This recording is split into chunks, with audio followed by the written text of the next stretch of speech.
My next guest is a two-time WWE Tag Team Champion. He's a second-generation wrestling star. His father ran the Atlantic Grand Prix wrestling territory. He's a wrestling star in Japan, Europe. He just finished an extended UK tour. Rene Dupree of La Resistance.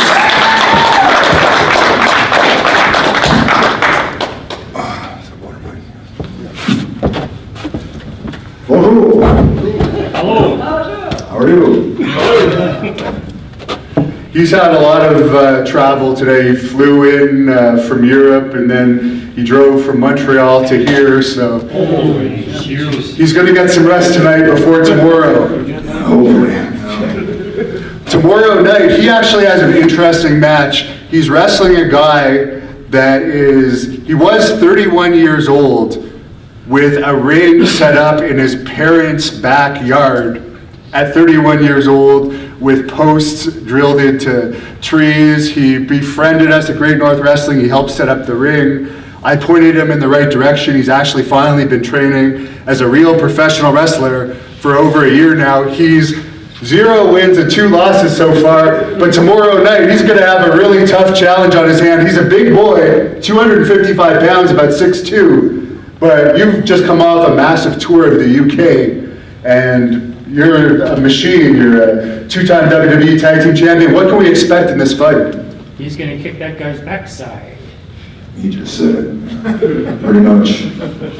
I got 22 years experience and he's going to feel it tomorrow night.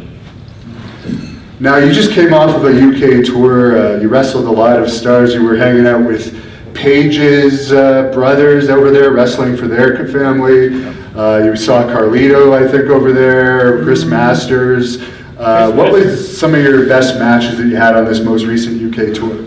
I wrestled a guy named BT Gunn from Scotland. He works for the Insane Championship Wrestling promotion out there, and he's all the Scottish guys are really, really good. A lot of the UK, Europe has a lot of good talent. Enjoy working with them, big time. Now, you're going to hang around with me tonight for the Ted Hart interview, and after you're going to take some fan questions. You were known in WWE for your infamous Cafe de Rene segments that happened leading up to your matches with John Cena. What were some of the highlights of your Cafe de Renes over the years? Tori Wilson. That's about it. That's the number one. That's the number one.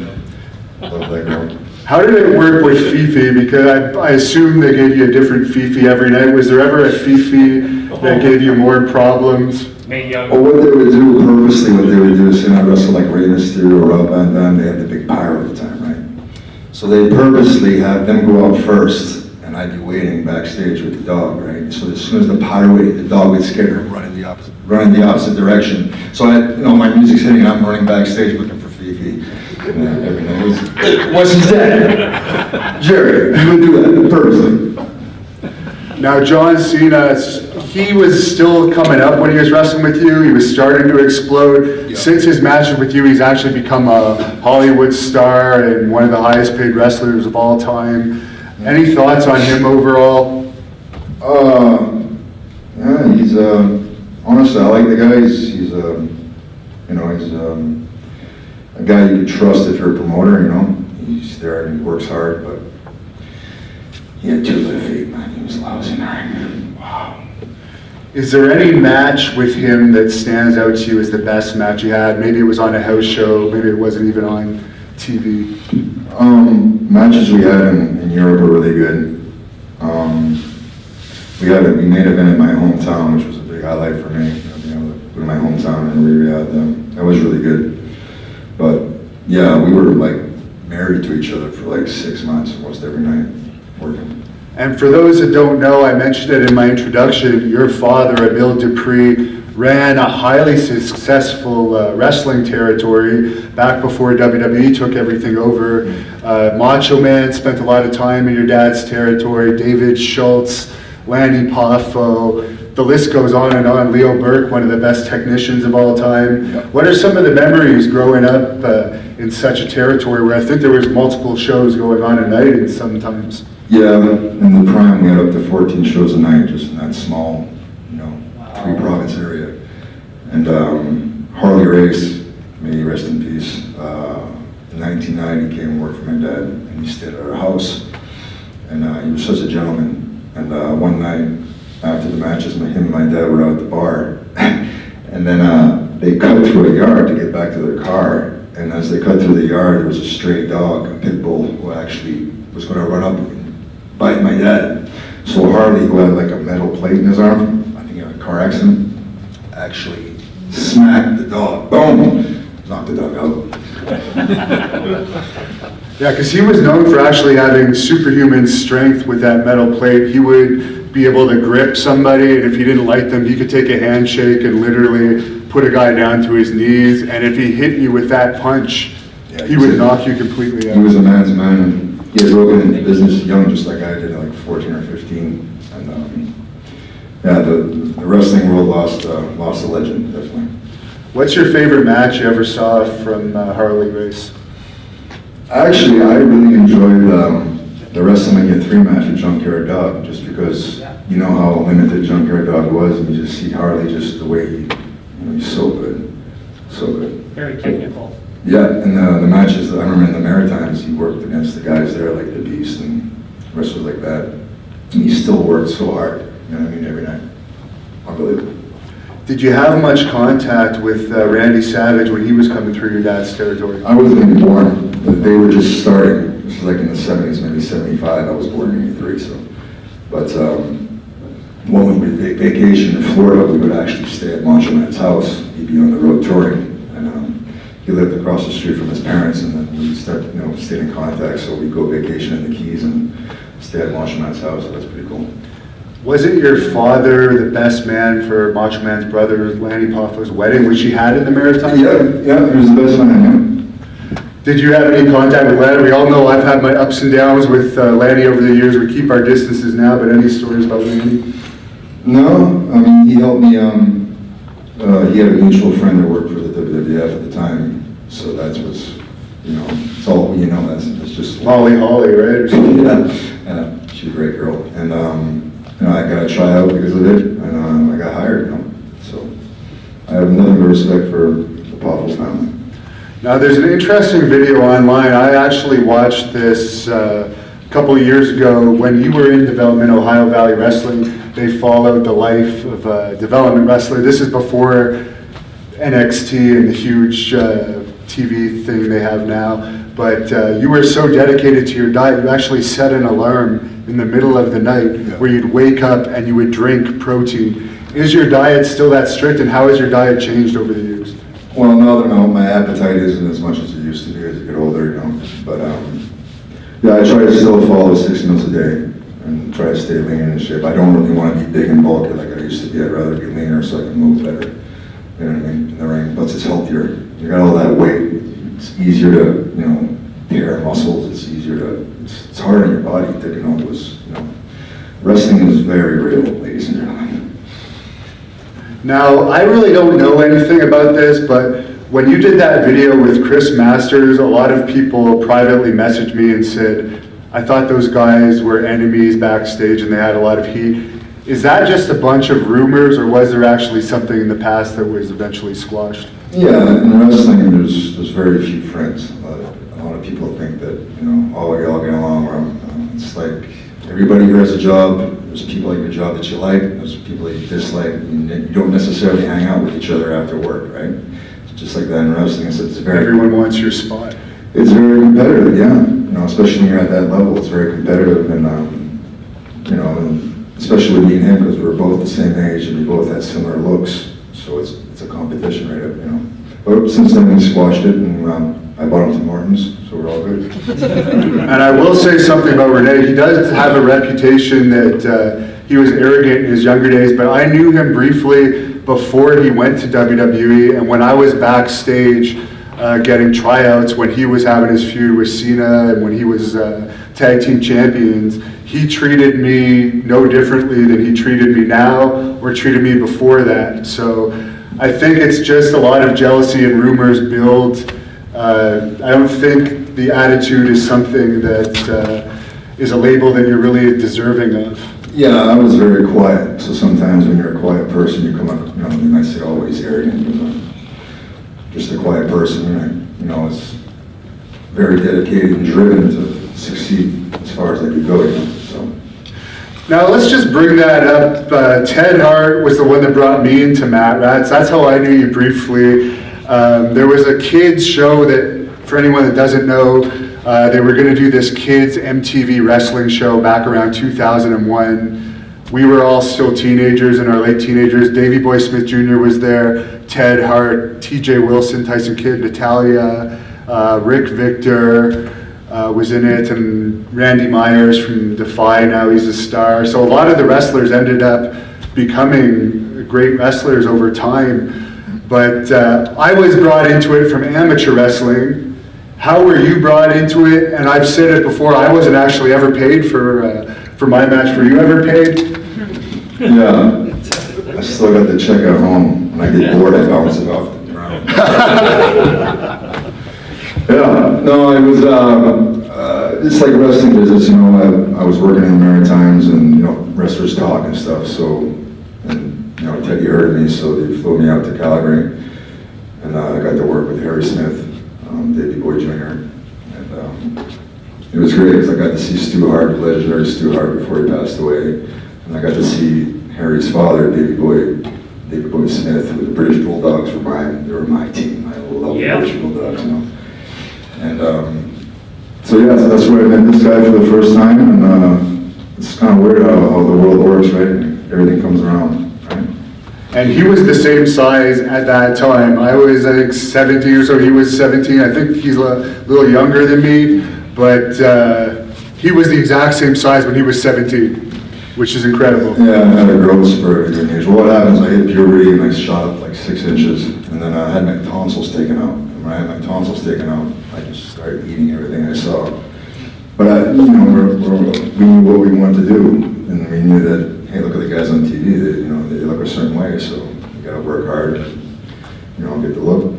You've wrestled in Japan a lot. I understand you're going back to Japan soon for a company that you're not allowed to talk about yet, because it's going to be a surprise. But you want to share with us some of your memories of Japan? Oh, Japan was great. I love Japan. When I was a little kid, like a lot of the wrestlers, the way it worked back then before WWF, they would wrestle in the Maritimes for the summer season, then they would go to Stu Hart for the winter, and in between they would usually do tours of Japan, right? So then there was Leo Bark, he came over to the house and he was saying, you know, land of the rising sun. And at that young age, I just wanted to go visit the country and go there. And I've been going over now for 12 years. I got 50 tours over there, and I'm going back over for 3 months at the end of the month.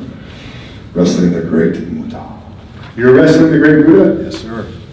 Anyone remember the Great Buddha from WCW? I watched him in Impact. For those of you who don't know, he invented the moonsault, he invented the Shining Wizard, and the People's Elbow was actually taken from him. He is something similar. And you're married to a Japanese woman. I don't know how personal you want to get on this, but how did you end up meeting your wife? And could you tell us a little bit about the story there? I just met her through a personal, it was one of my friends, and, you know, it's like, that's how you meet. Met at one of the clubs she was working at. Yeah, that was 13 years ago. Time flies. Time does fly, yes, sir. And I mentioned earlier you wrestled for the company that Paige's parents organize over in the UK. Did you see the movie that was about that family? And if you did, what were your thoughts on it? No, I didn't get a chance to see the movie, but I've known the family for years. I've known the family for about 10 years. And they're really good people. And I mean, they're 24/7 wrestling. They eat, sleep, breathe, live it. So. What was their reaction to the movie? Did they talk at all about it? I think their business shut up, so I think they're pretty happy with it. Great exposure. Now, you've promoted the Atlantic Grand Prix wrestling territory yourself a little bit over the past few years. Any plans in the future to reopen it? I know you're traveling a lot. It's pretty busy for you right now to take the time that it's going to take to operate that. But any plans? Well, I'm in wrestling for life. This business is like a drug. When you're in it, you're hooked for life. You try to get away with it, go get away from it. You just get right. Am I right? So yeah, eventually I'd like to partner up with maybe Devin and a few others and try to make something work. You know? What's the favorite match you ever witnessed from your dad's territory growing up? Probably the match that he was in. There's a famous Japanese wrestler named Masahiro Chono, and my dad got to wrestle when I was a little kid. And I didn't know, he never told us anything about wrestling, so I'm watching, I'm crying because my dad's getting beaten up and then the whole crowd. I think my dad planted me there, just, you know what I mean? So the fans would react more, but he went on to be a massive, massive star and actually a boss in New Japan Pro Wrestling. Which, are you guys familiar with New Japan Pro Wrestling? No? It's, you can check it out, it's pro wrestling. Understand? That's what I love. That's what I grew up with. And, yeah. Any questions for Rene that you want to shout out to me? Yeah, if you have a boat with somebody, there's always some trash talking. How do you get around with the language barrier? In Japan? I'll just say it again in case it didn't get picked up. The language barrier in Japan, for any fans that didn't hear that on camera, how do you get around the language? 私は日本語を勉強してます。はい。 Okay, so that's all. Very good. 私の初と日本人 talking. I've been learning for 13 years. When I go back over, I'm actually going to stay at my in-laws and go to Japanese school at night to really learn the language. Yeah. And he loves to do karaoke too, by the way. I've seen him do Born to Be Wild. Yes, sir, karaoke. I'm a big karaoke fan. Maybe tomorrow night or tonight we can go. Last question. If you ever came back to WWE, who in the heck would you want to knock the living crap out of? Like Brock? Anybody specifically? I actually had offers to go back there, and then I declined, and that's why they put a belt on a 10-year-old at WrestleMania. Now you know why. Yeah. Okay. I will talk about that a little bit. It's like people were, well, why? No, it's so great. Those audiences, they have massive audiences, and when you go in front of those crowds, people don't realize it. It's like a drug, okay? It's like there's a flash of dopamine that get releases in your brain, and it's very hard to come down from that. Understand? That's why a lot of people are miserable, because they get that initial, push on TV or whatever, and oh, this is great, and then creative has nothing for you, and then they're like a dry drunk. They just get miserable because they want to be, they want it more. And I'm very much like that as well. So, but if I went back, I'd probably want Randy Orton teaching a lesson. Respect. This is Hannibal here from thehannibaltv.com with a 4 joints for my 420 Christmas special here with multiple-time World Tag Team Champion Rene Dupree, who is also a former Great North Wrestling Canadian champion and has held multiple titles in Japan, including the Noah Tag Team Championships earlier this year. But I believe your reign with Dr. Wagner Jr. was cut short due to this crap going on in the world. Yeah, unfortunately, but oh well. And anyone that wants to give tips today, Rene Dupree will be getting all the tips. So, what have you been doing for Christmas? I see you got a Christmas tablecloth there. Yeah, I got a miniature tree on the top of it too. Not Very much. nice. Hung out with the parents and had some turkey. Watched Home Alone. I haven't seen that in a long time. Oh, it's a classic, man. It never gets old. It's great. There's a bunch of fans on here already. Big Trips says, let's hope you're in a good mood. Rene Dupree in a bad mood? Me, though. Darbs 31 just watched my weirdest interview of the year with Yeah, I've seen that. Who is that guy, dude?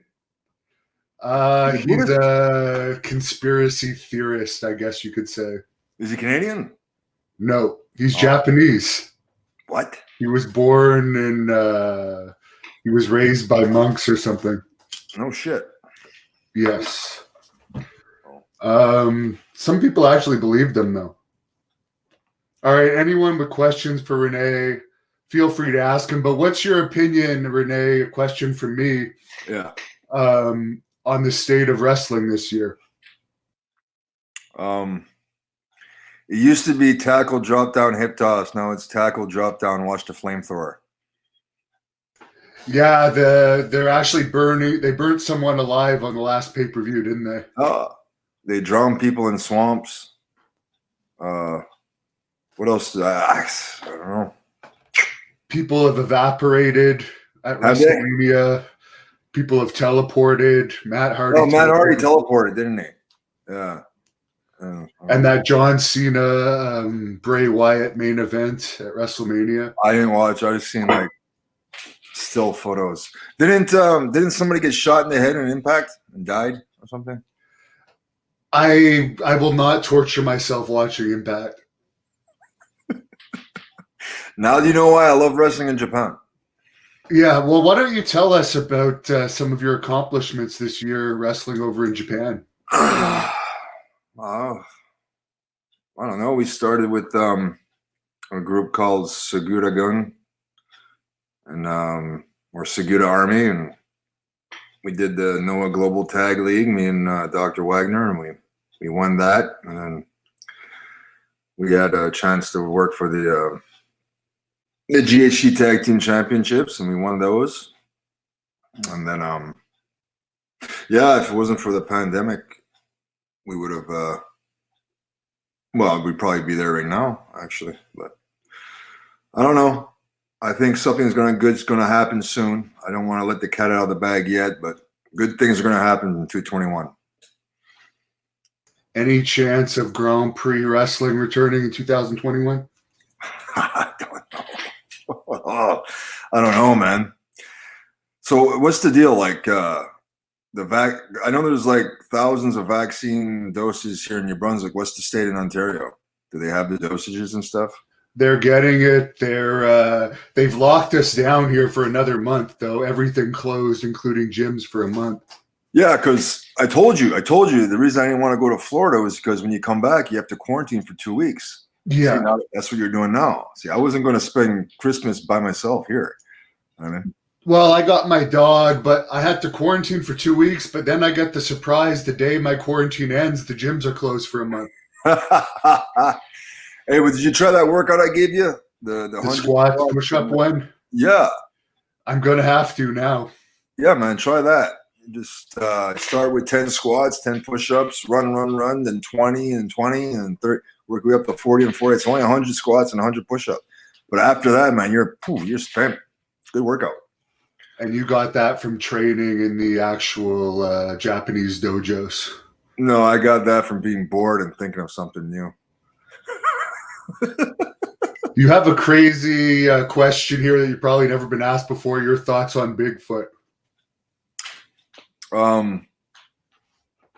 Leave him alone, man. He doesn't bother anybody. You're pretty much out in the woods there in New Brunswick, aren't you? And I love it. I don't like big cities. I lived in Tokyo for 4 years, lived in Houston for a year and a half, lived in College Park, Atlanta. Yeah, I'd rather just be out in the woods, man. Isolated. Nobody can find me. Nobody can see me. Don't forget that shithole in England. Oh, yeah. Yeah.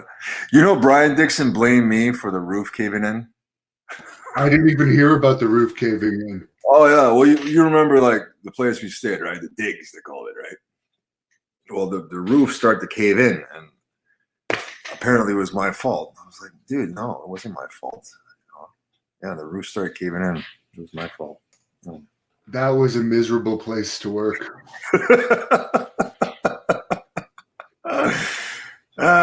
We didn't even get along that well in those days, but it was the circumstances of driving for those in that cramped car and living in that closed quarters apartment. Well, that's what was Bill, the worst part for you living?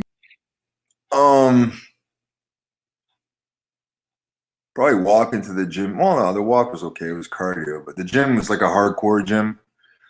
There was no like in the wintertime it was super cold and it was It was hard to get warmed up because you were freezing it. You can also find used steroid needles in the sink downstairs and broken bottles. Did you find was there really? I never Yeah, seen a that. couple times, yeah. Holy shit. People that would just, I guess, do it right in there. And there was an MMA cage. Yeah. In the lower level. It was about as hardcore a gym as you can get. And a lovely front desk girl from time to time. I don't remember her. Oh, she was South African. Was she? Yeah. Did you take her out on a date? The last night I did, yeah. Did you? Yes. See, I never got anything I never had any girls when I was there, ever. Oh, really? Not once. I None. can't remember one time you did. Kayfabe. Okay. We'll edit that out. Yeah, edit that one out. Joe Foe in the ring. Would you ever face the reigning Great North Wrestling Canadian champion, Jeremy Prophet? Sure. Well, what's your plan, Devin? Are you gonna run shows if we can? Yes, I'm actually, well, now they've fully locked us down again, but I was looking into even somewhere to record some studio shows. Oh, like empty arena stuff?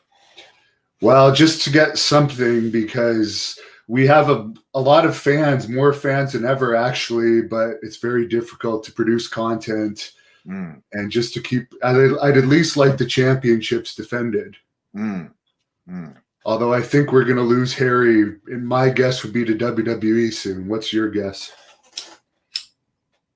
Well, TJ's an agent there, and I think is Natty an agent too? If she's not, She could be, but I know they've been filming stuff with him already. Yeah. No, I hope. I don't know. Yeah, I'm sure he can throw a flamethrower and drown people in swamps. Yeah.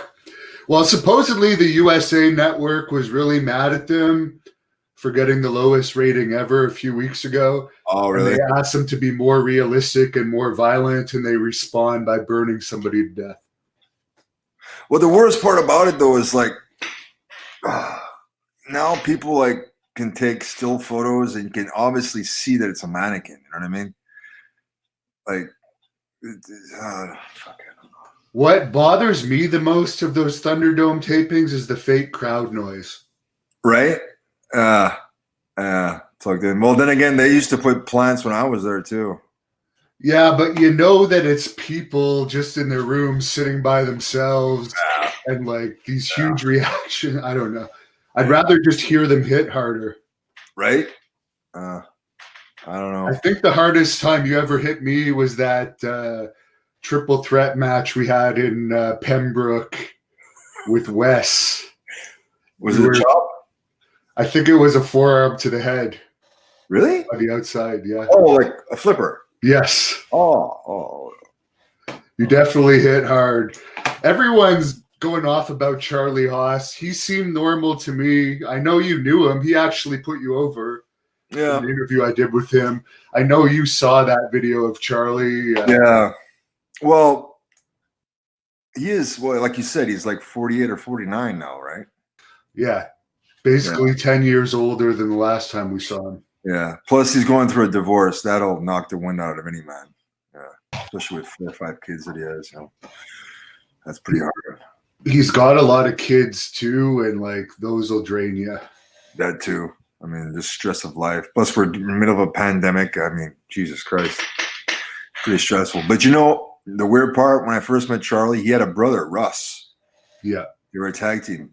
His brother passed away on my birthday. That was kind of creepy. He was pretty good too, I understand. Oh yeah. If they would have been brought up together, like originally, like the original plan, that would have been a huge hit. Yeah. Huge. Chris, who's watching on Facebook, where I'm also streaming this, asked if you've ever worked with Antonio Thomas. Yeah, the Heartbreaker. Yeah, he came to Japan for all Japan. He was in the dojo for like 3 or 4 months. Yeah. I don't know. I don't think he wrestles anymore. Mike wants to know if Kenzo is still wrestling. Yep. No, yeah, I don't think he's wrestling, but he's a producer in Japan for Fuji. Oh, really? And Hiroko, his wife, or valet or whatever, she's a politician. She's like a high-ranking politician. Yeah. You're doing well. You have a son? Yeah, you're doing good. Now we posted this this clip of your WWE concussions instances where you said you got concussions. I did put the link in the description of this video, I think, and in the comments, and it is on the Hannibal TV Facebook page and my second channel, Devin Nicholson, for anyone that wants to watch it. But that's a lot of concussions. Well, those are just the ones that I could find on film. And no, it's Billy Jack Haynes. You ever talk to him still? I don't think he has a phone anymore, but I still hear from him now and again. Well, me and him used to talk to each other like at least once a week for like almost a year. We would call each other, right? And then he was telling me that, you know, in 2007 when Benoit, like, you know, the whole, you know, gimmick. Well, Congress had brought WWF to have like a meeting about concussions and stuff, and like Stephanie McMahon, according to him, said that there wasn't one diagnosed concussion ever in WWE. Can you believe that? Yeah, that's not possible. I can't believe that. Like if the people watching can watch that video, there's about a half a dozen just with me on television with blood coming out of my head. Oh. Yeah, what happened with that? I think it was Devon Dudley nailed you with that flagpole. Yeah, 8 staples. 8 staples. That was in Vancouver. And I had to take I think I took a cab. I had to take a cab to the hospital, got stitched up. Luckily, I'm Canadian, so I had my health care or whatever. And then, yeah, then I had to grab a cab to the airport. But we were in BC, and I asked the cab driver if he had any medicinal therapeutics, and of course, being BC, he did. So it was a good flight back home to New Brunswick. Red eye. Yeah, I heard that someone was saying yesterday that the Vancouver stuff was strong, but I've never tried it. Oh, you never tried BC Bud? No. Oh, dude. I've been all over the world. That's probably some of the best by far. Yeah. Now, what about the cane chair shot? Oh yeah. I had like a goose egg on my head, like it's huge. And then afterwards, the choke slam afterwards was really stiff too. So that's like a double shot, right? Boom, boom. And that chair shot. 2 weeks before that, Van Damme kicked me in the head at a house show and knocked me out for like 4 hours. So like no time off. See, back then there was no protocol, there was no time off. And I was only 19, you know. Your brain doesn't stop developing until you're 21. Wow. Now, I just posted the link in the comments for anyone that wants to look at that. There was another one where Booker T, I guess he elbowed you in the nose or the jaw. You could tell I was knocked out on that one. Even you see Eddie Guerrero for a second starting to point when he realizes you're hurt. Yeah, yeah. Oh man, the blood was all over my face. I mean, just watch my face. You can tell I'm knocked. I don't remember shit. And then right after that show, we had to fly to Iraq for the tribute to the troops or whatever. Any crazy stories from that? That's got to be a long plane ride. Well, we flew into Germany first, and then it was my 21st birthday, and Eddie Guerrero surprised me with a birthday cake. I miss him, man. Oh God, you know, all the assholes in the business. Why do you have to take the good ones, you know? But yeah, Eddie surprised me with a birthday cake, and then I got over to Iraq. I had some beef patties, and I got food poisoning. That sucked. So I'm gonna sleep like in these little like trailers or whatever. Like we each have our own individual trailer, and then I'm food poisoning, dude. It's like coming out both ends. So every 15 minutes I have to run because it's about a 5-minute walk to get to the restrooms. And just, bro, everything was coming out. It was horrible. Oh. Mop Shop tipped you $5 and says, nice dreams, happy holidays. So thank you, Mop Shop. Anyone that wants to tip today, you just bought them. What would you buy with $5? This day and age, you can't buy shit. I'll buy a happy Buy an meal. almond, a handful of almonds, maybe. Yeah, I can buy, yeah, that's pretty much it. I know. But hey, I appreciate it. Thank you. Now let's get into the other concussions. There was the one.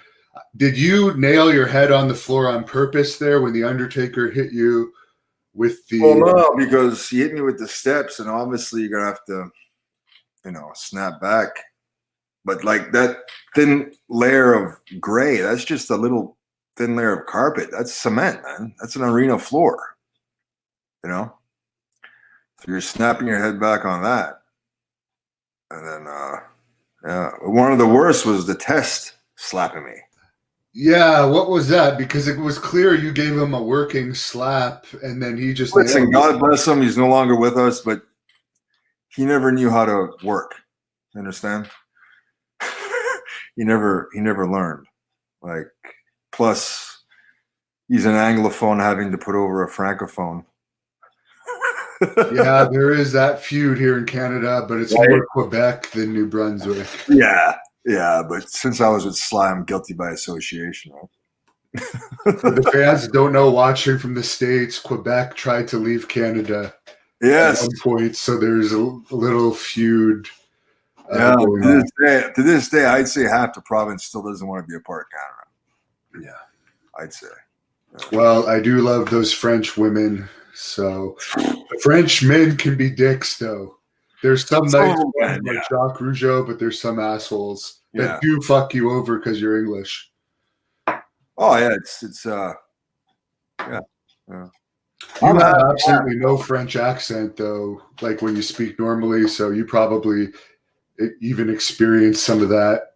No, because when I speak, I'm Acadian, right? So when I speak French, if I try speaking French with like Carl or something, they don't understand my French that well. I mean, they can, but they can't.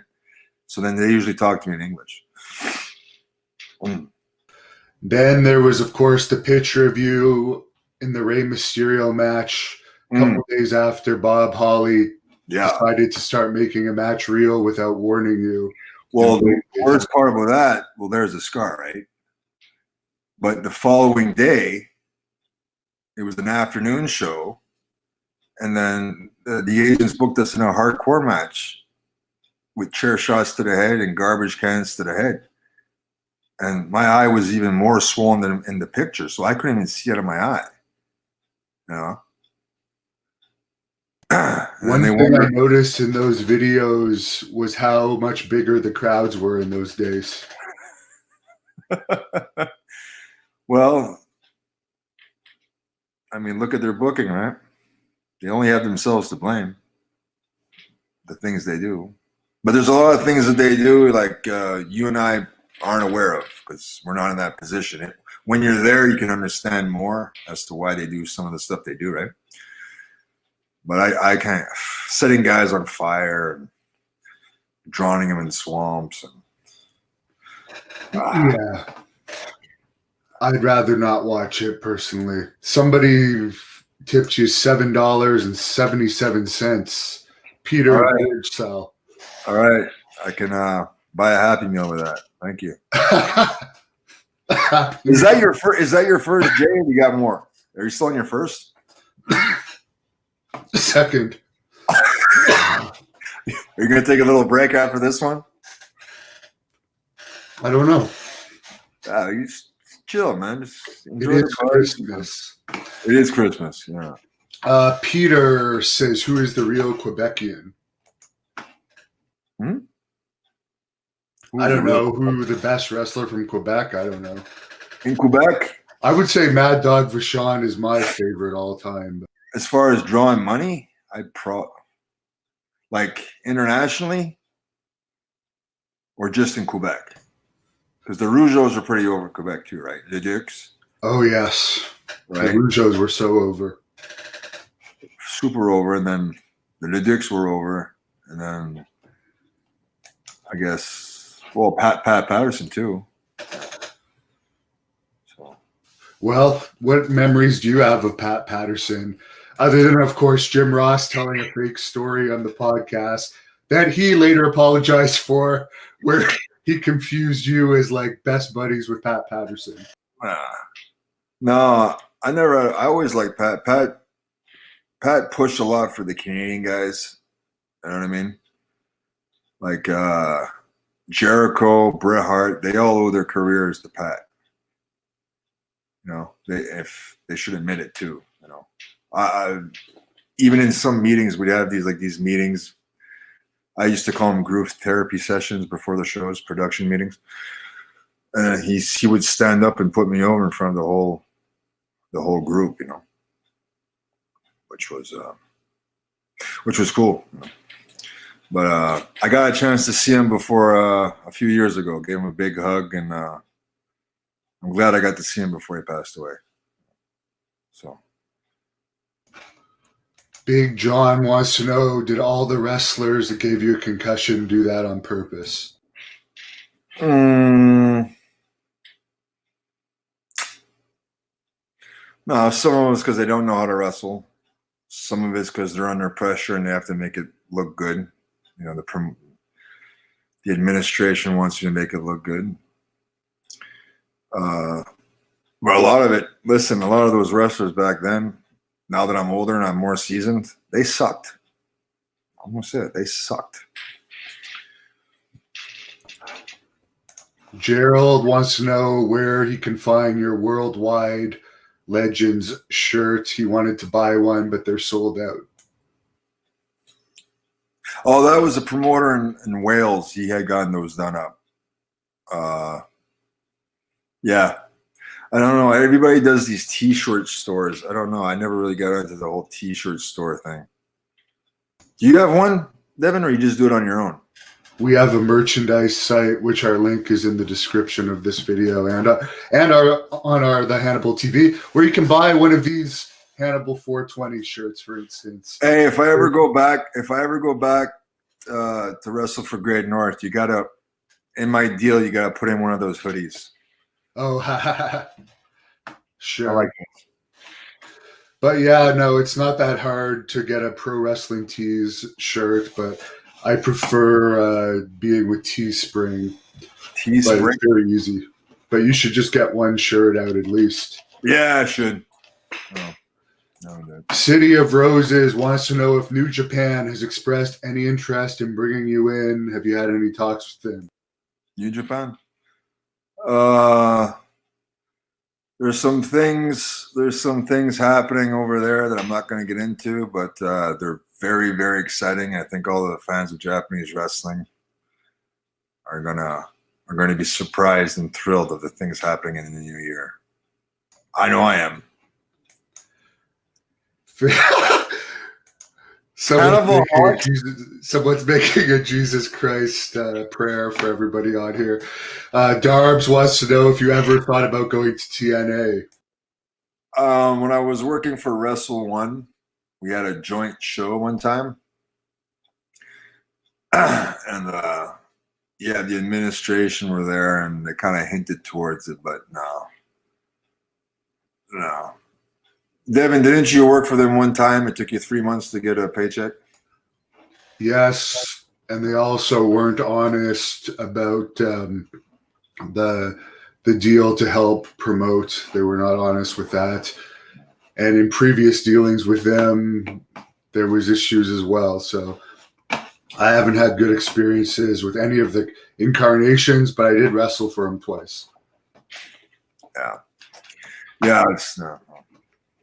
But now it's not even more. You mentioned that someone didn't even get paid for 6 months there, and the pay is low. Oh yeah, I mean, what the? Yeah, and the creative is horrible. It's the worst creative in all. Dude, they shot a person in the head with a gun. Yeah, But I'm not saying I hate all the wrestlers in it. I'm just saying I'm not. No, it has nothing. No, the guys are just looking to get they're just looking to get exposed and make a living. It's not their fault. And they did bring back Jazz. They did develop a good women's division, but there's certain booking things that I just can't really forgive them for. Weersy wants to know, apart from, you've talked a million times about Holly and Bradshaw, was there anyone else that gave you trouble in WWE? None at all. None. Excellent. Out of the TV companies nowadays, I did a poll on this channel. AEW was number one, the fans liked the best. WWE was number two, and surprisingly tied at number three. This never changed from the whole time the poll was up. But TNA, Ring of Honor, and MLW were tied at 5%. Out of those bottom three companies, it's funny that like there isn't a leader.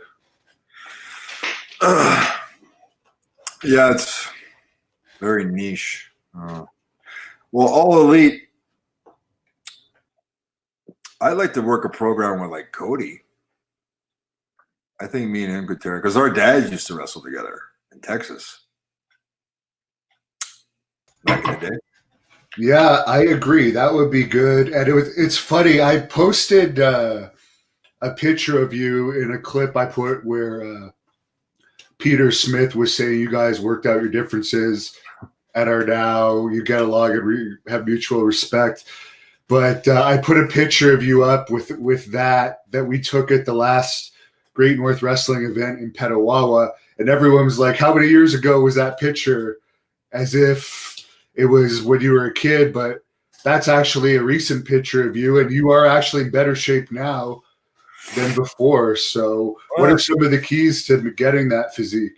Nutrition, diet, and timing. When you exercise, when to do your cardiovascular, how to cook your food.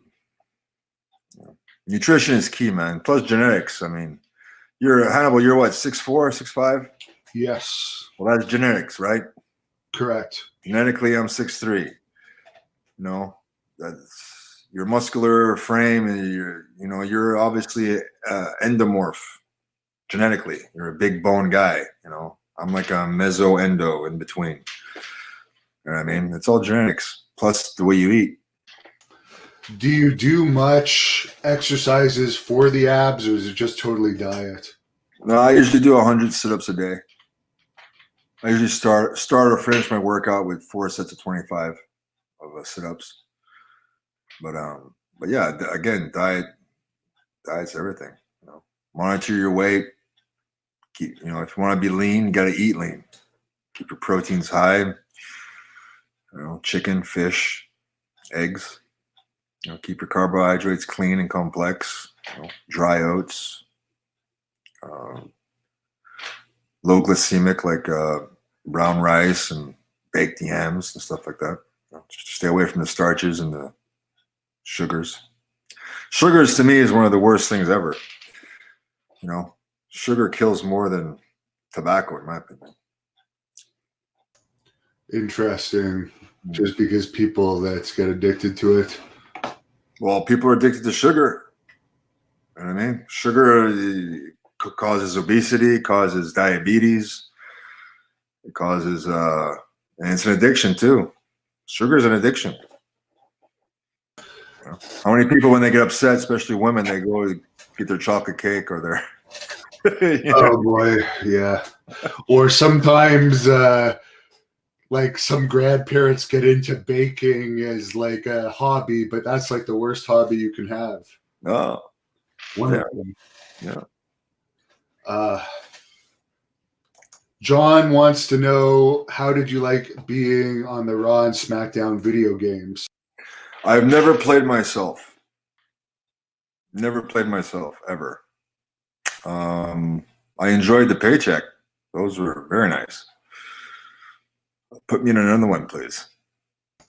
Since they put me in all kinds of stuff and they don't pay me for it, They still put me in stuff, dude, like books and stuff. I don't get a dime. Jeff, detecting and Variety Channel, wants to know who was your favorite wrestler growing up. British Bulldogs, Macho Man. I can't just say one. There's so many, right? Skylo Low, Leo Burke, Masachono, my dad. You have a good relationship with Masahiro Chono. Where does that stem from? Just knowing him all those years from when you were a kid? Well, just yeah. Well, I first met him when I was 4. I was only 4 years old, and then when I started working over there in Japan, I wanted to, see him again. So I went to his shop, and it was just like, there he is. We just hit it off. And then we just talk about stories about Moncton and him coming to the beach in Shediac, and just like family, man. Well, I hope to meet him one day. I've had a few interactions with him, and he seems like a nice guy. And actually, there is a COVID special message that you and him did earlier this year that he allowed us to post on this channel, so people could look that up. Funny that this mic here mentions In-N-Out Burger. 80 people in Colorado tested positive, apparently. You suggested I go to a Whataburger in Texas. Yes, you did, right? It's very good. Oh, I used to get a double and a triple, and I stack it all in one. Yeah, I put on like 25 pounds when I lived in Texas, just eating Whataburger. And you'd throw out the buns, I guess, of one of them, right? Well, yeah. So I'd just take 2 buns and then stack it. That's like 1.5 pounds, 2 pounds of meat in one burger. What a crazy question this is. Y'all's government-backed heroin neighborhoods in Canada are interesting thoughts, good, bad. I have no idea anything about that. Heroin? Oh, does that mean like up in BC? Like injection sites? Maybe. Oh, God. Like East Hastings or whatever. They allow it. Like shooting galleries or whatever. Okay. Well, that's to prevent the spread of disease, right? Like HIV and hepatitis and stuff. Because East Hastings is horrible, man. This fellow, Musa Jumbalt, obviously, possibly from Qatar, says he met you in 2013 in Qatar Pro Wrestling. No, What I was think your experience he's wrestling? from Saudi Arabia. Is he? I think I remember that guy. Yeah, he was fun. Yeah, he was the promoter's buddy, I think. What do you do there? He's watching on Facebook, by the way, where people can watch my videos now at the Hannibal TV. But what was it like over there? It seems like such a foreign place. Yeah, different. Beautiful, though. Like the ocean front or whatever. Beautiful, super warm, a lot of money. I mean, it's rich. But like in the middle of the day, it'll be like 100 degrees outside, and there's nobody because they have to pray at certain time. There's prayer rooms everywhere. That's just their culture, right? But we went out one night for dinner. No women are allowed out. It's all dudes, and the hookah, smoking the hookah is big over there. That's like what they do. They'll go out, a group of guys, and just smoke their hookah. No alcohol. Yeah, isn't alcohol illegal in some of those places? You can go in a hotel bar, like we were at the Marriott, so there's one, but you can't like take the alcohol in the lobby or anything like that. You can drink in your room, but it's different. Joe Foe in the ring wants to know your thoughts on Sting going to AEW. How old's Sting now? Must be like over 60, eh? I would imagine. I'll look it up. Well, it's cool they got the face paint on because that can cover his age. So he'll always look the same, right? So he can do that gig for another 10 years, no problem. I don't think he can be wrestling. He's 61. 61. Wow. And I'm sure that Tony Khan's paying him a good paycheck too, just to walk out I would there, imagine if it's more than WWE. right? Oh, but maybe WWE made him mad too. That's why he went out. Who knows? Yeah. Do you David think Brock Lesnar, Lesnar is going to go back to WWE? Who? Brock Lesnar? Oh, I'm sure. Yeah, they'll. Well, wouldn't you take that gig? Yes. Come on. G-Bits wants to know if you had a friendship with Lance Storm. Not a friendship, but we wrestled a few times together. Yeah, he's a good wrestler. He should have been the Mountie. If they would have given a gimmick to anybody, the Mountie, it's him. Because Think he's, about it. yeah, Look at him. He looks like a Mountie. that is true. Huh?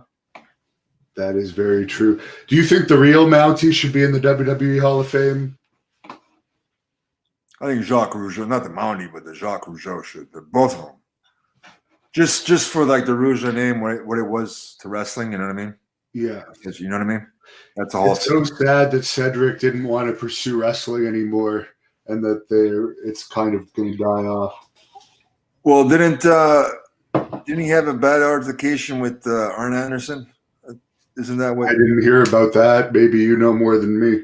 I was watching an interview with Jacques, and apparently Cedric was in catering, and then like Arn Anderson went up behind him, and pushed him like, get out of my way. Like, Oh, yes. I do remember hearing that now. yeah. I do remember hearing that now. Like I know for a fact that French Canadians rub, especially people from the South, the wrong way.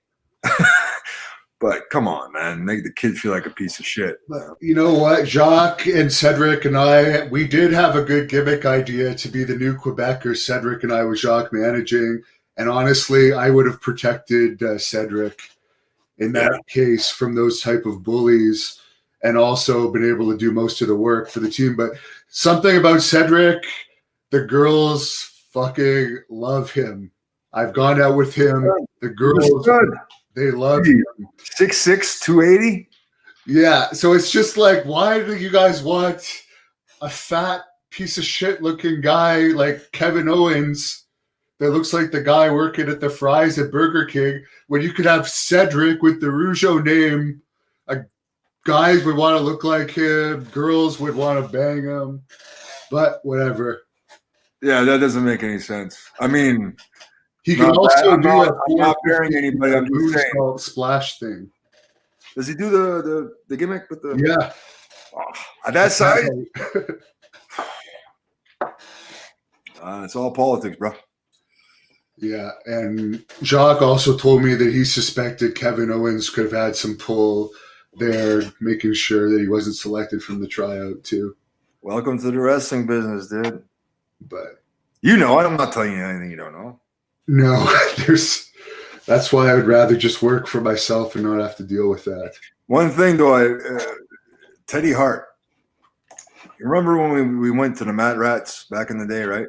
Yes. And I'm driving with Ted, and he's like, Rene, you know, there's strength in numbers. That's probably the one thing that Ted said that actually, now I'm looking back, actually, he was right. If we would have stayed that little Mat Rats clique together and gone to the United States together as a group, we'd still be working on top. I mean, there's strength in numbers in wrestling. Yeah, because of the bullying and so forth. Plus, they also had the name as well. It gives some respect. But at least Natty has done the best so far in the WWE, I guess, out of that group. She's had the longest run. Oh, Natty and TJ will probably have a job there for as long as they want one. It's like an administration as well. You know? And I really like both of those people. For people that sometimes say I hate WWE, I'm glad people like Natalya and TJ and hopefully Harry back will be making money with them, and at least there'll be some good people at least having some contribution. Oh. Well, yeah, I mean, I'm sure you can find something for Harry to do. If not, in later years, make him a trainer because he's a better shooter than anybody they got there. He could really be the star of NXT UK if they wanted to build that up, I think. I think him versus Walter would be really good. Yeah. Uh, Who was the biggest asshole you met in WWE? Simon Phoenix says. Bob Holly. Now, I'm pretty sure the answer is no to this. Have you ever been at any backstage fights? I've seen a few. Oh, Red Dog. Rodney. I don't know if he wants me to say this, but I'm going to say it anyway. Don't be mad at me, Rodney, but we're at a house show and it was Raw. And Shane Helms. Shane Helms he likes to, he doesn't back down from nobody, and he's not scared to throw down, but he threw down with the wrong guy because Rodney, Red Dog, I call him Red Dog. Nicest guy in the world, laid back, country boy, but don't fuck with him, man, because that guy will eat you up like a pit bull. Like, he is tough. He's the kind of guy you want on your side. Great guy, though. Yeah. Anyway, I walk into the training room. I didn't see the actual thing happen. Then I walk into the training room. There's Hurricane just covered in face, covered in blood. I guess they did something happened in the match, and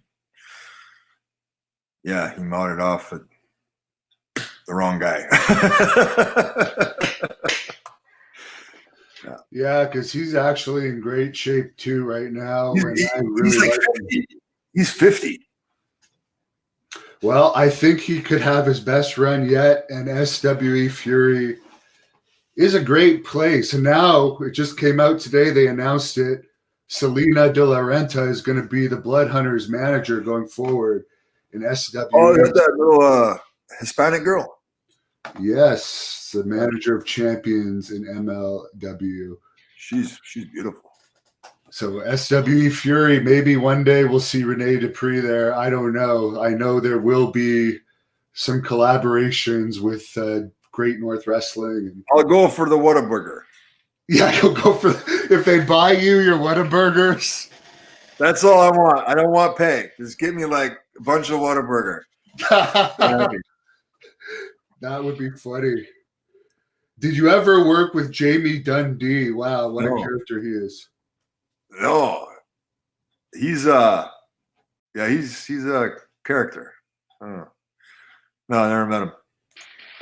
How did you enjoy working with MMA legend Sakuraba? Sakuraba? Devin, did you ever watch Sakuraba fight the Gracies? I don't recall. They call him the Gracie Hunter. He beat all the Gracies. Oh yeah, he's chain smoker. Drinks, great guy. You can tell he's got a lot of head trauma though, like concussions, obviously from MMA. But great guy. And Todd Stewart, sorry, I don't know what the hell you're talking about. Please ask the stick face question. What the hell is that? People, I don't know. I've never heard of this. Do you know Luc Poirier? No. Did you see the fight between Goldberg and Chris Jericho? No, I missed that one. I was backstage for that though. I always miss everything. I never see it. I also missed the big brawl in England. We're in Manchester, England. We're doing a SmackDown shooting TV, and I went down to the hotel bar to get some bottled water, and then Benoit was there drinking. That's the first time I seen Benoit with a buzz on alcohol, and I saw the rage in his eyes. Right, so then I said, something bad is going to happen. I have a sense of something bad, so I don't want to be around it. But later that night, there was a rugby team that were staying at the same hotel bar, or the same hotel, and they all went to the bar together. And you mix a bunch of drunk wrestlers with a bunch of other athletes. Yeah, I guess it was a huge brawl. I didn't see it though. I was up in my room. We've got a lot of fans on here writing positive comments. You can tip him too if you want, fans. Robert Yeah. Brown, did Ring of Honor ever approach you, or NWA? I believe he means there. And one time when I was in Japan, I was with All Japan, and Noah was on tour, and we were in the same town. And then Delirious, he's the booker. He came in, and we were talking. I emailed them, but they're really tight with their money too. As far as, again, we're Canadian, and to get a proper work permit, you're talking 5 figures.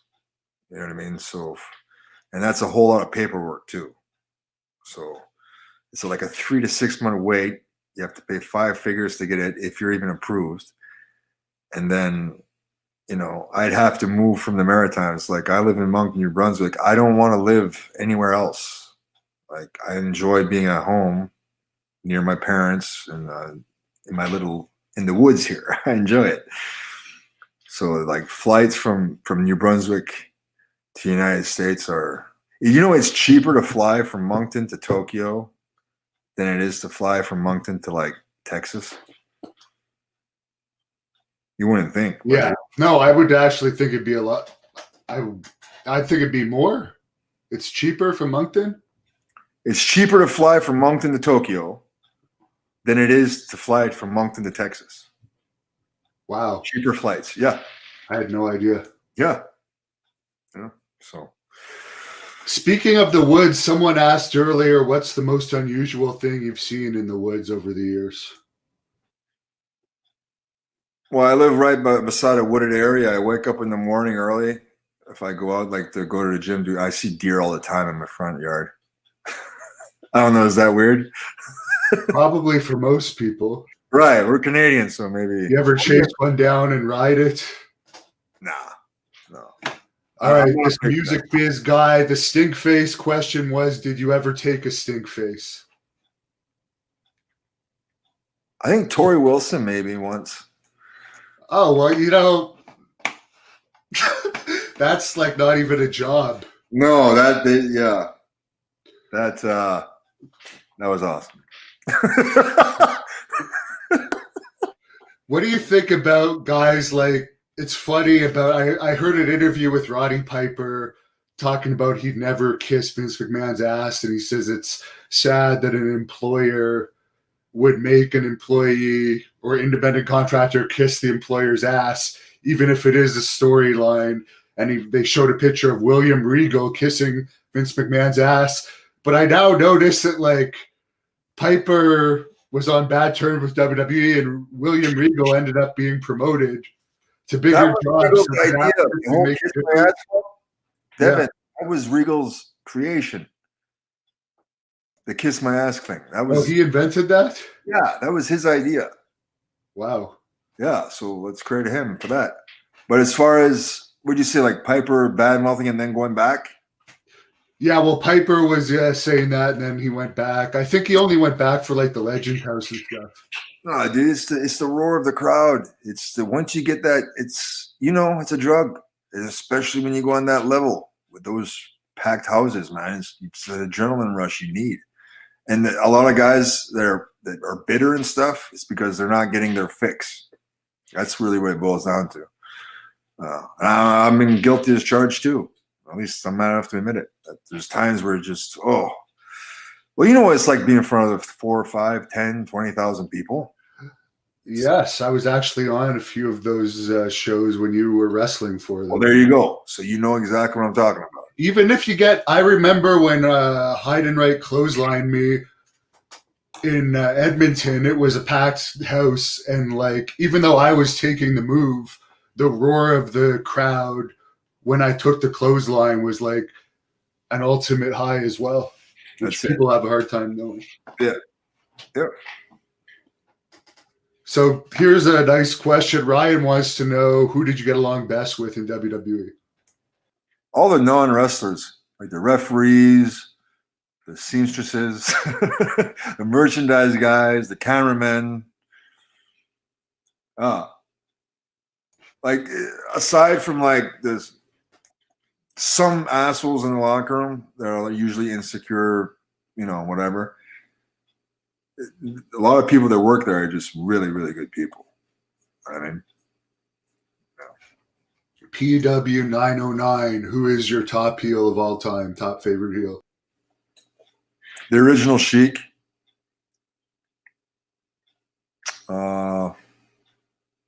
Tiger Jeet Singh in Japan.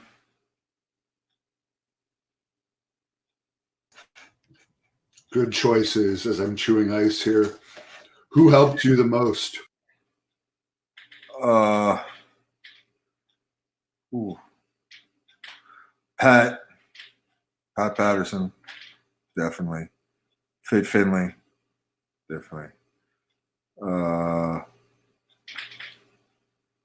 Those are probably two. But like in Japan, Tajiri, Chono, Muda. Yeah. But Tajiri and Chono for sure. Osama wants to know if you ever got to meet the Cuban assassin. I'm guessing he means the original one from Canada, Angel. Oh, of course. Dude, he basically gave me on-the-job training. That's what my dad put me with. Christ. He was probably the biggest name here in the Maritimes between him and Leo, Killer Call Crew, the Great Malumba, but definitely Cuban. To this day, if you say the name Cuban Assassin in the Maritimes, everybody knows who it is. Legend. City of Roses is obviously a big Japanese wrestling fan with his anime face there, and he keeps asking you Japanese questions. What's your opinion on DDT Pro Wrestling? I got to be careful what I say.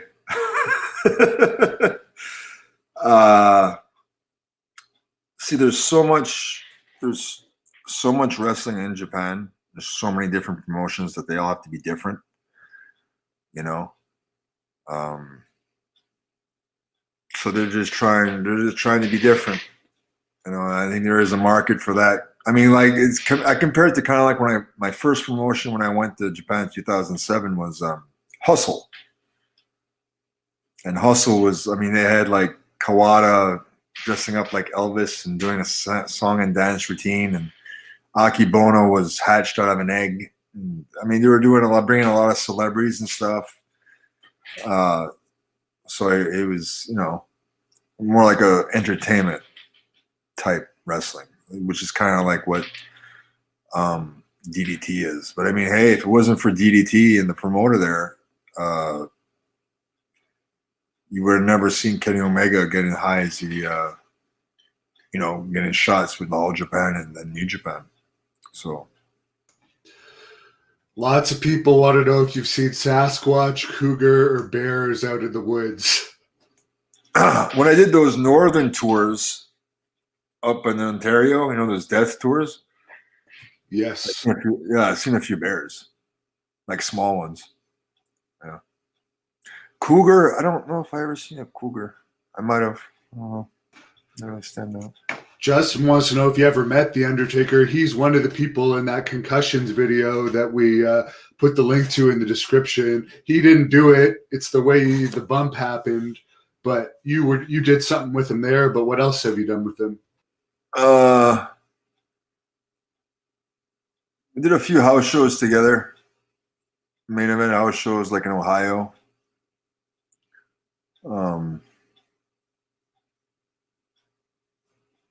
Yeah. He's retired now, right? Is that what I saw? At least for the time. Well, yeah, but retirements. Again, you know what bothered me most about that was they piped in the fake crowd music during the time, and it just made me think, man, the whole crowd would have been crying. You could have had a great moment if you just wait, but they needed something. No, I'm sure they'll do a Hall of Fame gimmick with him, right? They'll wait till people are there. Because he's eventually going to get put into the Hall of Fame, right? So they'll just wait till people are allowed in the buildings to do that big send-up. I imagine that's what I do. But then again, honest opinion, dude, like once you put over Brock, that should have been it. Like sayonara. You know what I mean? Lori P, one of our great female fans here on the Hannibal TV, says, "Hello, Rene. What happened to Fifi the poodle after your time together? Merry Christmas. Watching from Australia." Ozzy. Fifi, that was just a show dog, dude. They had every town they come, there'd be a different dog. And I just wanted that because I was a huge British Bulldogs fan, and I knew what can you do to stand out on a television show? You come out with a French poodle. And you remember when we were kids, Devin, like teenage years? What was the one show that preempted Raw? There was only one show a year that Oh, preempted the Raw. Westminster Dog Show. And what's the most visual? The poodle, yeah. Understand? Yeah. So, people love dogs, and French poodles are the most visual, captivating. I don't know if that's the word I can use. So plus I'm French, it fits the gimmick, right? And I wanted merchandise from it. That's what I really wanted. So Very good. Somebody on here says Stacy Keebler or Mickey James. Stacy Keebler for me. oh no, Mickey. Oh yeah. Oh, as far as just because Mickey's great. I can actually have a conversation with Mickey. Stacy's the type of girl in high school that I couldn't stand. You know what I mean? Mickey's the kind of girl I'd hang out with. T Green thinks you and Christian would have made a good team. Well, before Edge and Christian got brought up to WWF, they were working here for my dad as a tag team, Suicide Blondes. It was Christian Cage and Sexton Hardcastle. Yeah. I still have the autograph upstairs in my parents' bedroom. My parents' house. My bedroom, my parents' house. Was Glenn Kolka doing those tours too? Yeah. What do you make of what happened with him? Because it seemed like they wanted him and they wanted to give him a big Goldberg-style push. And the merchandising was right. It was going to be Kulkamania. No, great guy, incredible look. He had really bad cardio though. He was blowing up a lot in the ring when he was working here, but great guy, really nice guy. And then I think he was in Winnipeg, right? He had a show in his hometown. He jumped off the second rope and like snapped his leg. That was it. yeah, I remember he actually worked out in my gym when I was a kid because he was, I guess, the only other famous wrestler from my town other than me. He's a big bastard, man. Yeah, he was. I thought he was going to make it for Oh, sure, but yeah, I guess that was the reason why. Very strange. It's too bad they never made your dad's territory a development territory. They wanted to. 97. They remember Carl DeMarco? Yes. Yeah, he called up my dad. Well, that's how Kolka and another guy, Rodney Blackbeard, they came here through them. But no, to do business with WWF, it's very, very difficult, you know. And we didn't, you know, we were paying them. We were paying them the same weekly guarantee that the majority of the NXT guys make now. That was my dad was paying that out of his own pocket. We didn't ask them for a dime to do it. But the only thing he asked for was like, okay, well, give us, a major star for a weekend so we can draw a couple of houses, give us Bret Hart for a Friday, Saturday or something. You know what I mean? That's all we ask for in return. And we'll train as many guys as you want. Because this would have been the best developmental territory. I don't care how big. You can have a multi-million-dollar facility with 10 rings and all this high-end production. Dude, you got to get to the grind. 7 nights a week in front of a live audience. Weekly towns, monthly towns, every night.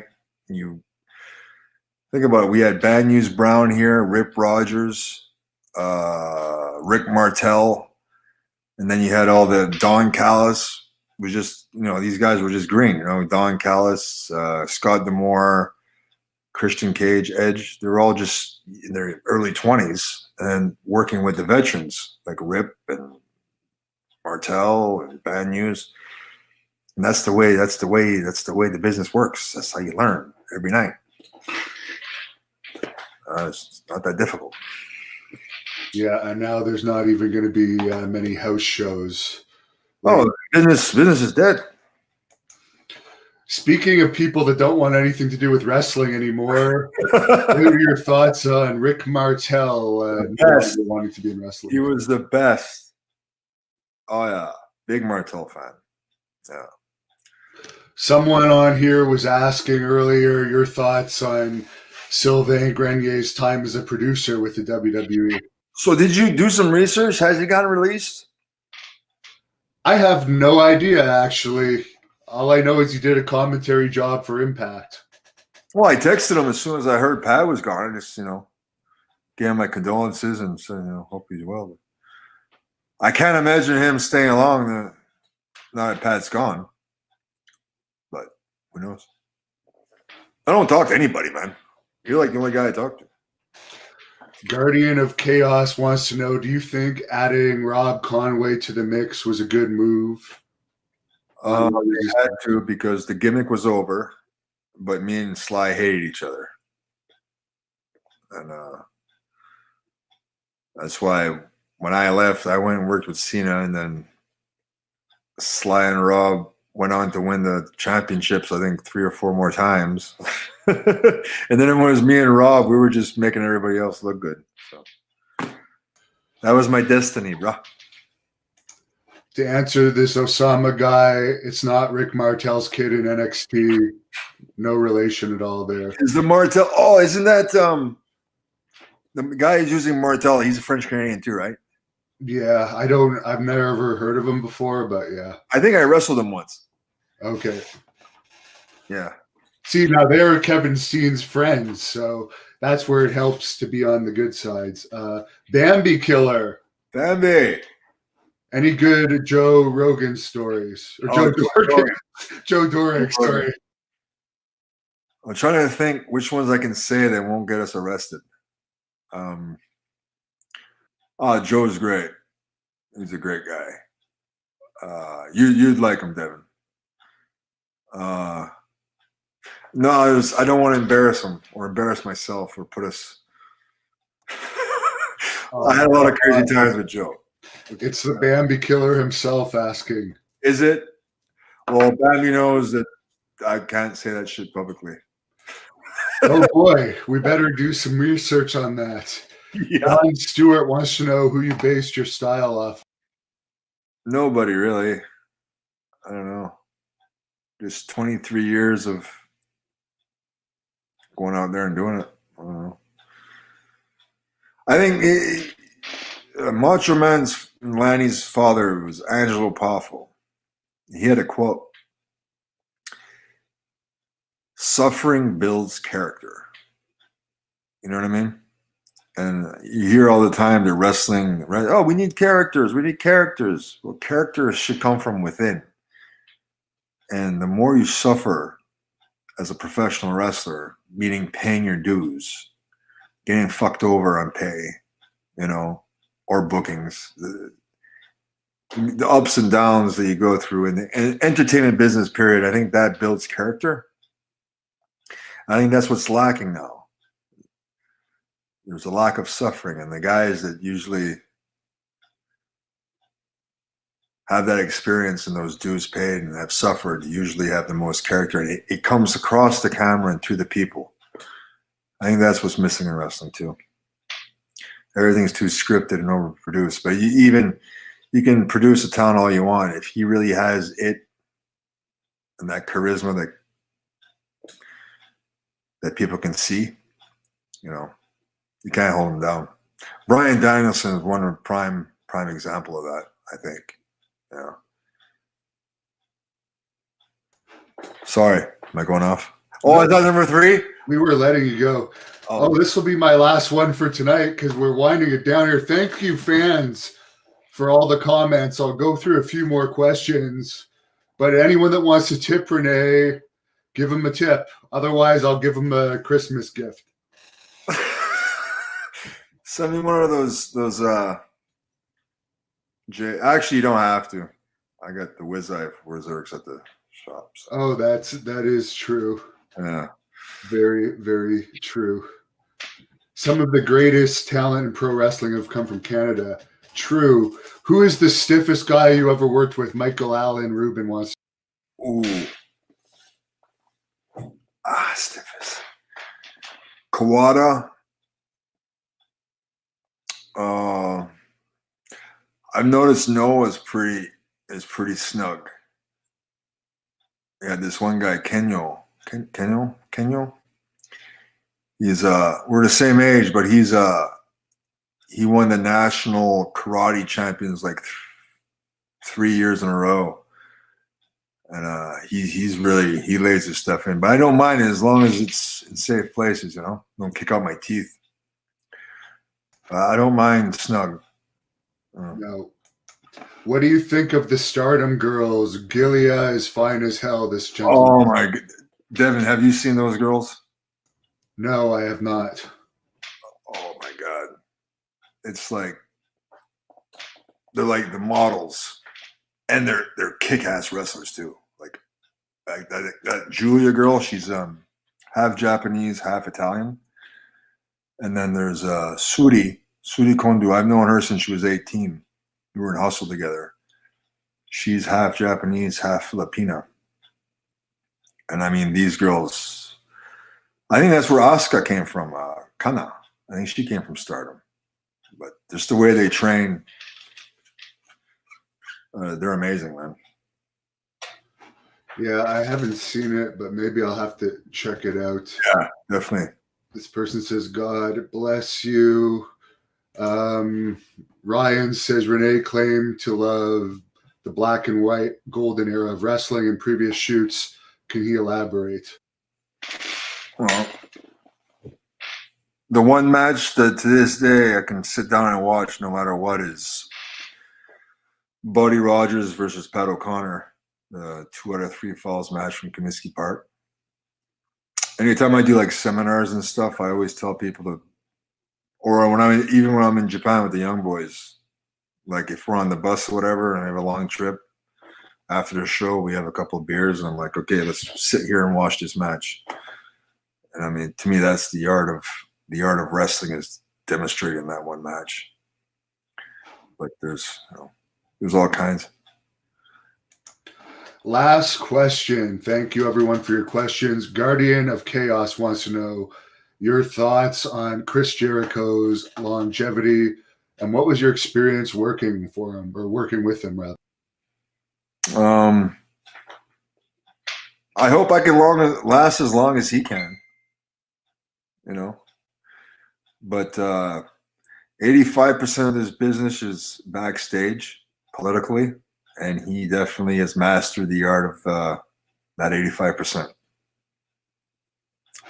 That's a compliment. Mop Shop remembers Bulldog Bob Brown from your Dude, dad. you never met Bulldog Bob? No.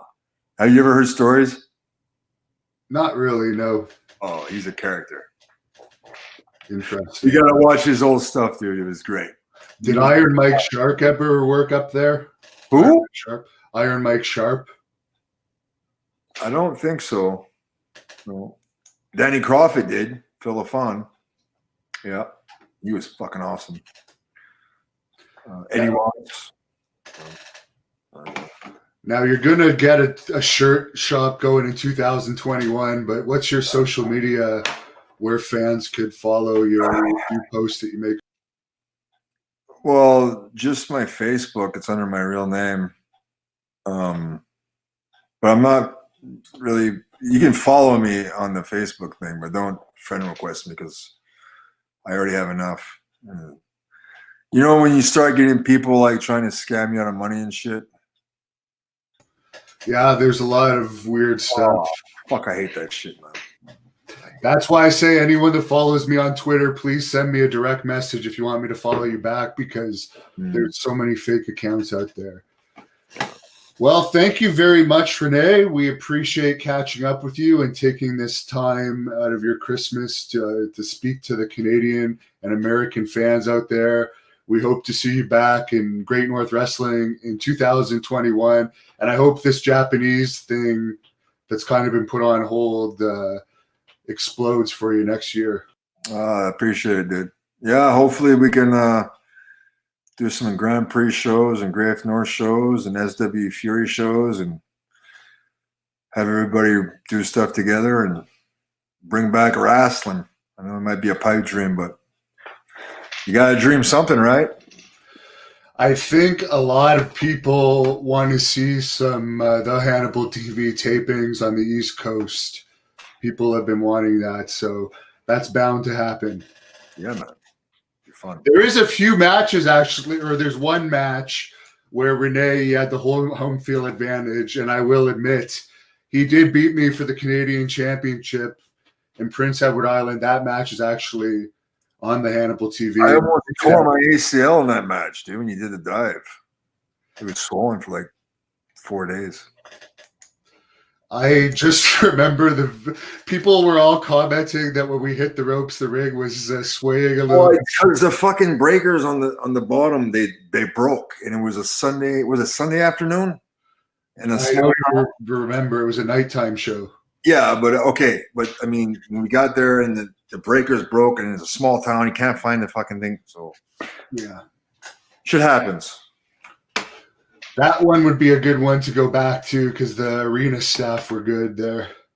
They even cooked lobster before the show for the wrestlers. Yeah, he's my boy. He got us some booze afterwards. It was nice. There you go. But you know what? This feud, you're lucky I'm retired because we don't have to fight again.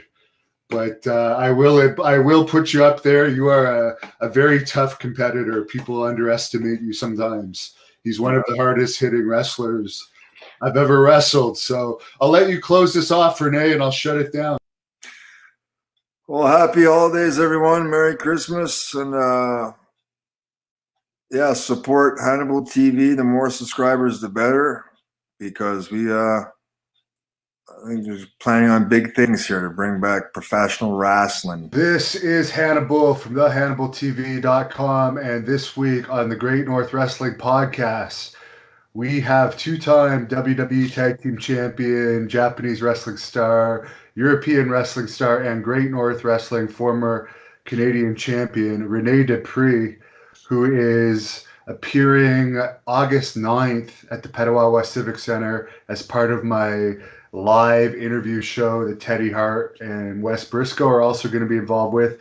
And then August the 10th, you are actually having a match against a man that used to be a backyard wrestler, even in his late 20s, but in recent years he's been training and he's going to step in the ring with you. So that's going to be very interesting.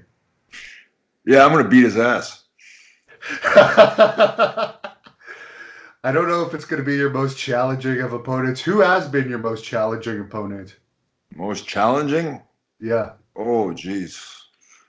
Well, Suzuki Minoru was pretty tough. Masakazu Funaki. A lot of the Japanese wrestlers, they can go. And you were over in Europe. You sent us a bunch of videos that I posted from your time over there. You want to just go over some of the countries you were in? Oh, I did Sweden, Italy, Germany, Scotland, England, Ireland, Wales. There might be another one, but I don't know. I love going over to Europe, man. It's a lot of fun. And did your wife miss you being gone for that long? I think you were gone for 8 or 9 months. No, she's used to it by now. She's kind of happy when I leave. And you're back around for a couple weeks, and then you're heading out again. I understand sometime after your Great North Wrestling appearances next week. Yeah, I head out to Montreal on Wednesday. I got a few gigs out there, and then I do your show. And the next day I got to fly back to the Maritimes. I got a show in Halifax. Then I finally get 2 weeks vacation where I can like, drink beer and eat lobster. And then I'm heading back out to Japan for 3 months. So Wow, what company are you going to be wrestling for over there? it's a secret. Oh, it's a secret. What do you think about this deal that was announced last week? Noah's going to be working with MLW now. I think it's kind of cool. It's going to give, American talent, North American talent a chance to go over to Japan, work there, and Japanese talent a chance to go to get some, American exposure. And I think it's great. The more places to go, the better, man. Yeah.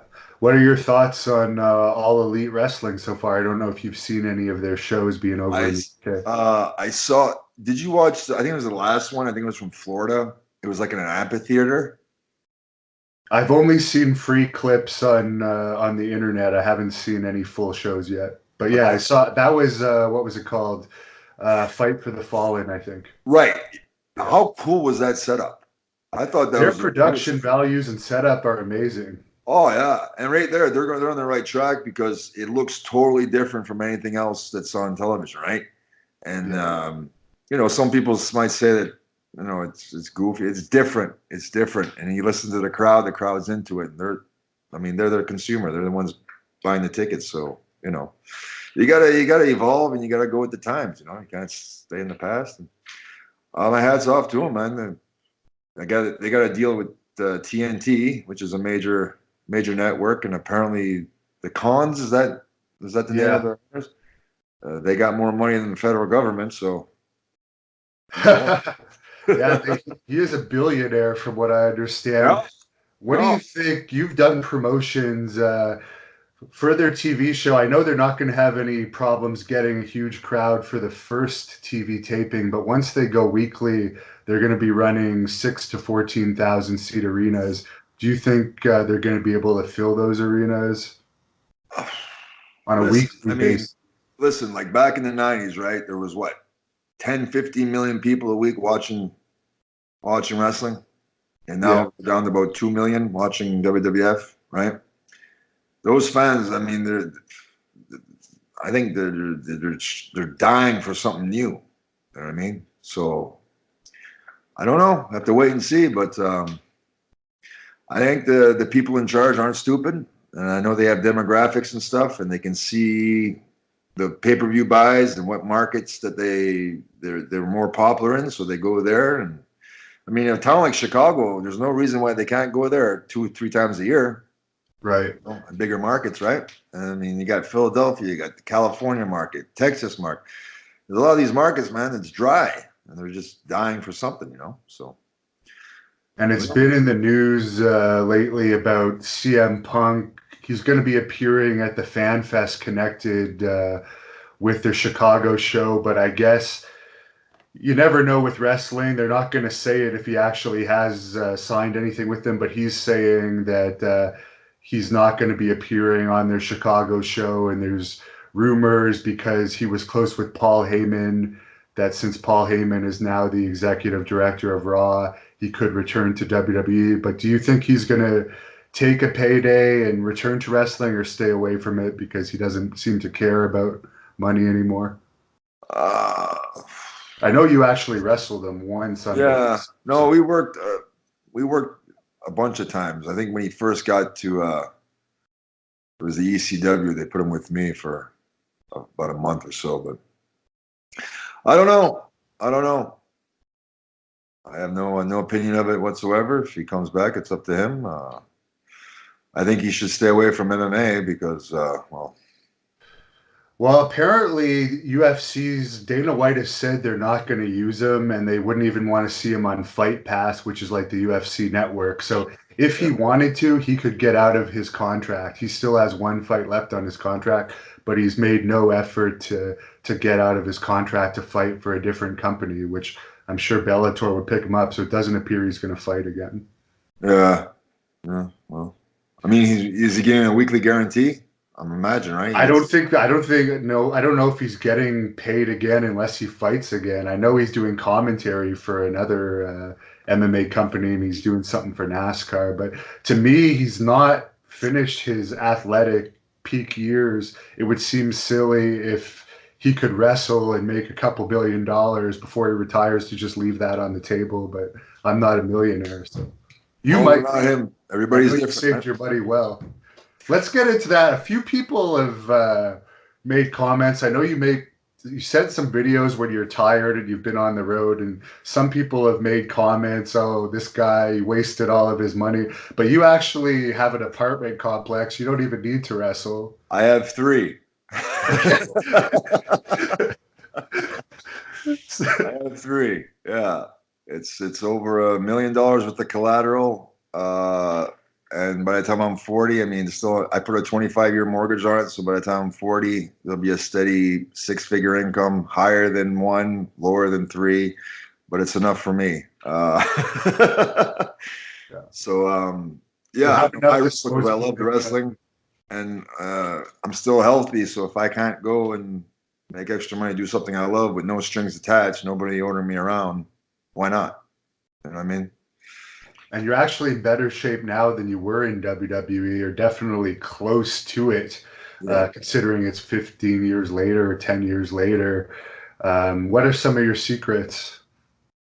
Consistency. I'm in the gym. If I can, like when I'm home or when I'm on the road, I usually get a hotel room with a cardiovascular, like a gym in it. So I get up in the morning and I do my cardio. It helps my body. It's like starting your engine on a cold day, right? Just warm yourself up. And then I usually do the weights in the evening. But it's diet, man. Anybody who's ever been around me or traveled with me sees the way I eat. And, you know, diet and nutrition, diet and genetics is 85% of the way you look. So when my father was a kid, he looked like a young Steve Reeves, and my mom looked like a bikini model. So I got really good genetics. And I'm sure they told you from a young age how to train, because I remember seeing pictures of you when you were about 14 years old. You already looked like a 20-year-old. I Oh, remember in Mat Rats, we were all scared of you because you were really? like the biggest one by far. Right. Um, 17, yeah. yeah. No, man. That's what I'm like you. We knew what we wanted to do from a young age, and my dad's like, "Well, if you want to be a wrestler, you gotta work out and have a body." And I could see, you know, guys like British Bulldogs on TV and stuff. They were my favorite tag team. So we had weight room in the basement. And I ate and ate and ate and worked out like a madman. And I got to ask you about this. It could actually be true that WWE is planning to have an NXT Canada brand. Next week, they're doing a Toronto 3-day tryout. I guess Maximum Testosterone and Lady Yasmin from Great North Wrestling are involved in this, but Oh, apparently Santino would be in charge of this Canadian brand as far as the trading if it happens. yeah, Do you think there would be a market for a Canadian NXT league? I'm sure there would be. I mean, look back in the day, Jesus, you had Stu running 7 days a week out in Calgary. You know what I mean? And then you had the Bearman in Ontario. You had Grand Prix in Montreal and the Rougeos in Montreal, and my dad here in the Maritimes. And I mean, Canadians could make a living just in Canada. They didn't have to go anywhere else. Yeah. You know? I I mean, think the Montreal company had 3 shows a night actually at one oh, it point. was insane. It was Yeah. insane. You got all those. Yeah. I mean, I'm sure they can make it work. Depends how good the quality of the storylines are, I guess, and the style of wrestling they use. I know you eventually want to bring back your dad's territory Mm. once you have that 6-figure income coming in. And you have uh, would you be happy if WWE were to run the Maritimes regular again? Because right now, I don't think they run it very often. I don't even think they go to Newfoundland anymore. uh, yeah, I think, I don't know. Uh, I don't really want to get into it, but hey, listen, they're a very powerful company and they can do whatever they want. So you just gotta sometimes just roll with the punches, right? If you could have the choice between, let's say, the company's giving out contracts now, there's Major League Wrestling, Ring of Honor, Impact, you can't really count because from what I understand, they pay little to nothing. Then there's WWE and AEW. So out of those 5 companies, I know WWE is not one of the ones you'd want to wrestle for, but if you could have the choice of those 5, where do you think you would fit in the best? None of the above. New Japan is where I like to go. Okay. Yeah. Plus being independent, right? If I could get the exposure on New Japan, and then when I'm not, like I listened to the interview you had with Harry, and he said he only get 4 tours a year. I'd be happy with 4 tours a year because I go to Europe and do Canada and do the Indies on as long as they let me know in advance so I can create my own schedule. I'd be happy because you're still getting that exposure, man. And they got great exposure. I mean, I think they ran some shows, some Ring of Honor towns, right? Sold out. Yeah. Ring of Honor couldn't sell them out, and New Japan's come into the same arenas, and they sold out 2 of them the first day of ticket sales. There you go. I know they drew. They're going to London August 31st. I think they got 7,000 or 8,000 tickets sold there already. So by the time the show comes around, they'll probably, if it's not already sold out, it probably will be. And then the Madison Square Garden show sold out like in an hour. And the show they had in Dallas, this is what they needed to do. They needed to put the Von Erich boys on that show because they would have had probably an extra 2 or 3 or 4,000 people in that building if the Von Erichs were on that in Dallas. Right. Yeah. Well, I also think that I think they had just under 5,000 or something with the comps. They were expecting 10,000, but 5,000 is not bad for. It's not bad in this day and age. No, fuck no. SmackDown was drawing like 3,000, I think, on a regular basis for their TV tapings. Yeah. So, I've been reading the results of the house shows, and I notice very often now WWE does not actually use advertised wrestlers on house shows. Was it that bad when you were working for WWE? Would that happen very often where they would say like the top guy's coming and then just not happen? Because in Poughkeepsie a couple weeks ago, 6 advertised wrestlers were pulled from the show. Well, my father taught me that's the #1 golden rule is that you never advertise something and don't bring it. That's the #1 rule of promoting is if you advertise something, you got to have it. So I don't know. Jeez, is that because? Why is that? Because now they're bringing guys to TVs to help the ratings and stuff. Yeah, and I found that interesting because there were some SmackDowns that they just full out canceled, and others that they just pulled people from. But obviously, the ones that they full out canceled didn't have good ticket sales because as a promoter, if you got a sold out house or a house that you're going to make money on, you're not going to cancel it. No. Yeah, that's oof. Yeah. So that's times are tough. I mean, and there's so much. Geez, I mean, you can sit on your tablet or YouTube and watch all kinds of wrestling live. You know what I mean? There's so much more product out there now and available with fingertips. So I don't know, man. I don't know. And for the Cafe de Rene's that you did, because now you're going to be involved in a talk show August 9th in Petawawa, but you're very well remembered for your Cafe de Rene's. Is there one in particular that stood out to you as being your favorite? When I got to pick up Tori Wilson in a body slam, my hand was firmly on her buttocks. And I actually told her that. I saw her in Orlando a couple years ago, and I actually told her that was my favorite moment of my tenure there. Yeah, I think I actually saw her in Orlando that time too. I happened to be in the same restaurant, and David Penzer was with me, and she looked similar to how she was the most beautiful woman I've ever met in my life. How did Kidman pull that off? He's an overachiever. Yeah. So where can people follow you? I know you got Twitter, you're on Facebook, but you don't necessarily allow many people on your Facebook, but for Twitter you allow people. Yeah, there's a real Rene Dupree. There's no check mark, and I don't actually run it because I'm not mature enough to be on social media. So I have someone do it for me, but if you want to contact me for bookings or whatever, or private parties, the person there can contact me. So yeah, and as far as Facebook, unless you're a promoter, I don't really like socializing much, and I don't like to post because I've got myself in trouble in the past. So trying to work on that.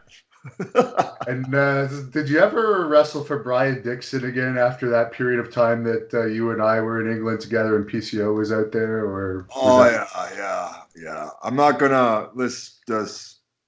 He's a promoter. He's an old school promoter, and I'm not gonna get into it. But let's just say, I'm glad that we went through that, right? Right? Yeah. Because it makes you more You grateful. lasted longer than I did. Yeah. Oh, yeah. Hey, you still got that rubber glove he gave you? That was your gimmick, right? He gave you like a Oh rubber. God, I actually forgot about that. I'm surprised you didn't take that out of your pay. It cost Yeah, no, that was actually a cheap rubber glove. You had to replace it a couple of times because it kept like literally falling apart. you, right? Yeah, it was. I forgot all about that. That's a good. Yeah. Mason Ryan was out there too. Whatever happened to him? Do you think did he just retire after his WWE run? I never heard anything. Well, you know how it is. Most guys, they'll after TV, they'll soak out 6 months or a year, get whatever money they can, and then they get depressed and find something else to do. I think he was working for Cirque du Soleil. That's the last I heard out in Vegas. Okay.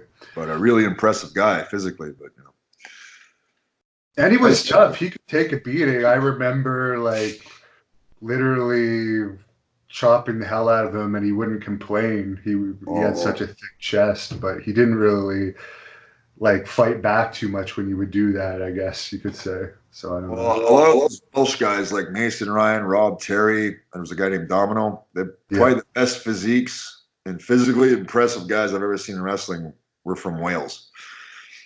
Yeah, just incredible. All right. Well, we appreciate you coming on with us, checking in. It's going to be interesting to do the live talk show because Ted Hart and I are wrestling the next night, so you may actually have to settle things down. I mean, Ted and I have been friends for a long time, but we're going to put it aside for that night and see who the better wrestler is. But the night before, you're involved in this talk show that Ted is also going to be on, and we're actually going to air this thing live on the Hannibal TV, which is going to be interesting because we've never done a live shoot interview before. So it's the first time. Yeah. Oh, I can't wait, especially with Teddy Hart. He's unpredictable. He's crazy. Oh boy, it's good. Crazy in a good way. And what do you expect out of this match? You said you're going to beat the hell out of this guy. This might be his biggest match he ever has. Any message for him?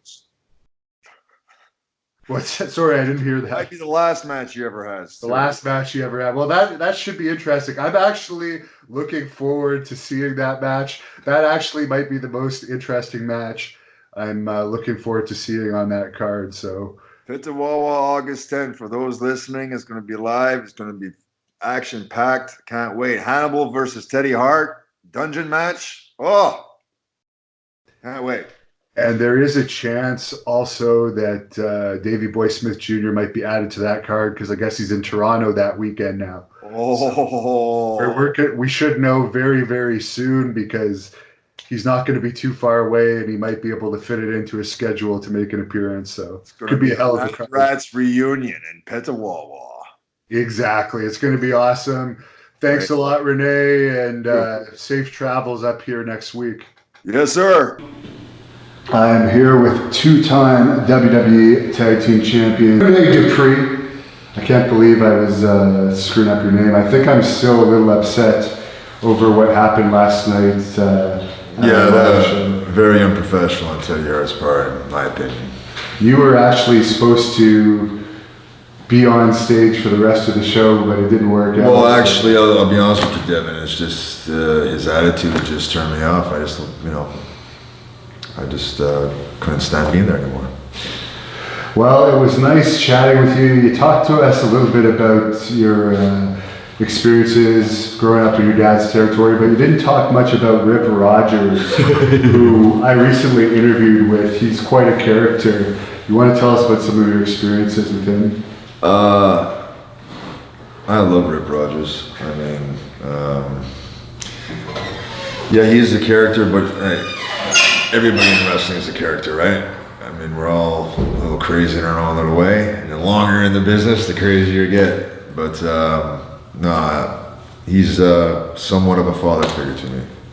And you have to be crazy to be in this business because what do we do? Travel around. The travel's almost worse than the actual job of wrestling, isn't it? Dude, I've been this year I'll be on the road 10 and a half months straight. All right. Yeah. So, yeah. And you started your career as Rene Dupree. What was the whole story behind that?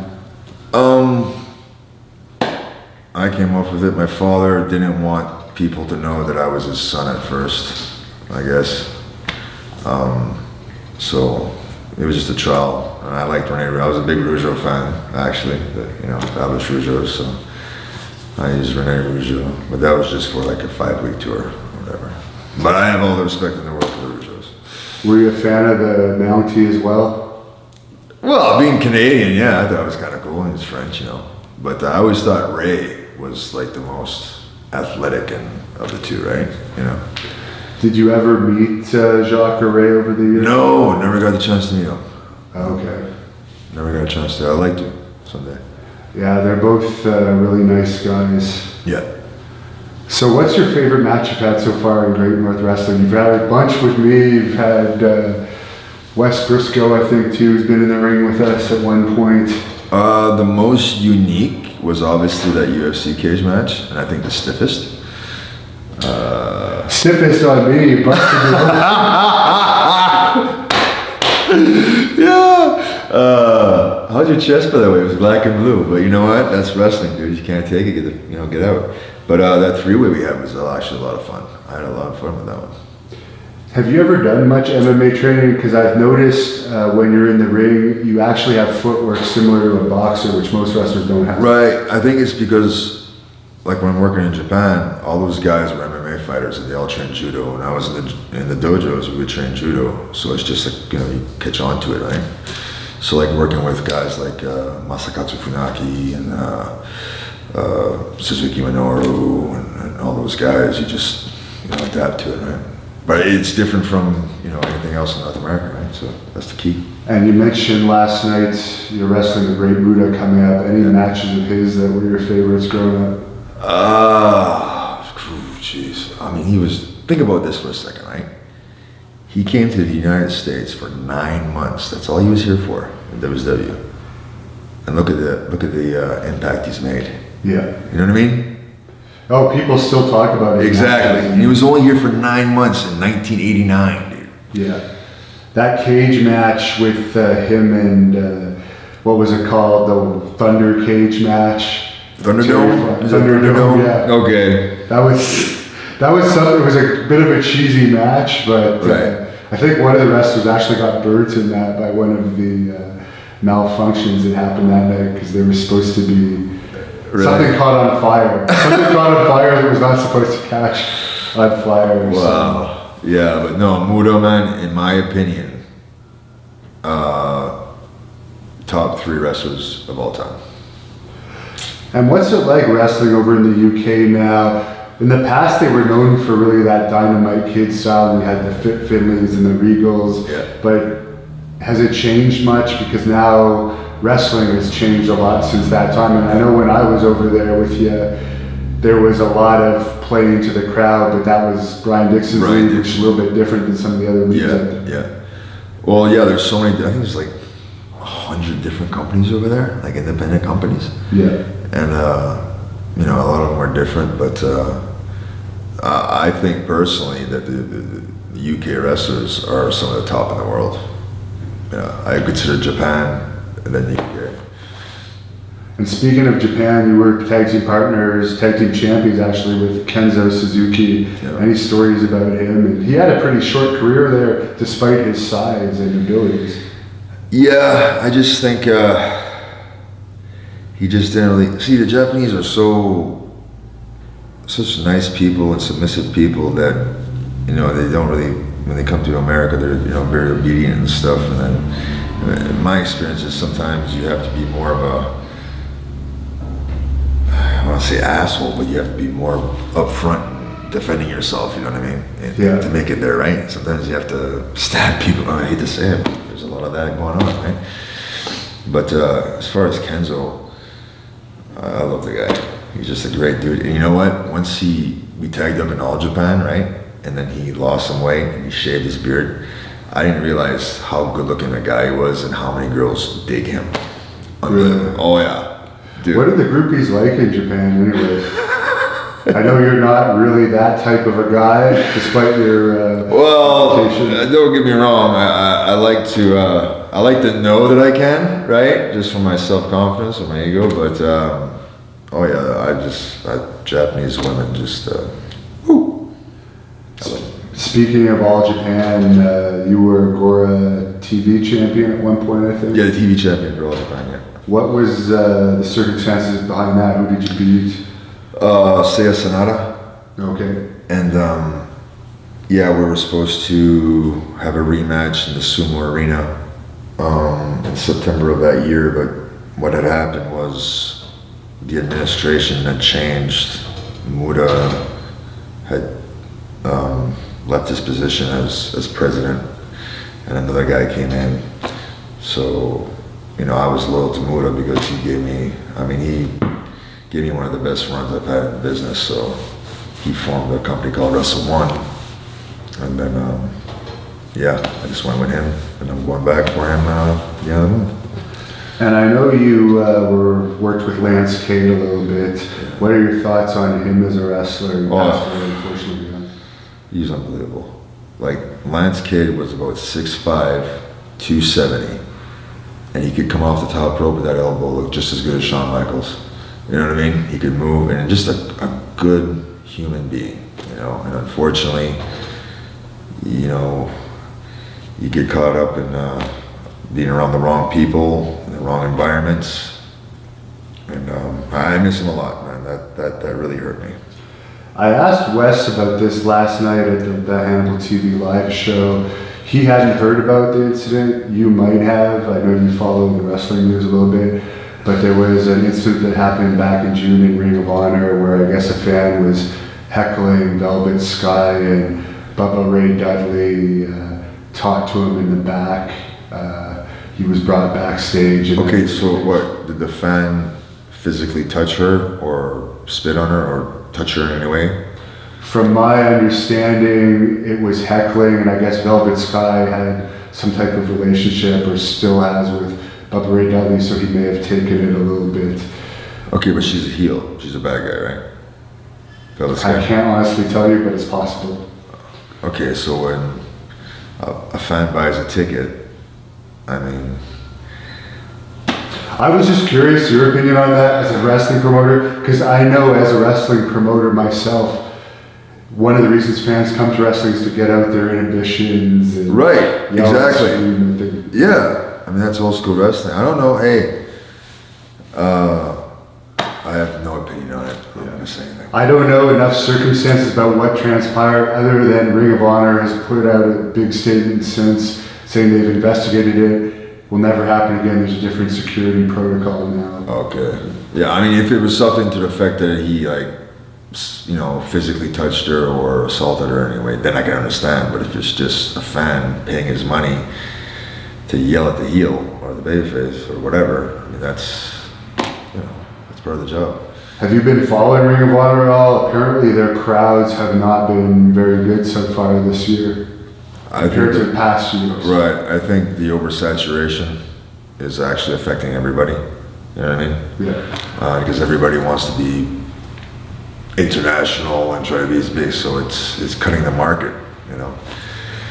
But no, I don't really follow Ring of Honor. Although I'm happy as a pig in shit that PCO is finally getting a good run, you know. That's a match I would like to see in current times, you against PCO. I think that would be a good match. I don't know, he's a little crazy, but then again, so am I. So yeah, you're right, it probably would be a great match. And at one point you were called Rene Bonaparte. I'm guessing that's after Napoleon. Yeah. What was the story behind that? I don't know, man. I went to Japan. They want to change my name. They call me Rene Bonaparte. I guess it's like Napoleon Bonaparte, the French Napoleon from hell, I guess. That was my whole gimmick, womanizer. But I had a lot of fun. Hustle was a lot of fun. A lot of fun. Well, I'm a fan of the real Napoleon, so that's kind of cool. And you've worked some with Rob Van Dam, who I guess he's now part of Impact Wrestling. Any thoughts on working with him? He's the type of guy that we could just say, okay, we don't have to talk and we'll go out and do 35 minutes. That's how well we know each other. You know what I mean? And I learned a lot from Rob. What's Lashley like to work with?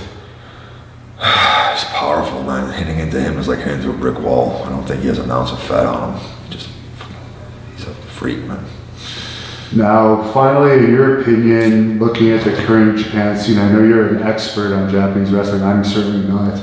Where would you rank like the top 5 promotions? We all know New Japan is the clear #1, but there seems to be a bit of a mix between the other. Well, you always had New Japan, All Japan, Noah. Even though you might see like the crowds and stuff are not as big, it's the sponsorships over there, right? You understand? Dragon Gate, even though you don't hear about them very much, are very popular.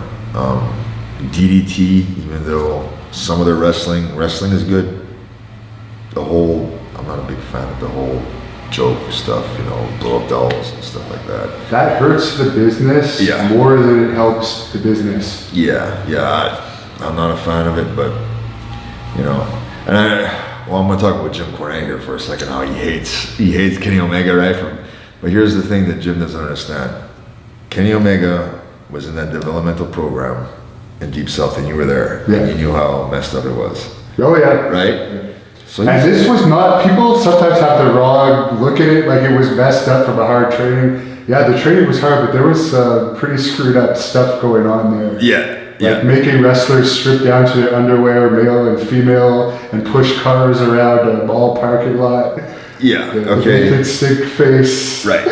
So here, what I like about this guy, I never met him, but what I like about him is he took a chance and said, you know what, I'm gonna try to get the Japan on my own, right? And he did. Now he went to the DDP promotion, and in Japan, the word no doesn't exist. Right? So he basically did what he had to do, worked his ass off, and then, then All Japan was starting to use him. Then finally he got to New Japan and became the IWGP heavyweight champion. So my hat's off to the guy, and I never met him, but I'm proud of him, and I hope all the best to him. There's a lot of Winnipeggers now. Don Callis is one of the executives at Impact, for what that's worth, and then there's Kenny Omega and Chris Jericho. So who would have thought that Winnipeg would... Winnipeg's always been a hotbed, dude. There's a lot of other wrestlers like Chi Cruz, Eddie Watts, who are awesome talents. I met Eddie Watts before. Oh, dude, he was good, dude. He should have made it farther. He was really good. Well, now it's a little easier to make it back in the day than when Eddie was in it. It seemed like even when we were breaking in, because there's so desperate need for polished performers now, and they're creating their own. And speaking of the last company that just announced they're going to have a TV deal starting in late September or something, is Billy Corgan with this new NWA. What are your thoughts on what he's putting together? It doesn't seem like they've done much of their own. For a while they had a partnership with Ring of Honor. Apparently that's finished, from what I understand. So again, the one word that comes to mind is oversaturation. But who knows? I hope they all do well. I hope that everybody can make a living, but just the word oversaturation just comes to mind. One company that I actually enjoy the most, as far as from what I understand from their booking, and I've been following their business, and they've actually grown their business on their own over the past year, is MLW. We have friends of ours, David Boy Smith, they're in that company. What do you think of that company? They have the relationship with Noah. Is that somewhere you could see yourself? It's a really light schedule there. Well, the thing is, we're Canadian, so I need one of those work permits. And those aren't cheap. But at this point in time, I got New Japan is like ever since I was a little kid, right? Hey, if somebody wants to pay me, let's do it. But I'm not really fond or signing a contract. Right. You know what I mean? Like, look at that Lucha Underground thing. Oh yeah, it's screwed over Right? a lot of people. You know what I mean? Like, Even in England, the WWE UK people that are signing, and then they're not running shows, and now there's so many limitations on who they can wrestle. right. They're getting a paycheck, and then I think 1 week out of the month, they have to go do like this crazy intense training at their dojo in England there. So, hey man, it is what it is. If you want to be a part of the business or that company, you gotta do what they say. Well, you're one of the top Canadian wrestlers without question, in my opinion, and in everyone's opinion. I don't see anyone that could really question that. And we're probably going to have you in Great North Wrestling in the foreseeable future, as we've had you for the past several years. So we're happy about that. Any final message you'd like to leave the fans watching today? Petawawa, Ontario, at the Civic Center. You got myself against a backyarder who I'm going to kick the living crap out of. Be there.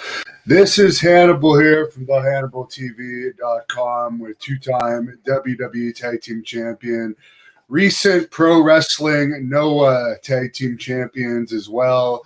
And this is what we're going to discuss today. I guess there's a individual clip posted from Conan's Keeping It 100 podcast where him and the Disco Inferno discuss you a little bit because a fan wrote in with a question about you allegedly having backstage issues at one point, and you wanted to respond more to the fans because you read the comments on this video, and there was a lot of wrong comments from what I understand. So I'll let you get into it.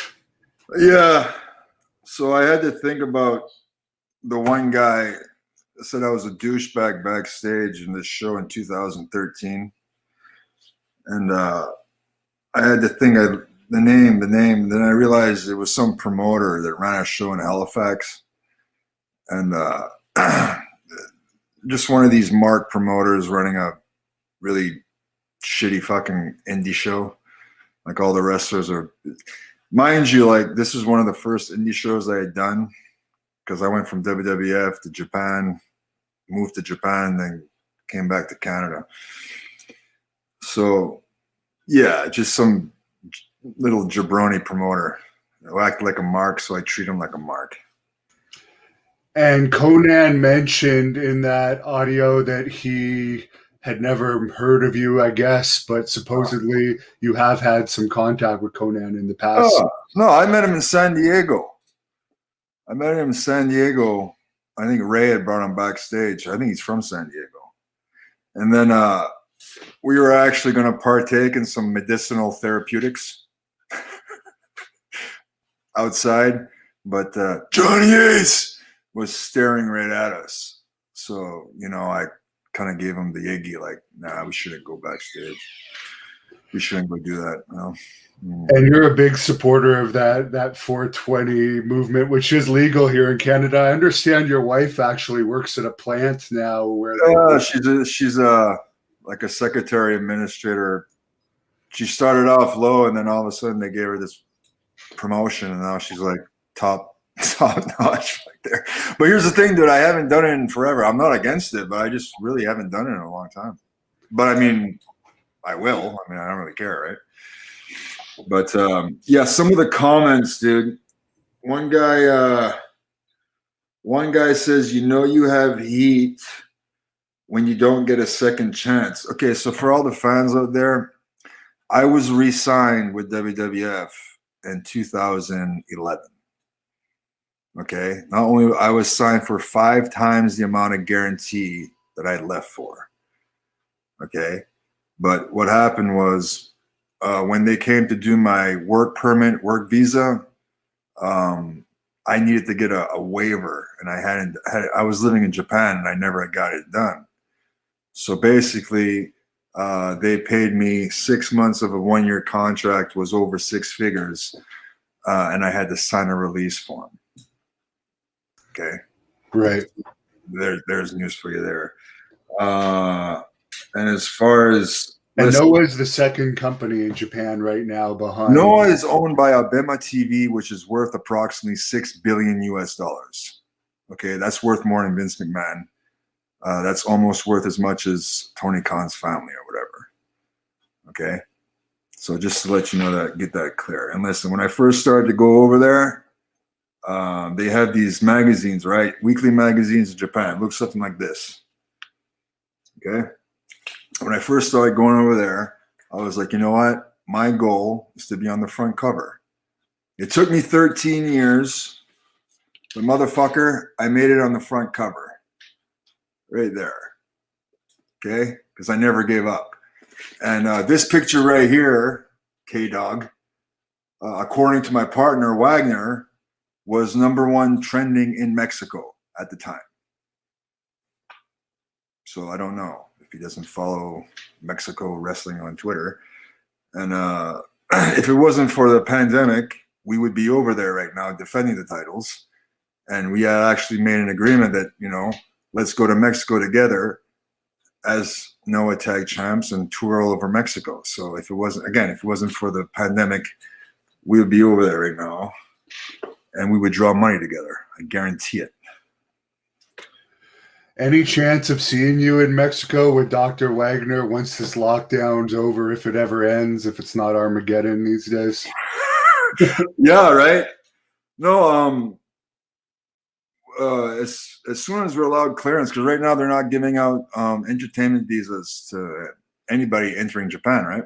So it's already established that once and if this thing clears up, me and him are going to go be #1 contenders again for the tag championships. And then if that happens and if we do win them again, 100%, man. Because I know, like I said, I know we can go down there and do awesome business in Mexico. Because Dr. Wagner Jr., dude, his family is like top 3 in Mexico. Like his father is amazing, like bigger star than Conan is. You know. Was there any other comments on there that you wanted to respond to? I know you had some other ones. Let me try to look it up again, dude. What are your thoughts on, I guess, Sylvain appeared on Impact Wrestling as an announcer last weekend? I guess that means his WWE producer role was very short-lived. Oh, well, yeah, that's another thing, right? So, yeah, so do you realize that over the last 12 years or 13 years that I've been gone, they've been sending people to my signings. Like me and Sly did the first autograph signing we ever did. Like it was in New Jersey. We never did one before. There's a WWE agent just so happens to be right next to us. Okay. And he's with us the whole weekend. And then Pat Patterson shows up once in Quebec City and once in Toronto. And then we have a mutual friend that we've known since we're teenagers, who's an agent there now without naming his name, came to one of my shows in St. Catharines. And then there was one agent, he even called my house 5 or 6 times that we know each other. And I said no. And why do you think they put a tag title on a 9-year-old kid? Why do you think they did that? I'm still wondering, other than just to get some quick publicity out of it. No, I held the record, right? At 19, yeah. I held the record, and they were like promoting and shit. They have a way of sending you message to the internet, right? I never put it over. And they had people calling my house, and I said no. So what did they do? They go and break my record at WrestleMania with a 9-year-old. That's why they did that. That is a good theory on that, for sure. It's not a theory. It's the reason why. Trust me. I know how they work, dude. Well, I've seen it in these interviews. They have strange ways of getting at people. Where's Kenzo Suzuki these days? There's a fan asking. He's your former tag partner. Yeah, I ran into Kenzo in Japan. He's a top producer of Fuji TV. He's like a backstage producer, runs TV shows and stuff. His wife, Hiroko, is a politician. She's in office. Yeah, they have one boy now. And he's doing great. He's out of the wrestling business. He might do an odd shot here and there, but yeah, I met him when I went to Chono's office. I'm like a little kid, dude. I go like I'm like foreign exchange student day at Chono's office, just playing on like playing video games and stuff. Yeah, it seems that you two are very close. I've read through some of the comments here. Yeah. About Conan. It is strange they posted that clip where they didn't really say anything about you. Yeah, Disco. I think Disco said that he had a comment. I never met Disco ever in my life. Never met him. Okay. And Koda, yeah, I met Conan one time, and I actually emailed him. My buddy in Japan gave me his email because I was in between gigs, and I'd really like to go tour Mexico, right? Like that's something off my book. I only did one show in Mexico. It was in 2008. It was for Ultimo Dragon. He runs this big show every year called Dragon Mania, and yeah, they put me in the main event, and it was a sold-out arena Mexico. I was tagged up with Atlantis, Ultimo Guerrero versus Tatsumi Fujinami, Mystical, and Ultimo Dragon. So. Main eventing a sold-out arena in Mexico, that's a pretty big deal, don't you think? Oh, yeah. Wrestling's still huge there. One of the couple of places where it is still popular. One of the comments that was negative on here that you may have wanted to address because I don't remember you ever losing a ton of muscle, but somebody said that when the wellness policy was implemented in 2006, weren't one of the guys with Masters and Conways that lost a ton of size, but I don't remember you ever losing a ton of size. Okay. I brought this right here.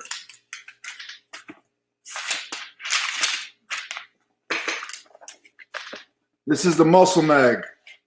All right? Muscle Mag. I was featured like 3 or 4 times. Can you see that?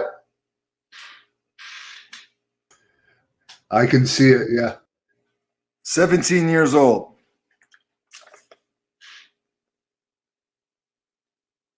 I was bigger than Arnold Schwarzenegger was then at 19. You give me 6 weeks on the right diet plan, I'll look even better than that, naturally. So I have great genetics, dude. And when you have the office people telling you, you gotta get bigger, you gotta get bigger, you gotta get bigger. What the fuck do you think you're going to do? There was a fan on here wondering if you think Lars Sullivan has a chance of being a star. No, he's a shits. Next question. Is there any other comments that you wanted to address? I'll go through some of them. Yeah, go ahead. I can't find a gimmick on my gimmick here. I got all these gimmicks everywhere. Can't find it. What else you got? Someone says, surprised y'all didn't know who he is. Hardcore Holly shot on him over a parking ticket. Yeah, Hardcore Holly also gave me a handful of somas and then ratted me out to the office. And another guy says, my good buddy Cornette, who I have no respect for, talked about you. If he remembers correctly, Cornette said you were immature when you were in WWE. And that's what got you heat. No. Jimmy goes on to say about the phone call, right?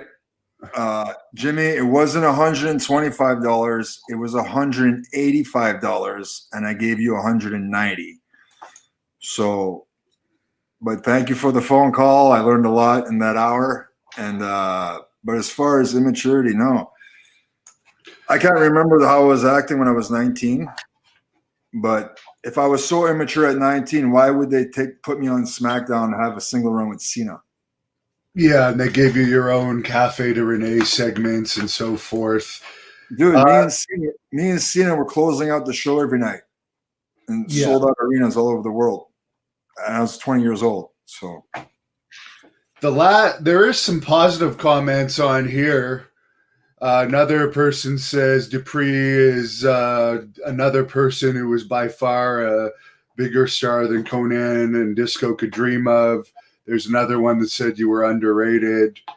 Then there was an asshole that says AEW will sign you because you're talentless but used to work for WWE, which is bullshit. Like, I'm not just saying this, but you are extremely talented. You are in the top 3 Canadian wrestlers. Dude, did you watch that Jericho and Luther match? I unfortunately watched it. Yeah, I'm really I sorry. saw clips of it. I mean, they're both Canadians, and I respect Canadian wrestlers, but holy fuck. Yeah, it was the worst match I've seen in 2020. Now, I haven't seen a lot of matches, but I think I seen another one. Conan on this, he says that Luther does not belong off of Dark. He doesn't care how long he claims to have been in the business for. Well, that's, you know, when you have friends. Listen, if you weren't my buddy, I wouldn't be doing this podcast, right? Yeah. So you give me a platform to call people out on their bullshit because, you know, I just don't like being lied about. You know what I mean? So Dream 12 Chaser brought up, if you remember, Randy Orton, who is now the champion again. yeah, he was probably the worst out of the whole bunch. You know what I mean? He would do things like, I don't want to go on record saying it, but the shit he would do was, you know, and he would influence guys to do bad shit too. You know what I mean? Yeah. From what I've heard, yeah, but he's a good politician and luckily has his father as a Hall of Fame. The guy, listen, Vince loves tall, dark, muscular, handsome men. So he fits the mold perfect. You know what I mean? If he were to lose his abs or be a little flabby, he'd be shoved down the roster quicker than you could say it. Trust me. Rec 46 wanted to know if you could give any insight into working with Hunter or David Finlay backstage. I don't know. Hunter was. There's times where he could be really cool, but a large part he was very standoffish, and you know, I don't know. Dave Finlay, I think he was one of my supporters at one time. One reason why I had a bad rep on SmackDown is because him and Johnny Ace dragged me into a dressing room one day, and they were pitching to fucking Vince to give me that top spot, even though I was so young. You know what I mean? That's why Bradshaw was on my ass more so than usual, than most people, because he was being used as a top heel, but I was the second one, you know, the second heel there. But I was younger, I was better athlete, and quite frankly, at house shows, nobody would get more reaction real fucking heat than me. That's a fact. Mike wants to know if you eat EBI in Japan. I don't know what that is because I've never been over there. Ebi, is that type sushi? I don't know, Mike. You're going to have to be more specific than that. More specific. Do you still talk to Rob Conway at all? Mace the Great wants to know. You were never tag team partners with him. Yeah, we were. Jamar says you were always good. So you have a lot of supporters on this channel. UFC Nexus thinks Randy got Arn Anderson fired. No, it was Ken Anderson. Yeah, he did. Or Ken Anderson, yeah. Why? What happened there? Apparently he hit him with a suplex or something, and that's the story I heard. And then Randy went bitching, complained to the office, and then they fired him. Gummy Devastation says, did you like working for Over the Top Wrestling in Ireland? The best. The Irish crew is the best. Love those guys. Mike says yes, he was talking about sushi, and Double S tipped you $10, so you didn't do this for nothing. Oh, really? They give tips on this? Yes. Thanks. I got a poodle to feed. Yeah, if it's sushi, chances are I ate it. So. Do you have a poodle, really? I didn't know that. Hey. Let's see. Hold on a second.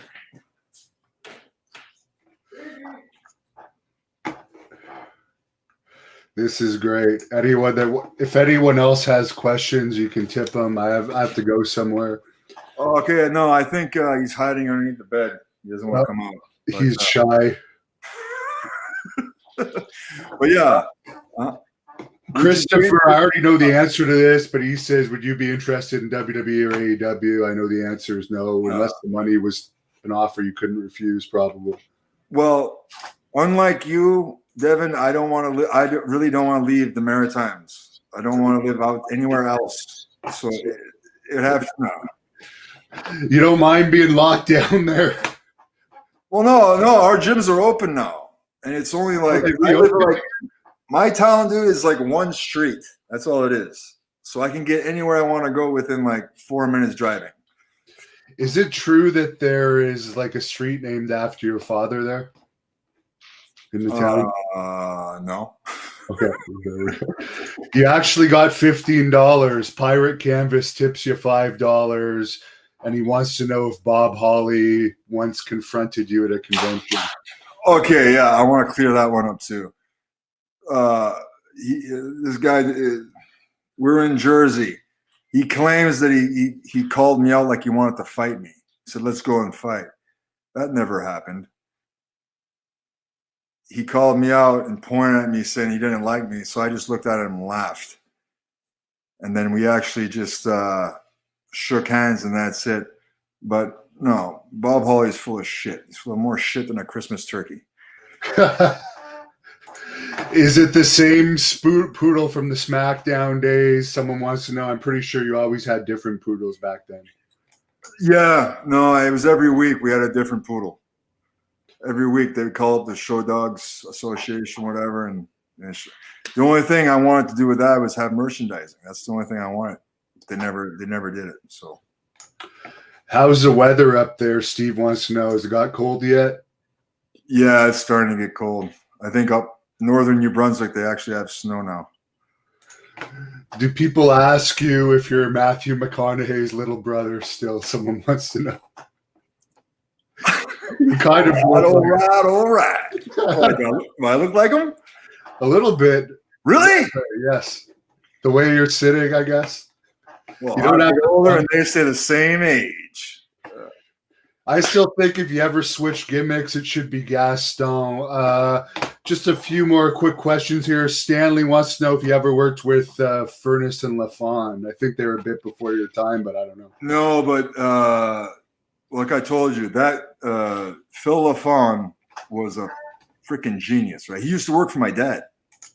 He was Phil Lafleur, and I used to watch him as a kid. And all those awesome All Japan tag matches, all those sequences, man. So many guys ripped off of him, and then the only thing WWE says about him is that it's the world most boring tag team ever. Go watch his stuff in All Japan with him and Crawford versus Kobashi.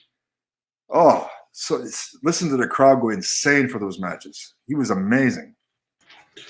Now, I know you and Benoit were never close. Jet fan wants to know if Chris Benoit ever talked to you about concussions or depression. I'm fairly certain no.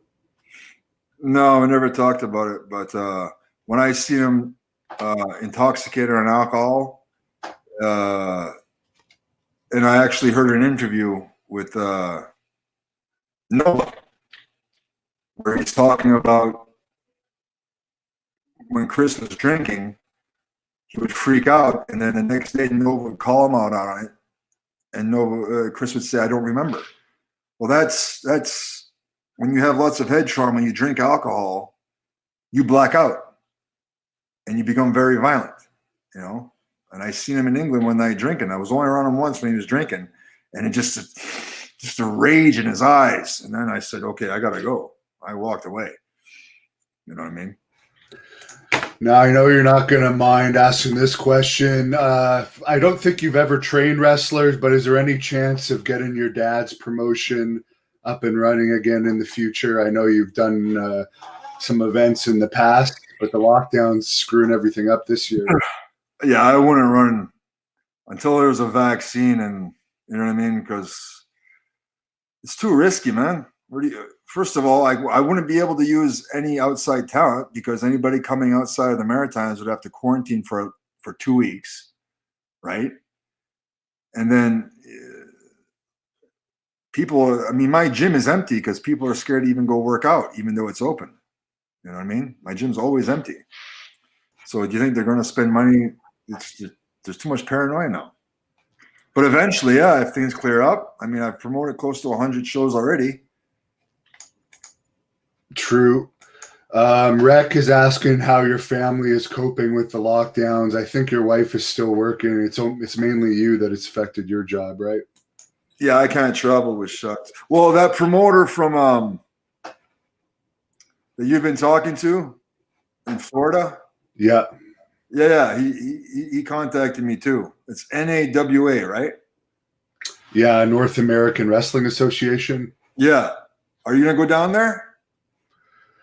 Yeah, it looks like if I can, I will probably, yeah. Yeah. See, if I went down there, what would happen is that I'd have to come back and then stay quarantine isolated for 2 weeks. So, I mean, I can't stay by myself for Christmas and New Year's, dude. You know what I mean? Yeah, I actually have to be in the US around that time anyways, and I'm not a big Christmas person, so it doesn't bother me. Eamon tipped you, I think that's £5. Didn't even have right. Thanks, Eamon.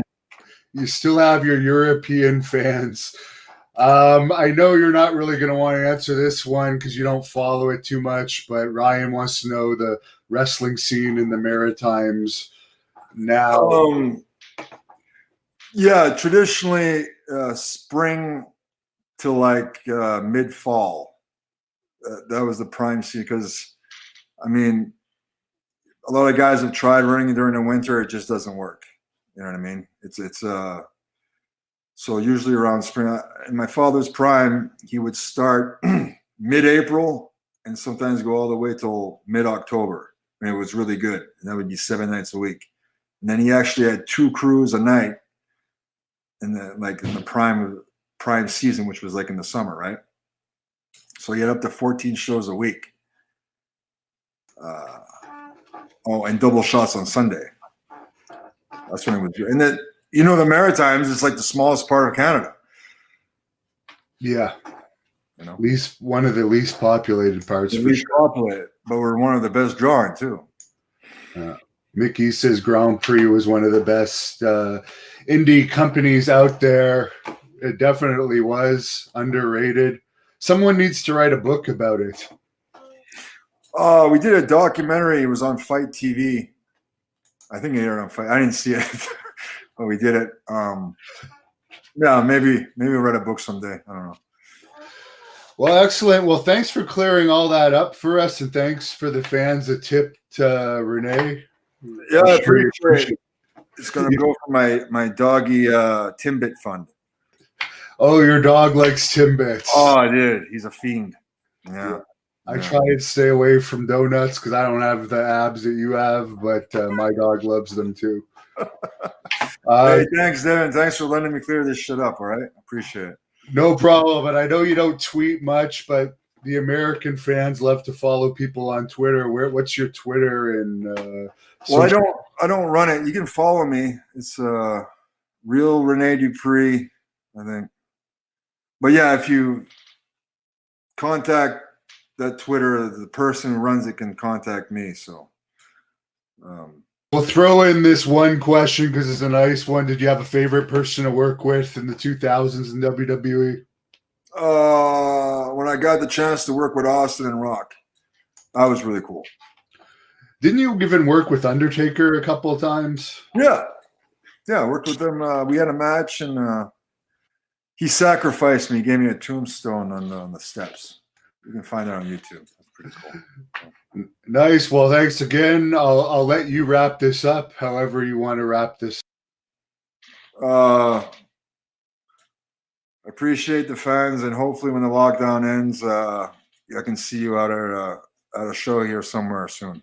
This is Hannibal here from the HannibalTV.com with Piper, and we have Rene, who looks like he's got something he's smoking. I got something too. CBD, it's not THC. Is that to help you sleep? Because I know it's what, an hour later there, so it's like 7 o'clock there now, No, it's 8 here. or 8 o'clock. Okay. Yeah. I don't even know what time it is anymore because it's lockdown here in Man, I feel for you, dude. Yeah. No. Ah, what the hell is that? With Brian Somehow I Clark. put up Adam Bomb's picture. Well, he's looking good for his age. How old is he? He's in his 50s, Oh, late yeah, he does look good 50s for him. actually. Just had successful surgery. But you wanted to come on because you got a podcast Yes. called Yes, I do. Cafe de Rene. So you could tell us a little bit about that. Well, since I can't travel and I'm bored as hell, this buddy from England, his name's James, he has his own podcast, Primetime Conversations, and then he said, would you be interested in doing this? And I've been doing it now for 5 months, and I'm having a lot of fun with it, dude. So what we do is we basically, kind of like you, I interview guys I used to work with in the WWE, in Japan, and all over the world, and just tell stories. And then some weeks I might pick a topic and talk about it and give my insight, my opinions on stuff. And then I might start reviewing shows too. Might get actually, because I haven't followed American wrestling in like 15 years. Like I literally have not watched a show in 15 years. So I might start doing that because I know that's pretty popular with the other podcasters. So, you know what I mean? I lasted one episode of Rampage and one WWE pay-per-view. And I gave up. Couldn't do it? I could only do it twice. That was Yeah. literally the first pay-per-view I saw in 20 years. The Which other one was it? Invasion, and that was only because it was during Mat Rats and somebody had paid for it. And you may have even been watching it too because someone Possibly. ordered it for us. But of course, you were in many WWE pay-per-views. Is there any that stand out to you? Well, WrestleMania in the Garden, that's kind of, that was a big deal. What Like do you think- SummerSlam, Royal Rumble. Royal Rumble's always been my favorite pay-per-view. You know what I mean? I mean, Pat Patterson took one of the most boring matches ever and made it into one of the most exciting. Because a regular Battle Royal is pretty fucking boring, right? But the Royal Rumble is exciting. But Yeah, well, maybe you better start by reviewing the upcoming Royal Rumble. I don't know any of the matches announced, but oh yeah, that's coming up, isn't it? it is. Should be this month, right? Usually it's January. Yeah, Right? January. So maybe you could start with that. If I don't think you're going to be shilling out the money for the WWE network to watch it, but Well, maybe they don't your have a podcast- network anymore, don't they? Oh wait, here in Canada they do. Yeah, I don't know.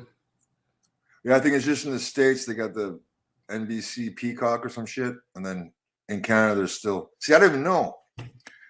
That's how fucking up to date I am. Oh no shit.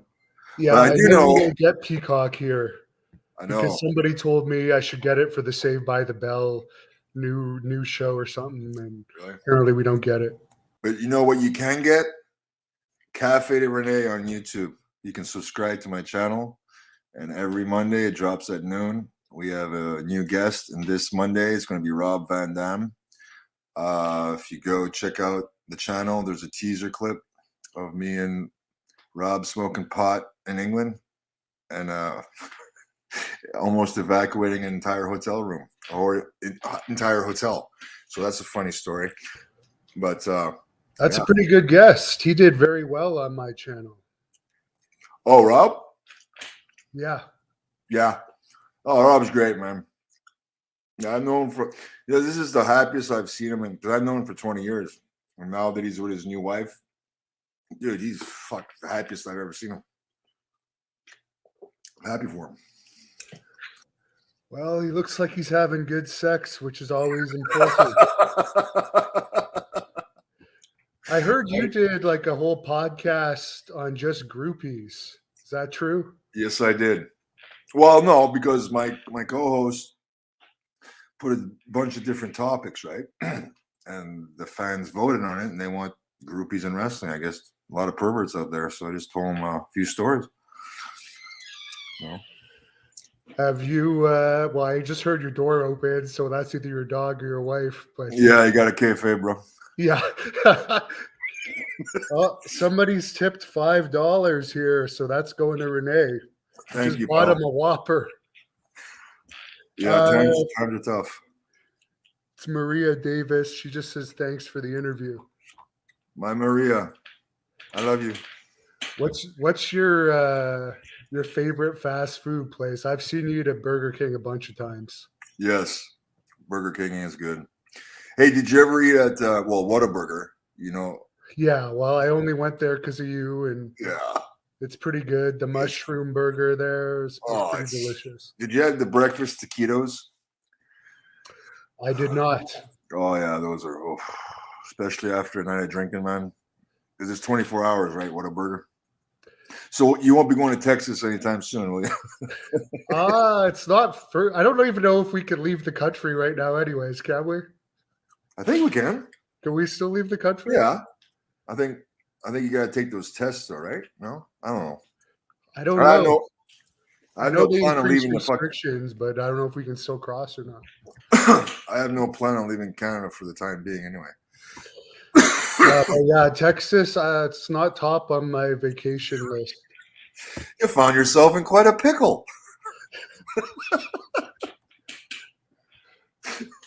Yeah, well, now you're making me want to eat a pickle because this THC is kicking in. Is it? You know what you should do once that kicks in?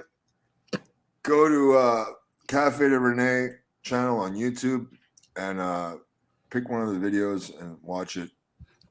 Get yourself a Whopper and enjoy, man, because you're going to love it. Especially this Monday at 12. Rob Van Dam is going to come on. We got about an hour. Most episodes last an hour. And yeah, so I have like 5 or 6 different guests already pre-recorded. I don't want to say who they are. I like to keep it a surprise, kind of like the Royal Rumble. You know, in the Royal Rumble, you don't know who's coming out. It's exciting. I want to keep it that way. But this Monday is Rob Van Dam. Airs at noon. We have a fan watching from Palestine. Palestine? Yeah, I don't even know where that is. Isn't that the Middle East? That's in the Middle East somewhere. Bonjour. I didn't go to class very often. My senior year, I only showed up for the wrestling and rugby practices. So I don't know how I scraped by. I usually skipped school and went to the gym. Yeah. Lots of fun. Now, you did interview my friend as well, Charlie Haas, lately. Yeah. How was that? And do you have any stories you could share about him? Because he's been on this channel a bunch. Did he tell you the story about how when him and Jackie, when they got married and they got back from their honeymoon, they both got fired? He didn't tell you that one? No. Oh, yeah. We were talking about Jackie. Yeah. No. They had gotten married, right? They went on their honeymoon. I guess they went to Antigua or one of those Caribbean countries, you know, South America. And the day they got back, Johnny S calls them up and fires them both. Ain't that some shit? Well, didn't they fire CM Punk on his wedding day too, or something like that? Yeah. They fired Billy Gunn on his birthday. Yeah. I don't know why they do that. But it's not coincidence, dude. They purposely do that shit. Why do you think Charlie never got a second chance anywhere for some reason? I mean, he doesn't have that much heat. I don't understand. No, everybody likes Charlie. I think he wanted to go into the married life, right? Christ, he was married 14, 15 years. And then... Wow, that's a long time. I know, especially for a wrestling couple. I was with my wife 13 years, and I only lasted a year and a half in marriage. In this day and age, dude, I don't see what the point is, man. I had to go other side of the world to find mine. You know what I mean? Yeah, very hard to find good girls in North America. That's for sure. So are you excited about the Grave North Wrestling shows coming up, dude? Yes, there's two already announced. Of course, April 23rd in Ottawa at the Earl Armstrong Arena. Then Petawawa, where you've actually wrestled before, Yeah. September the 3rd at the Petawawa Civic Center. And tickets for both those events are already on ticketweb.ca. And we've already sold tickets, Really? even though they're quite a bit in the future. But I want to make sure people plan to be around on those weekends. And it's going to be great. You're taking on Jeremy Prophet for the Yeah, I'm gonna beat Canadian his ass. title in Ottawa. I'm gonna beat that motherfucker senseless. He needs it. Yeah, I'm excited for it, man. I love Great North Wrestling events. They're always professional. They're always well done. Hey, do you think I could air my matches on Cafe de Rene, my YouTube channel? Is that okay with you? I don't see why not. That'd be great. It doesn't bother me. It's good publicity for Great North Wrestling.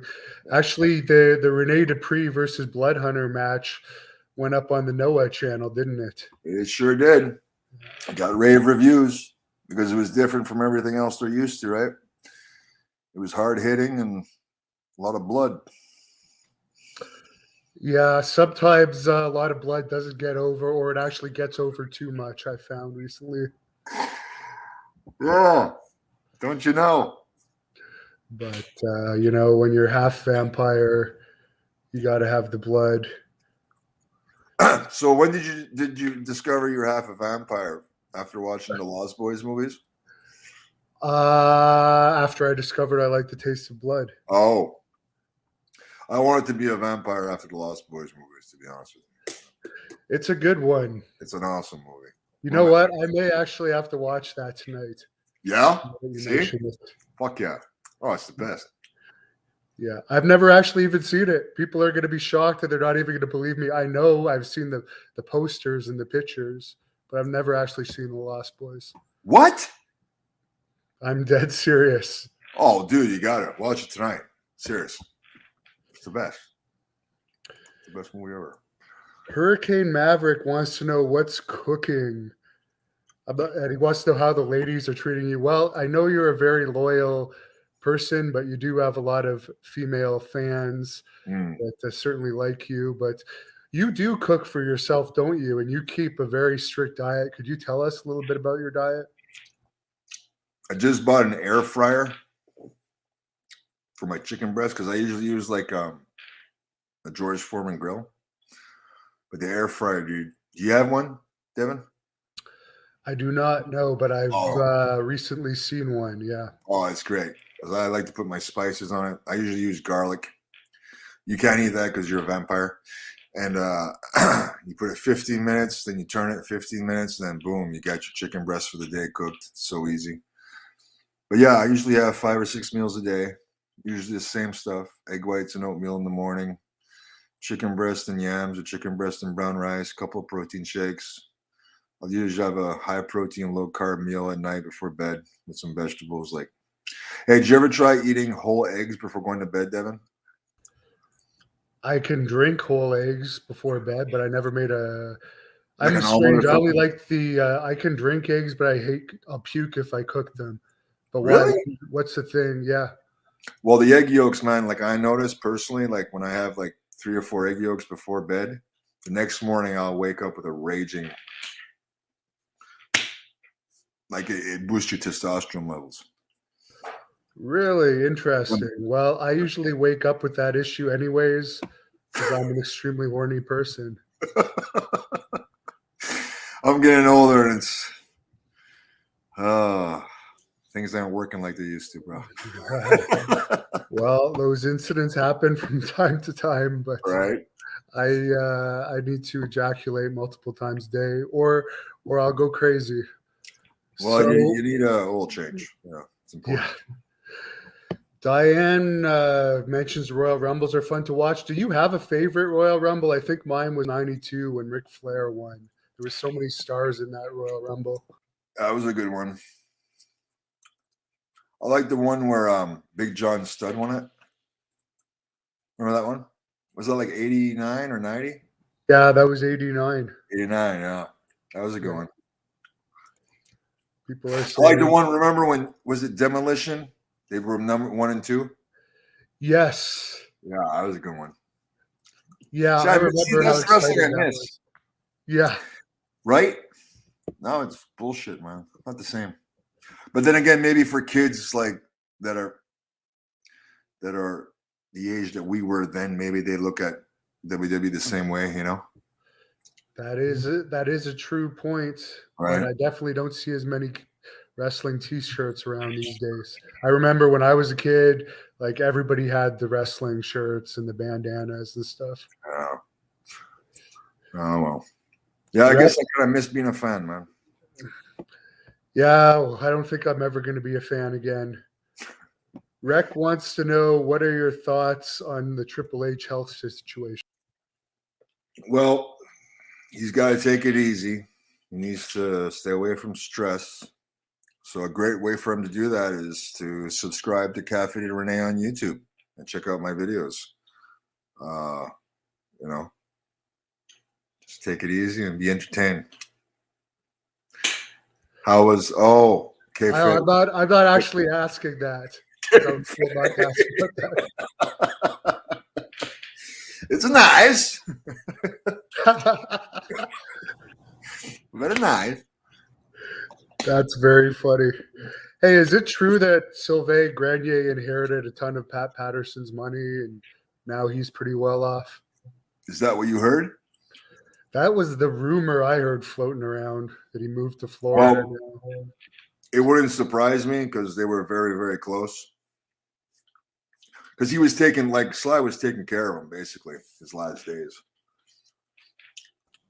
So, I mean, they were like a father-son type relationship, you know. I heard he was very good at taking care of him.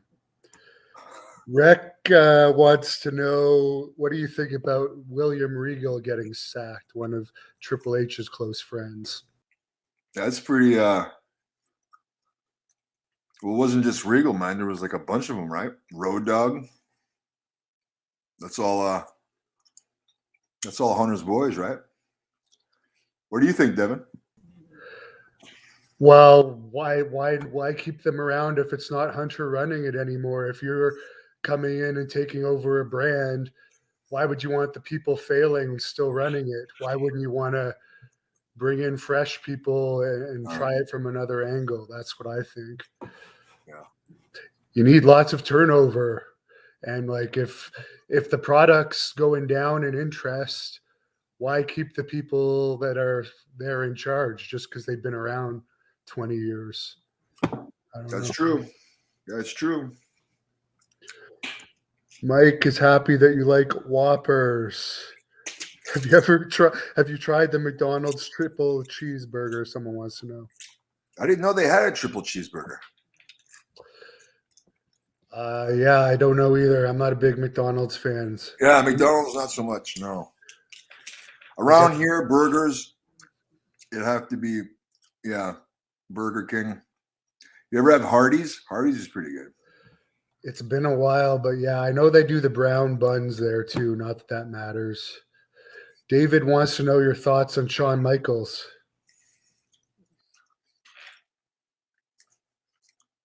Heartbreaker, he's not anymore, eh? Yeah. No, he certainly isn't, is he? Jesus. I don't know. I always liked him. Honestly. Palestine is in Israel. Oh. And Besides- somebody says, say hello from the UK. This man is a beast. Well, Controlled Pairs. My co-host on Cafe de Rene, my new YouTube channel, is from Nottingham, England. So please subscribe to my channel and support me and a fellow countryman. All right. You're popular in England. You know. Oh shit! I wrestled there a lot. Yeah. I wrestled there a lot. Yeah, you lasted there longer than I lasted. Well, to be fair, I would not go in that same situation again. Did he lie to you about your guarantee? No, he did not. But Like me. I didn't realize how expensive everything was going to be there. Yeah, he lied to me about that. Yeah, England's not cheap. There is groupies in England, as I found out. They still exist there. Yeah, I couldn't believe that. It's like how that, because I had no luck. Well, that one time with the Scottish thing. Yeah, the one time that we heard around the campground. That was interesting. That was brutal. I do remember. She looked like a hobbit. Oh God, there's a bunch of really ugly ones there too. Yeah, that was an 8-month dry spell. Sometimes you just gotta take one for the team. Yeah, yeah. The one I liked the most was that South African one from the gym. See, I never seen her. Wait, did she have red hair? Like dyed red Yes. hair? Okay, I think I've seen her before. Yes. She was cute.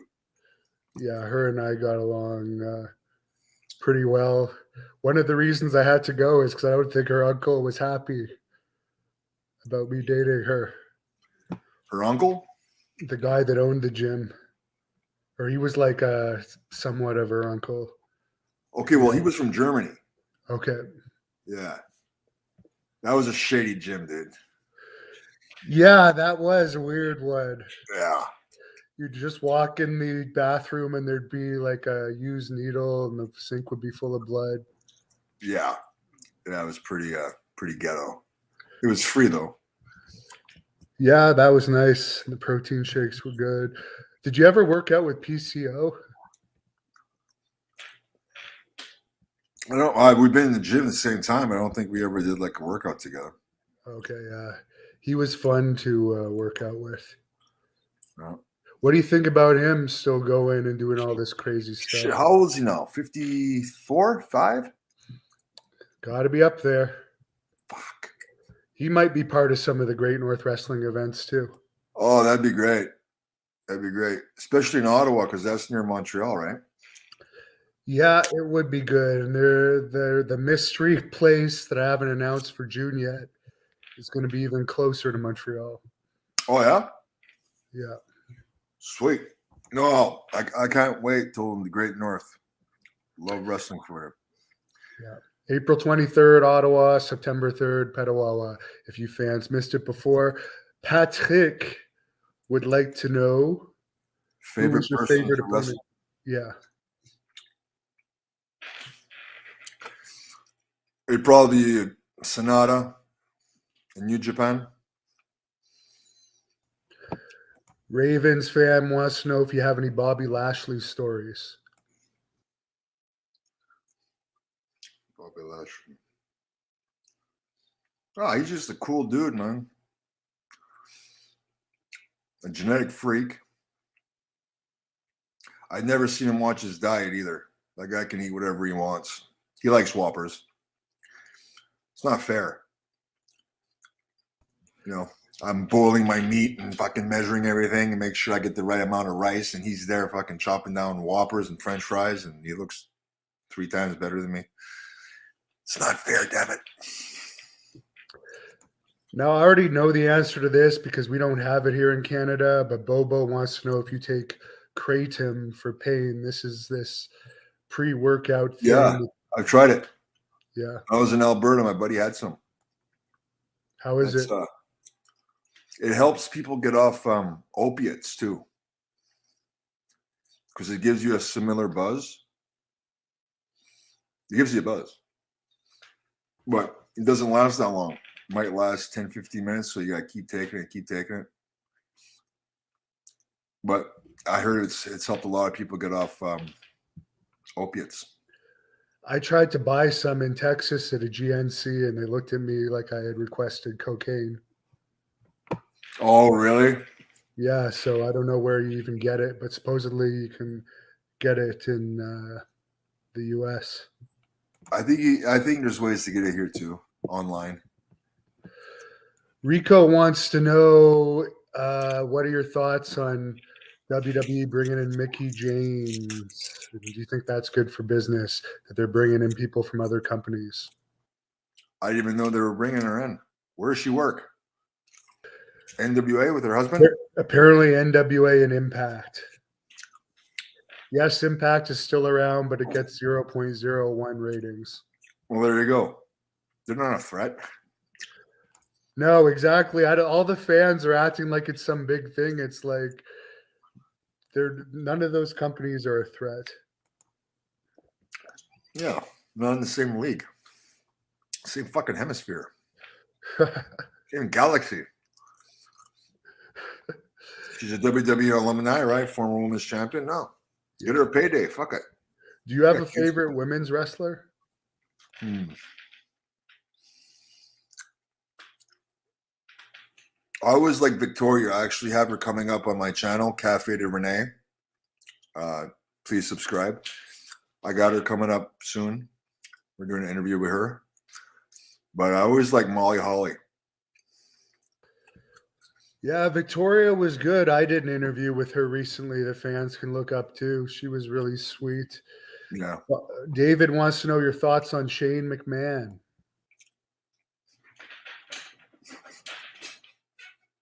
I don't know. Where is he? Is he gone? He's not around anymore? I think he's doing his own thing again for now. I don't know. Is he? He's always in and out. He's got to work on his punches. That's all I'm saying. Do you think they're going to sell the WWE? I've heard rumors. Usually where there's smoke, there's fire. How would you rate Stephanie McMahon as a booker? Not a fucking booker. She should stay in the office and worry about numbers and shit, not concentrate on fucking anything to do with wrestling. In my opinion, unless you've physically done it in the ring, how could you tell anybody how to do it? That's just my opinion. But they're not a wrestling company, dude. They're a TV show. Don't forget that. Yeah, 100%. Right? How did you find the transition from 20-foot rings to the smaller 16-foot rings? Nick wants to know. Well, I actually went from the 16 foots to the 20 foots, back to the 16 foots. Going to the 20 foot was a little weird. I haven't been in one for so long. Like in Japan, it's 18, right? My dad was 16. And in England, man, there was some that were like 14. 14's too small. Yeah, that would not be pleasant at all. No, 14's way too small. Yeah, what's yours? Yours is pretty big. Is it 18? I use different ones, but it's been 18 a few times. Yeah, the one we had, the three-way with me, you, and West, that was the 18. Oh, that was a big one, yeah. Yeah, I like that one. Yeah. That was a good ring. Yeah, that was a good match. We had over 1,000 fans for that event. That was in Peshawar, wasn't it? Near Petawawa in Pembroke. Pembroke. You Yes. going back there? You should. It's all part of the Ottawa Valley. It's out in the Okay. country.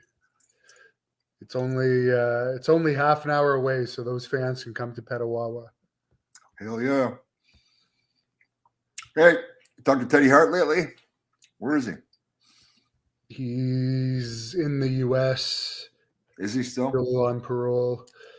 I think he's going to be on parole for another 2 years, from what I understand. But they've consolidated his parole all in one state, I think. So I believe Texas? he's in Texas, yeah. So good luck to him.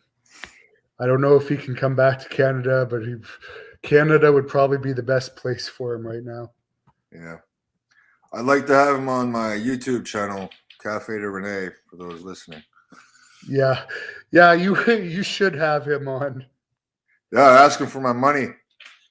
Yeah, Oh, well, shit. he actually owes me money too. Does he? And that's what I find it annoying about that. He acts like I turn my back on him sometimes, but it's like, you promised me that you would pay me back by the end of the week, and I didn't have the money to lend you, and I lent you money, then I had a hard time paying my bills, and you lied to me. So How many You're like times can you lend a person money that does that? You're like the fifth person tells me that he owes the money. Yeah. Well, Oh well, I think my days with him are over, but I wish him luck. no, How did you get along with Eddie Guerrero? loved him.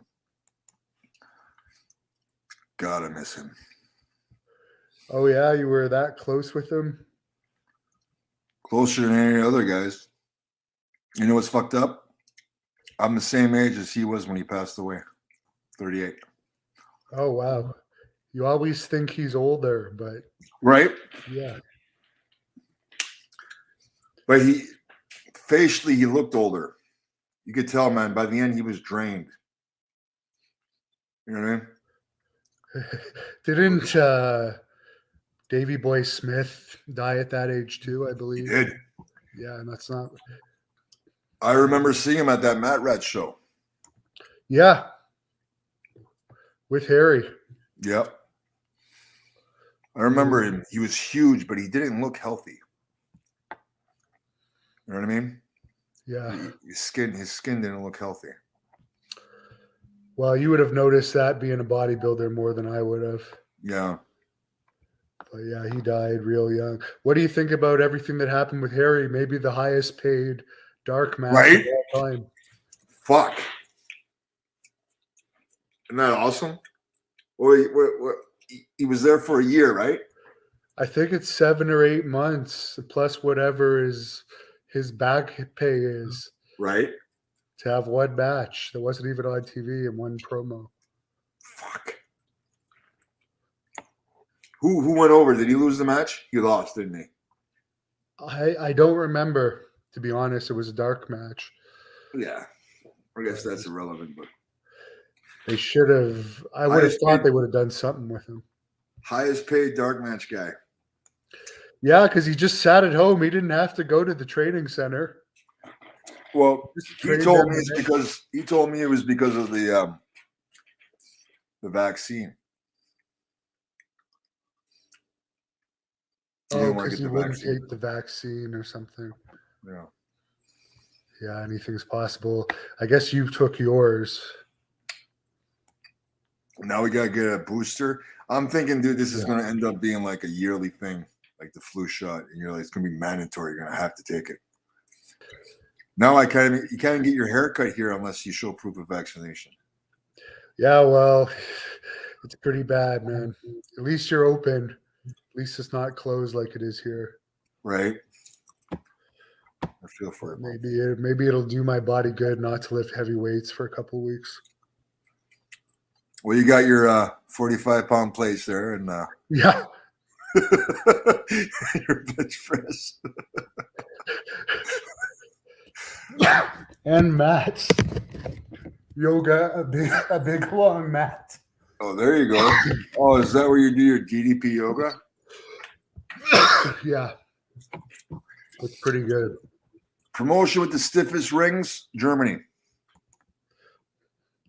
After Hannibal, training Germany. in the dungeon, I've never even really noticed stiff rings. So what is Bruce Hart to train you? Yeah. So what would you guys do? Take bumps on concrete? Take bumps on the mats in the dungeon. Like the mat you just showed me? Yes. Jesus. So you learned how to bump. And you took a lot of bumps. You took at least 60 bumps of practice. Jesus. Yeah. Lauren says, much respect, one of your female fans. Oh, Rec, 39 is how old the Bulldog was. 39. Oh. You still have a year to go. Year and a half to go to beat him. No, I don't want People to. saying Miz is a bitch on here. What do you think of the Miz? I don't think he's your favorite wrestler. No, but I mean, dude, you're a reality show fucking reject. All right. You're not a pro wrestler. You have no right calling out a guy who dedicated his life to this shit. You should have said, I have no opinion. I have no opinion because I'm not a real pro wrestler. That's what you should have said. I'm in the sports entertainment business, not the professional wrestling business. Yeah, so few stories based on actual facts regarding that whole situation. Yeah. Somebody wants to know how the Hardy Boys were backstage. They were cool. Now, if you could get Jeff Hardy, that would put you on the map. Yeah.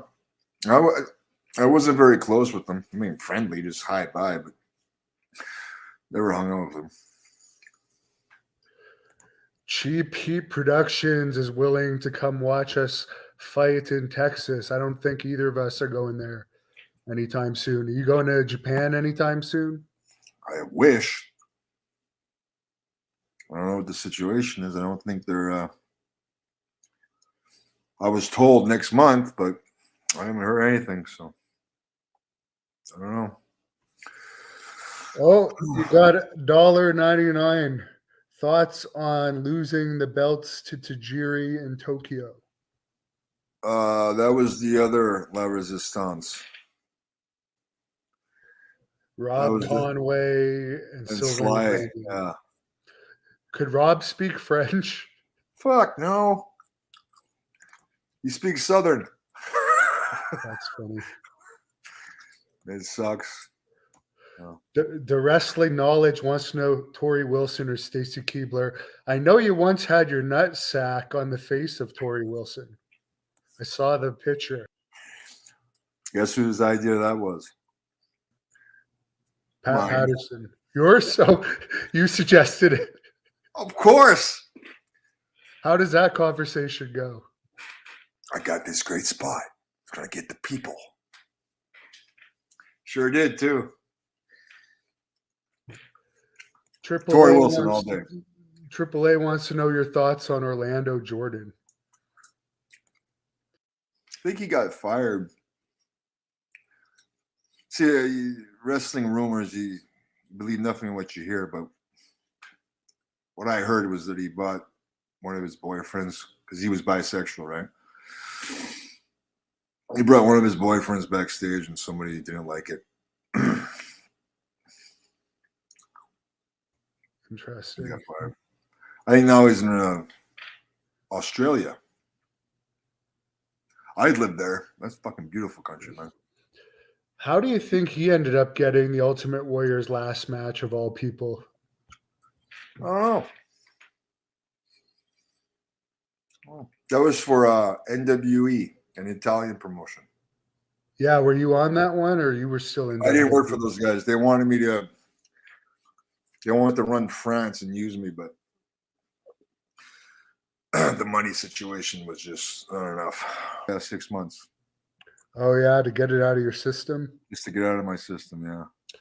Go buck I wild. haven't drank since December the 24th. Guys like us shouldn't drink because we're too fucking crazy.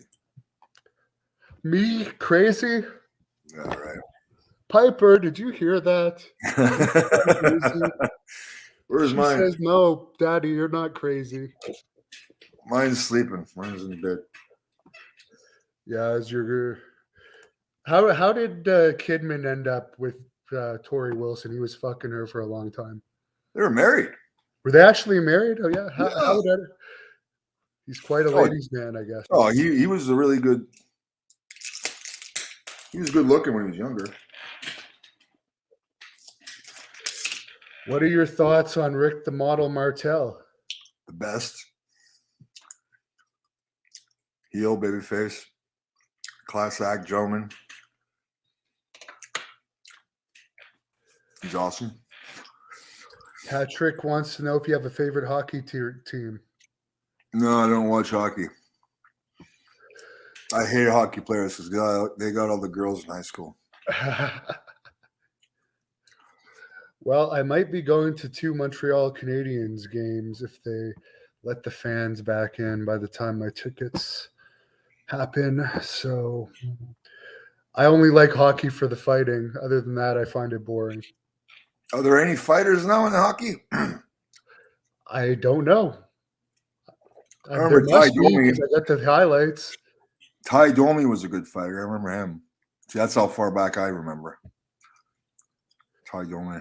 Any thoughts on Tyson Tomko? Christian wants to know. I would love to have him on my podcast, Cafe de Rene, on YouTube.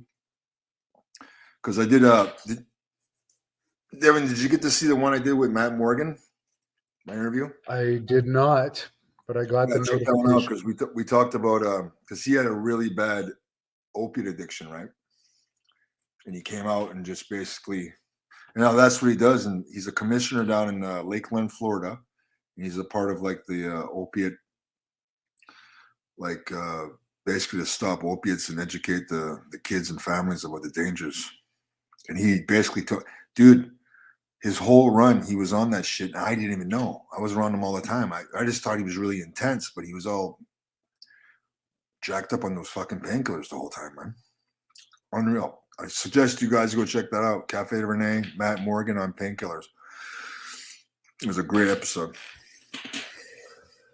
Lucky for me, I've only ever taken weed for that because those seem like they're bad news. No, it's just a matter of time before the United States legalizes it on a federal level. Just a matter of time. I mean, it's stupid that they don't really. Especially now, did you hear about fentanyl, Devin? This new, it's a synthetic opioid that's manufactured mostly in China. And a lot of the Mexican drug cartels are getting this shit shipped in bulk. And all it takes is like a couple of grains, like a couple of grains of salt, a couple of grains of this fentanyl shit, and you can overdose and die.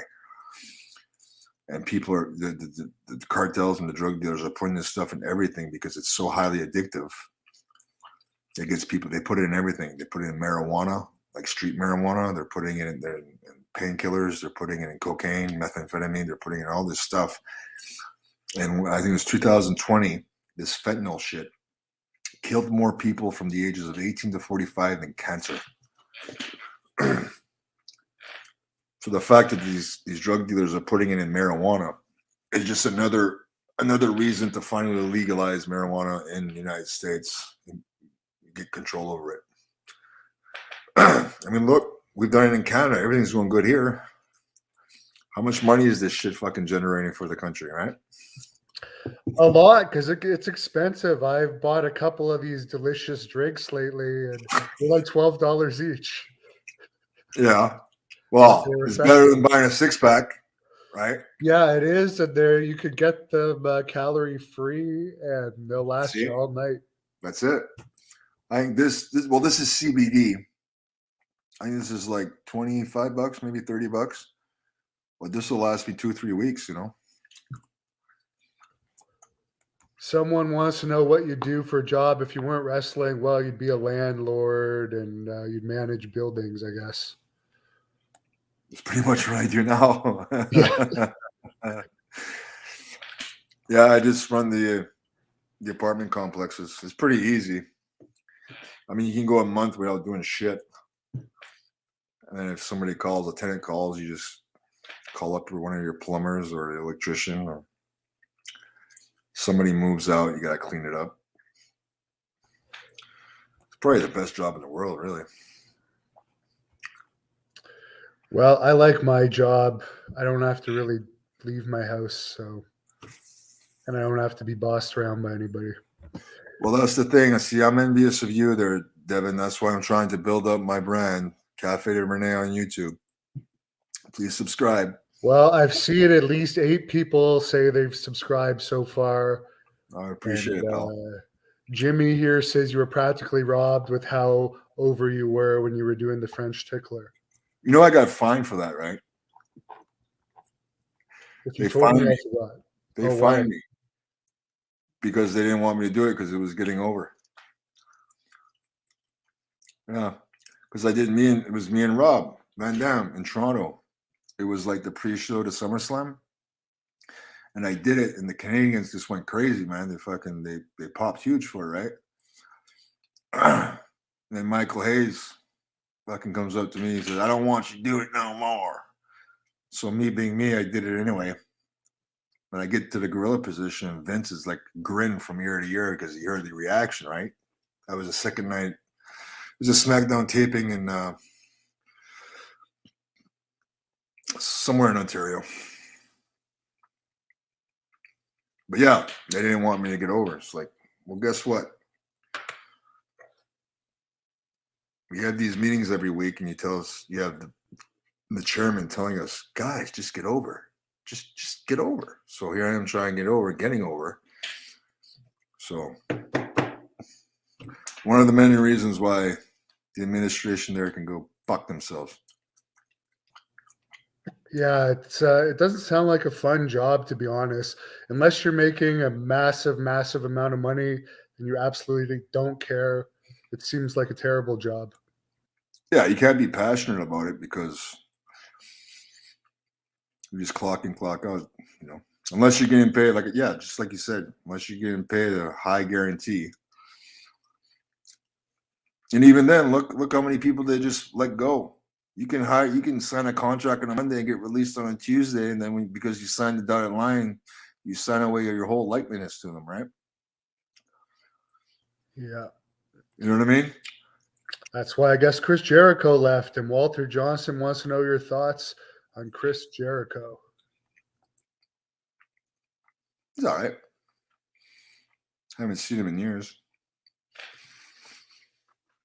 Call I'm him not up, like the get him on biggest your fan. show. Huh? Call him up, get him on your show. Yeah, I should. You prick. What? He's appeared on this channel, but not through talking to me, through someone else. But Oh yeah? yeah, Okay. What's that? Chris Masters was on what show? no idea. But Chris Masters is a good guy.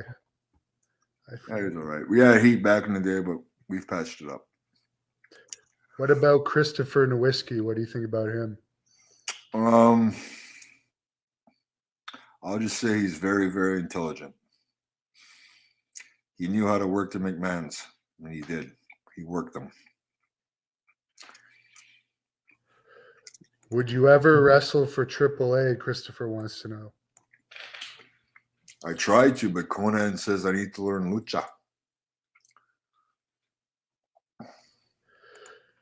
Jimmy wants to know, is it true you were the youngest wrestler to sign with WWE? I think I actually beat Teddy Hart's record. Because you can't get I don't think you can work a work permit under the age of 18 in the United States. I might be wrong. But I got hired 2 months after my 18th birthday, February. My birthday was in December of 01. I turned 18, and I got hired in February of 02. So I think I'm actually younger than Ted. But Ted was only there for what, 2-3 months? Yeah, it didn't go well, unfortunately. Yeah. He had some incident with Steve Regal and a bunch of whores or something. I don't know. Now, which cruiserweight did you think is the best you've ever seen? Have I ever seen or ever been in the ring with? Let's go with who you've ever been in the ring with. Is Paul? Do you consider Paul a cruiserweight? I guess so. He's a cruiserweight. Paul champ. London, by the way, someone says you should have him on your show. I want to. I've been asking him, Paul, if you're out there, fuck. Ma, the meatloaf, fuck. Yeah, Paul definitely. Or Ray. Dylan says you're more appreciated in Japan. WWE isn't even wrestling. You're right. What's your favorite part about wrestling over in Japan for Noah? Well, it's pretty much any company. Noah's a great company, though. You wrestle, man. And you do your interviews. It's like the old school wrestling, right? After you finish your match, you go in the background, right? And you just cut your interview. You don't have anything written out for you. You just fucking, It's pro wrestling. That's why. That's what I grew up loving, pro wrestling.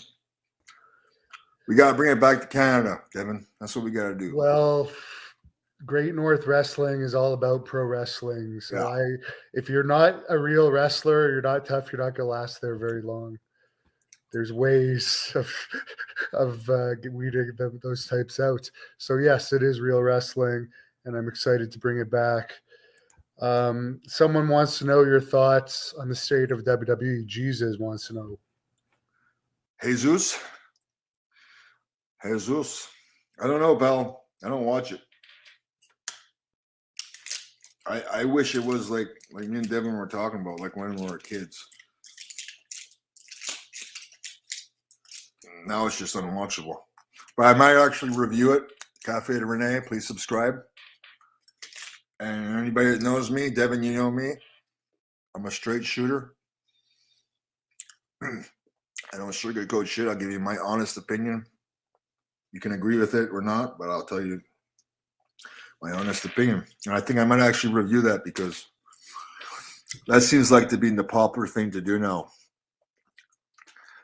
Hell, you got all these like, Devin, are you there? Yes, yes. What do you There's all think? these little dweebs and nerds that have never wrestled doing the reviews. You read my mind. Ain't that some bullshit? I mean, everybody has the right to their opinion and stuff, but like, seriously. They think they're experts. Never been fucking laced a boat, never been on the road, never took a bump. Right?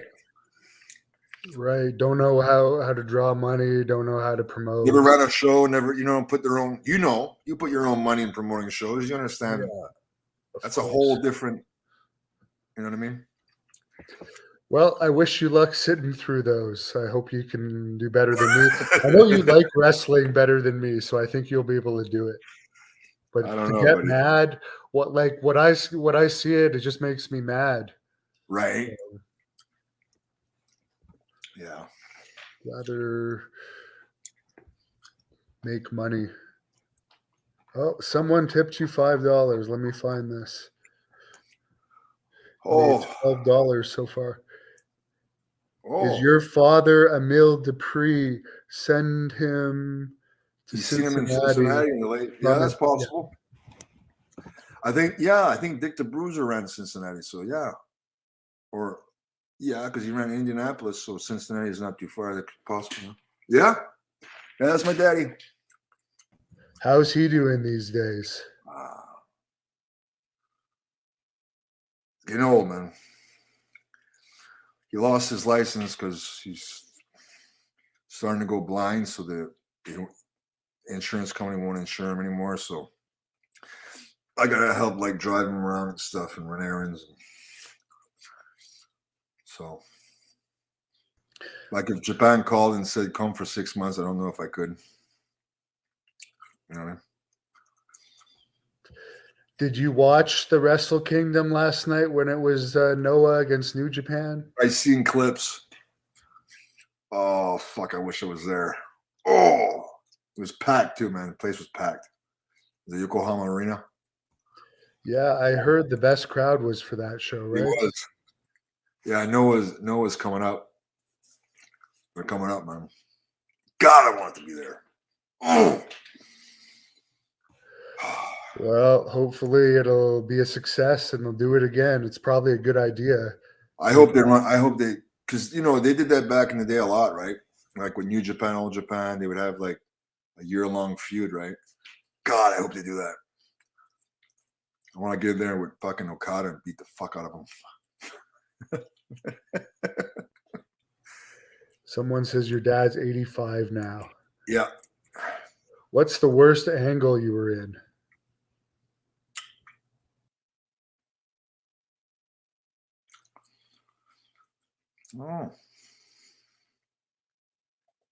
Oh, probably when they debuted me in ECW and I was like the most extreme wrestler and I was like flexing in front of the mirror. I look like a Chippendale model. Yeah. Someone wants to know who's the biggest prick of all time in wrestling. In wrestling, like administration? I guess Just in anything general? to do with wrestling.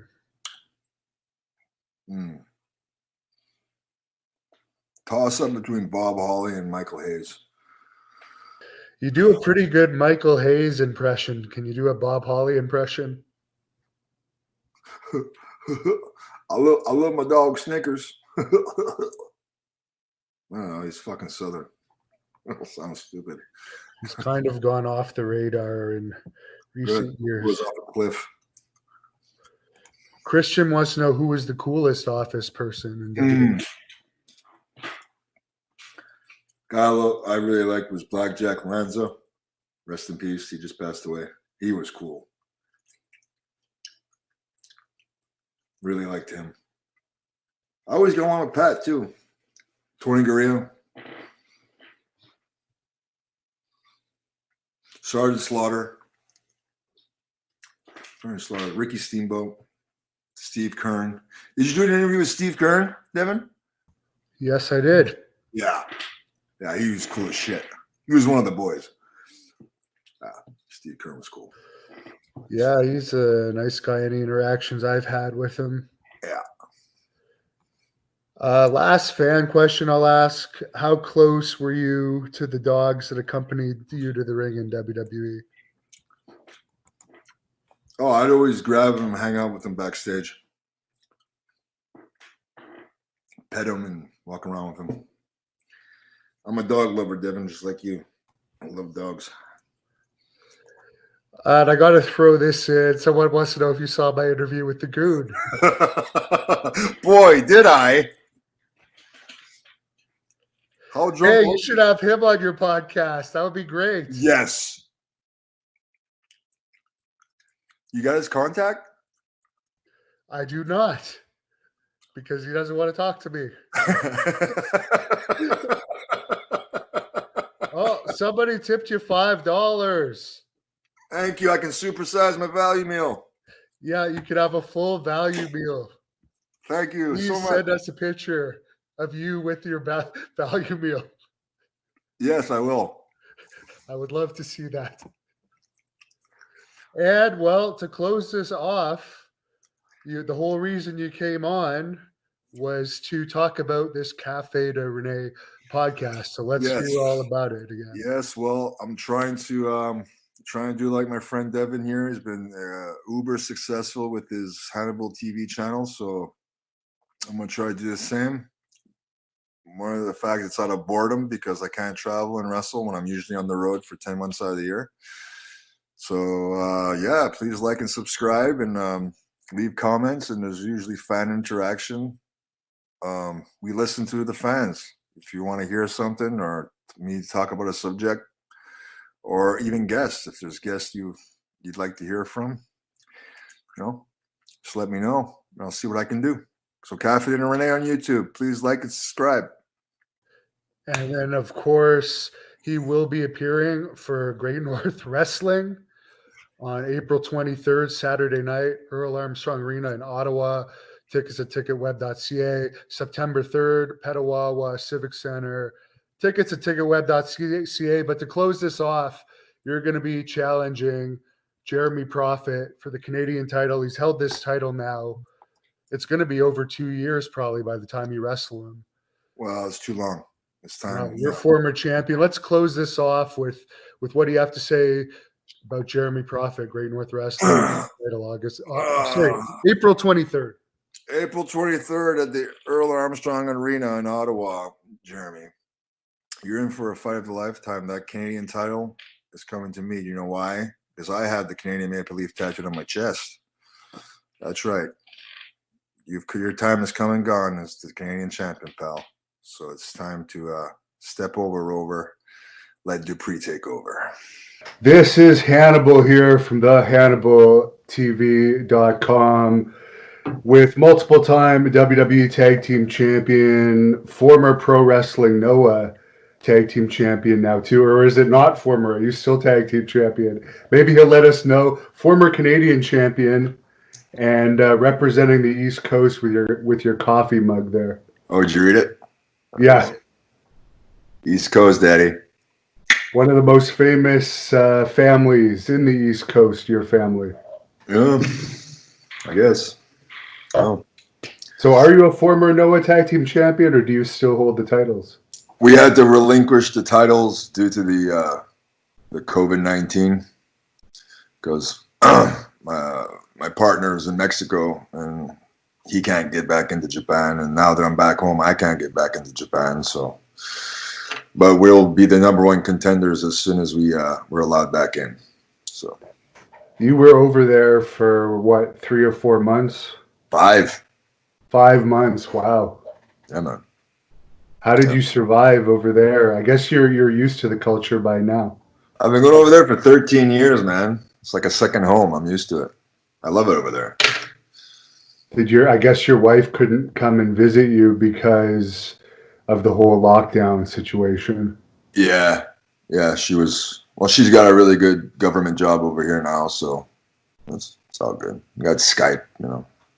Yeah. After you're married 11 years, it's, you know, you're used to it. 11 years. That's got to be 30 years in the wrestling business. Years. Right? I seen Pat Patterson. It was like a couple of years ago. He came to one of our shows when me and Sly were tagging. He's like, Rene, why did you marry Chinese? I said, Japanese, Pat, Japanese. And I said, if I would have married a white woman, I'd been divorced 3 times over by now. So you were kind of a big, well, I agree with that. I met your wife back when I wrestled you in Atlantic Grand Prix Wrestling, Yeah, and very nice lady. yeah. I think you outdid yourself there. I'm lucky, dude. Lucky. I don't know, any other woman I would have been divorced. So how did this Pro Wrestling Noah deal come about? You were wrestling for, what was it, Wrestle 1 before that? Yeah, And then Yeah. you made a surprise appearance. yeah. Well, when I went over there, I met up with some of my friends, and they helped me get a new gig, because Wrestle One now is, I think they folded for a bit, maybe on a hiatus or whatever. So yeah, I've got a lot of friends in Japan, a lot of friends, and they always rotate. You know, there's always different bookers and stuff. So I'm very fortunate that I've got a lot of friends.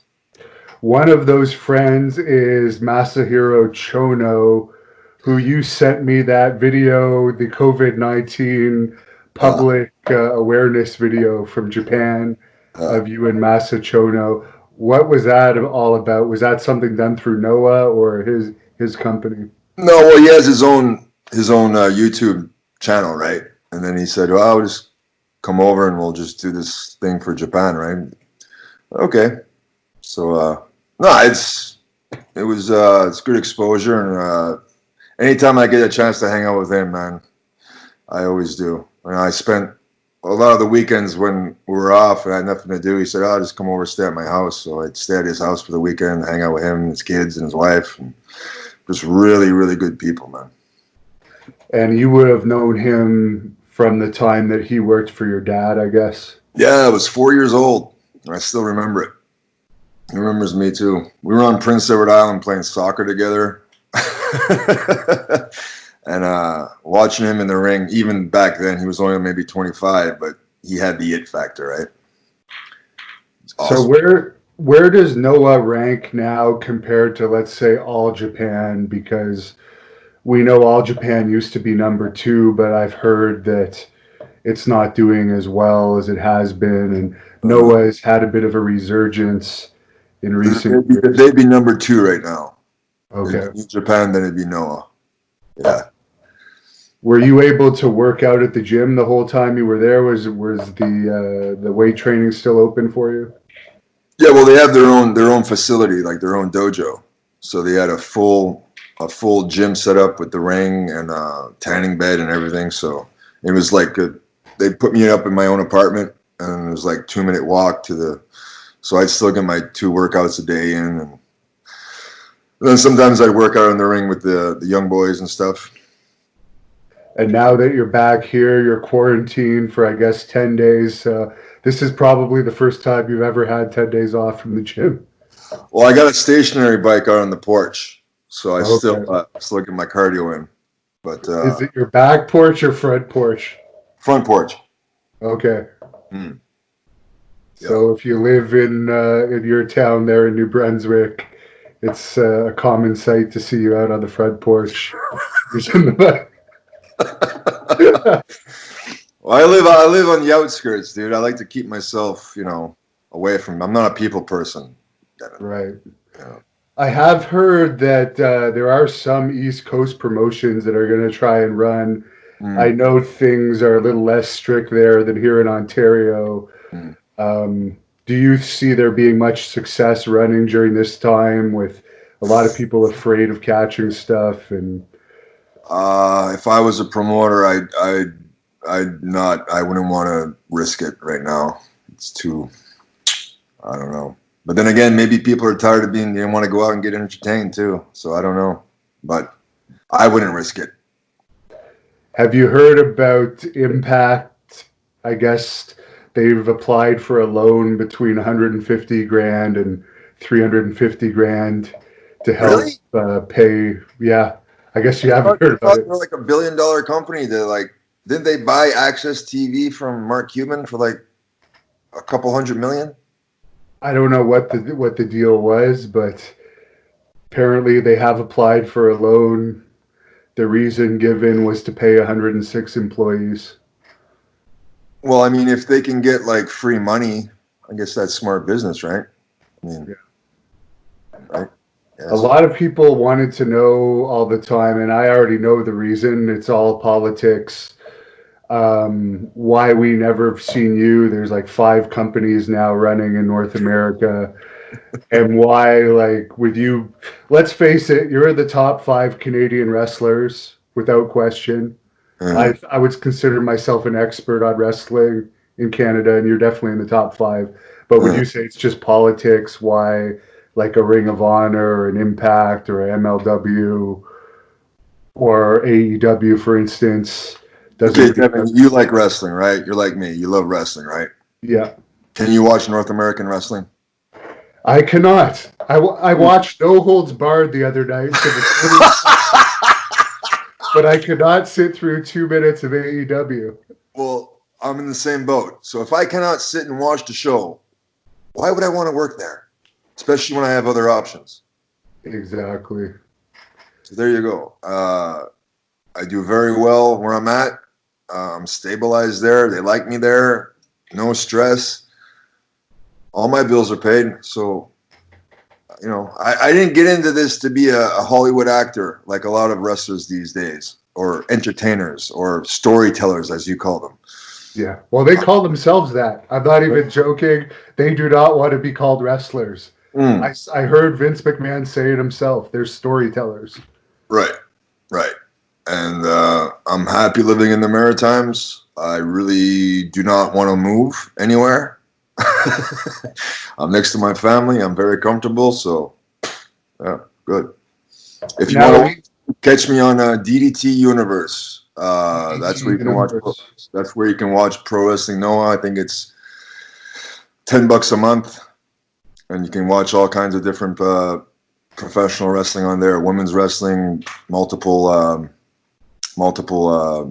men's wrestling, including Noah. So if you want to check it out, go ahead. So you would have been over there when Hana Kimura passed away. Yeah, wow. And she was so good. I wasn't very familiar because I don't really watch women's wrestling, to be honest with you. But of course, I clicked on some of her. She was talented and so beautiful. And it's just goes to show, man. Some people can be real dickheads online. Yeah. I know you don't pay that much attention to it. You're not online that much, but you do have a Twitter, I think, at Real Rene Dupree. And Yes. there's what, 2 E's on the end of Dupree for people Yes. that don't know. Yes. And you are on Facebook, but you don't accept everybody. No. What do you I've think? got about, I I mean, got about 300 friend requests that I don't want to add you. Sorry. there are some. What I don't get is the people that on Facebook, they'll send you the friend request, but then they'll start chirping you and like trolling you on your own posts, and it's like, why did you send me the friend request? I don't even know who you are, and then you're gonna like insult me. It's like, I don't get those people. There's a lot of bored people out there, I guess. Miserable people. I guess. What do you think about now? We hear about the storytelling, but it seems like with this Drew McIntyre guy, Keith Lee does it, Randy Orton does it, Edge does it.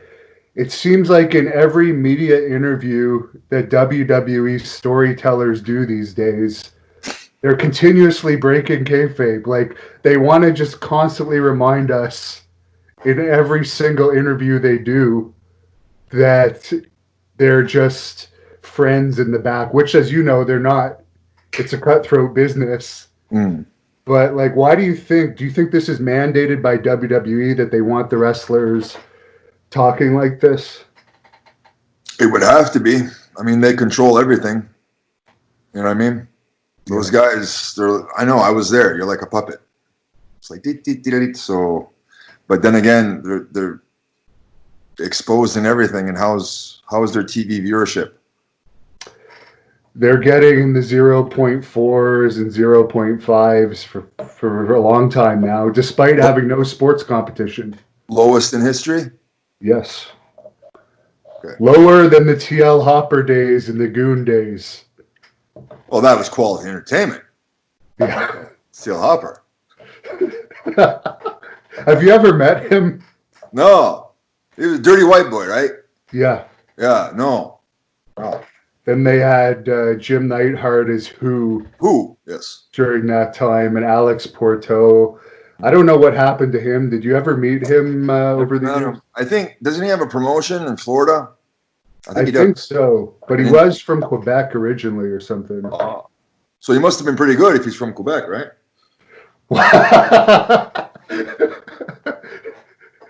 I don't know. I think Quebec, unfortunately, it has the potential, I think, of any province of being able to sustain their own territory, but the 100%. quality just isn't there, unfortunately. You just have to have the right minds and the right money behind it. That's all. There are some good wrestlers, though. Don't get me wrong. We know Jeremy Prophet, Carl LeDuc, PCO, for instance, isn't too bad either. But, well, honestly, I think some of the greatest minds for wrestling and some of the greatest workers came from Quebec. I mean, Pat Patterson was a very good worker and a great mind. You remember Phil LaFawn? Yes. Well, that's who Dean Malenko and John Laurinaitis stole all their finishes from in Japan. He's the guy. He was so good, and they never got credit for it. But he's the guy that, and that's one. So that's why he hates Johnny Ace. Huh? I did meet him because Phil LaFawn lives in Alberta now, doesn't he? Right. He hated Johnny Ace. I do remember. Well, wouldn't you? He ripped off all his finishes and went there and made millions. And then when fucking he needs a job, he doesn't get one. Like, seriously. All those great All Japan finishes with the tag finishes, that was all Phil LaFawn, dude. And he learned from, like, obviously, like Bobby Jagger. I know all the history. He learned from Bobby Jaggers and stuff. But no, all those great finishes were Phil LaFawn. And so many guys ripped up. Rob Van Dam stole a lot of Phil LaFawn's stuff. And he never gets credit for it, and he should. Who do you pattern your style after over in Japan? I don't know. I stole a lot from Minoru Suzuki just because he beat the shit out of me so much. I feel like I've earned it. Masa Funaki. I don't know. I'm just a wrestling fan, dude. I always have been, just like you. So it just comes natural, I guess. You know, I like to do the Macho Man elbow for a finish. Rick Martel as a babyface. Terry Funk as a babyface and heel. I don't know. Have you heard the reason why Rick Martel is so soured on the wrestling business? I don't necessarily blame him, but apparently he wants nothing more to do with the wrestling business. Well, it's probably the same reason why a lot of the old timers don't like it. It's not wrestling anymore. It's not the same business. It's completely different now. Martel and Piper, they were really good buddies when they worked the East Coast territory, weren't they? Yeah, I think they worked for my father's opposition. There was international. J.J. Dillon's group. Yeah. They lost a lot of money, admittedly, I believe. Yeah, yeah. Well, Well, I mean, sometimes politics, work in your favor. My father had a lot more connections as far as television and people in high positions of power, and that's why he won that war. do you think this lockdown's ultimately going to be better for the indies? For instance, WWE hardly goes to the East Coast anymore, but now with this lockdown, I don't see them going there anytime soon. So maybe when it ends, people will be kind of starving for some wrestling action, and maybe the Indies is going to be the only place they can get it. Maybe. I don't know what's going to happen. I don't know. I hope so. Yeah. The unfortunate part of WWE, as I find myself when I'm going around putting up posters, people don't like the TV product, and they think that that trickles down to all levels of wrestling. So they actually make fun of you when you're going around putting up posters now. I know. Unfortunately, a lot of the young people, it's as Rip Rogers would call it, as seen on TV. They just want to copy the stuff they see on TV and they do it in the ring. A lot of guys won't even have real gear. They just have T-shirts and shorts and kick pads, and that's what they see on TV, right? Yeah, that is becoming the real gear. Definitely. Right? That wasn't like that when you started. You started at what, 14, but you looked like a man. You looked not much different than you do today. I You're know. straight.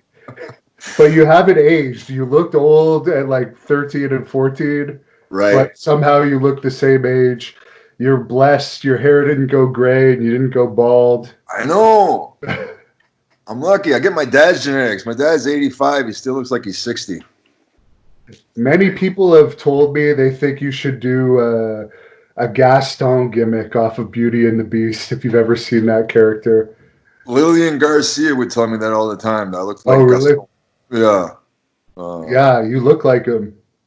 I kind of want to do Men Without Hats, the safety Yes. dance. The guy in the video, he has the hot blonde and the midget. Yeah, That's my new gimmick, dude. that would be awesome. I would love. Weren't they from Montreal too? Yeah, Yeah, yeah, they were. Men Without Hats, safety dance.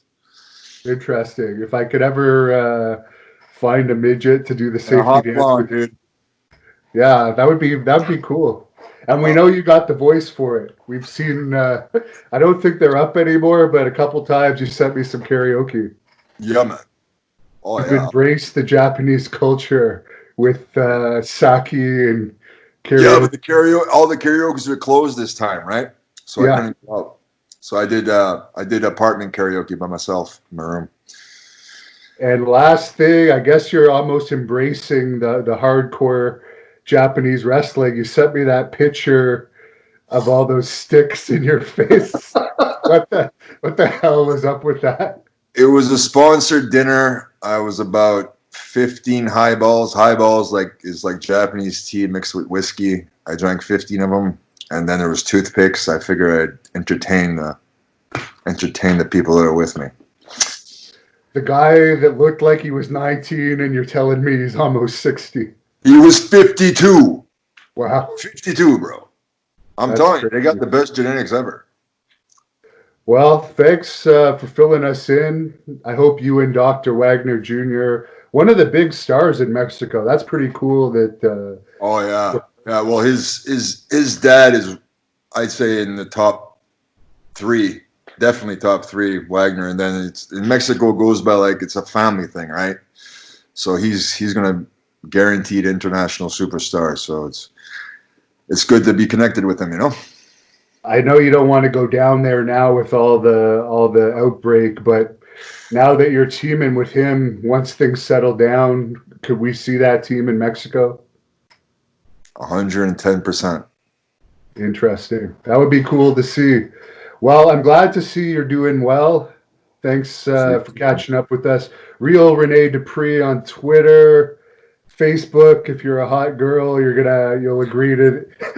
But one of the legitimate accounts, not these supermodels that send. What do these people get out of those fake Facebook accounts, anyways?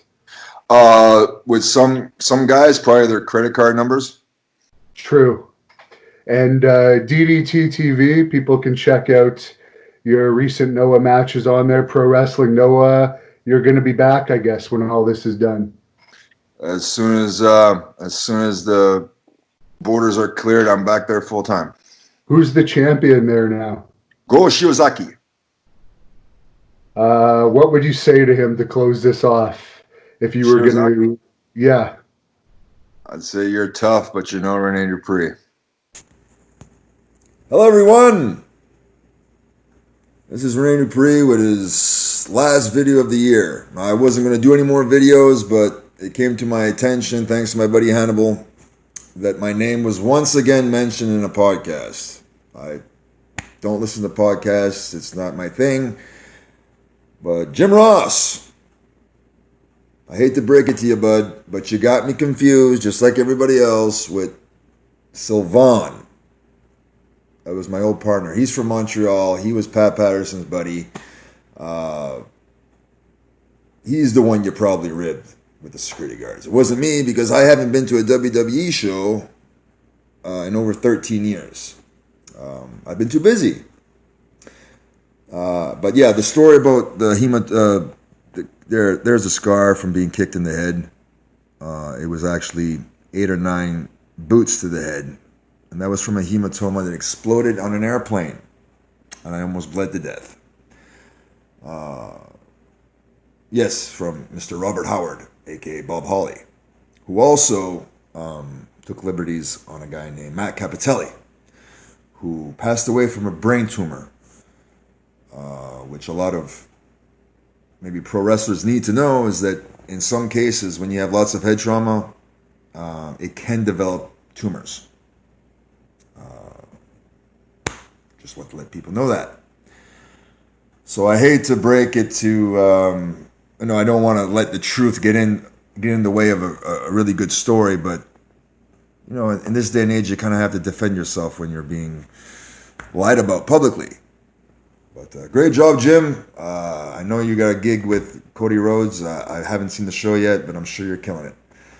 Other than that, I'm going to keep doing what I'm doing, working in Japan, which I've been doing for the last 13 years. And next year, I'm starting with a major promotion. I'm not going to say which one, but it's very famous.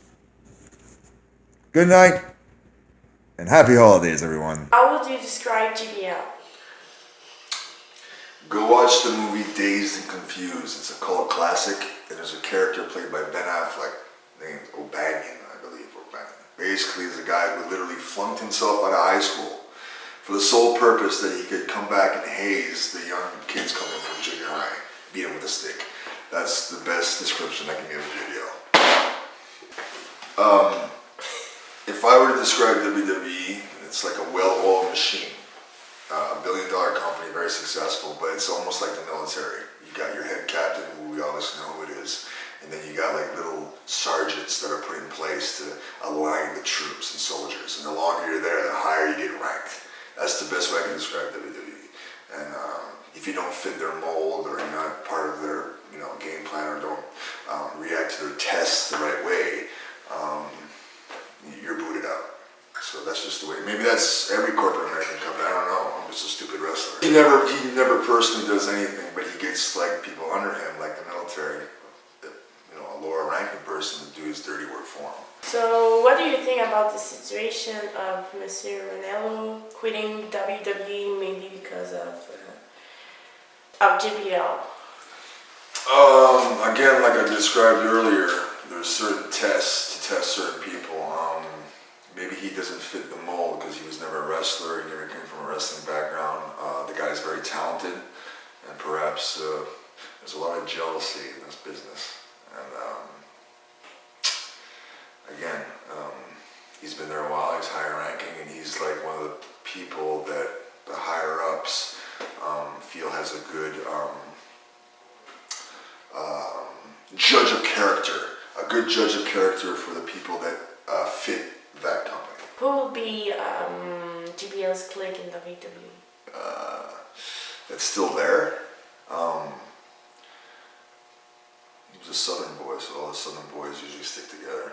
Yeah, so. even though I'm persona non grata, there's no way in hell that a person like me would ever go back there knowing that he's there, because I'd probably break his fucking neck. I just wanted to start off what it was like growing up as the son of a wrestling promoter. When I was a kid, it was a fairy tale world, you know. Obviously, it's not normal growing up around midgets staying at your house and stuff like that. But it was a good life. It was a fun life. It was good times. Did you always want to be a wrestler? Yes. Yeah. When did you actually start training? 13 is when my dad took me on the road. He started Grand Prix. 1990 was when the territory shut down, much like all the other territories. And then in 97, he got the bug again, you know, because it's in his blood too, so he loves it. He brought me on as, you know, just selling merchandise and riding in the cars and helped set up rings and stuff. And that was my initiation into wrestling. You know. Who were some of your favorites when you were growing up in your dad's territory? My dad's territory? Yeah. Well, the Cormiers, Leo Burke and the Beast, the Cuban Assassin, the original. And then you start bringing some guys off WWF television, like the Dynamite Kid, Harley Race. But first time I saw Masahiro, I told this story a million times, but Masahiro Chono was the first Japanese wrestler I ever saw. And that's really, it was the first and last match I ever saw my father in. So he was the babyface, obviously, so working with Chono was the heel. It was like I was captivated. And did you have much interaction with Dynamite Kid when he was in your dad's territory? Not really. He gave me his ring jacket. I still have it at the house. But I was starstruck because, you know, I saw him off TV or whatever, right? And he was special.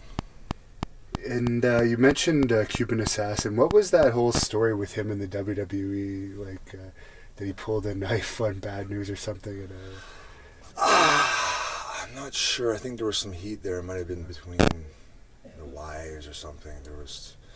I don't know exactly what the story was, but I know there was some tension there between the two.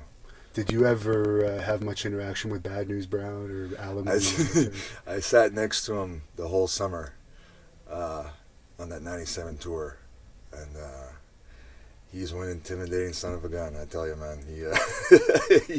He could, well, he's a judo champion, right? You know? Yeah, bronze medalist or something at the Olympics. And he was a guy you didn't want to mess with, man. But he was a gentleman, you know.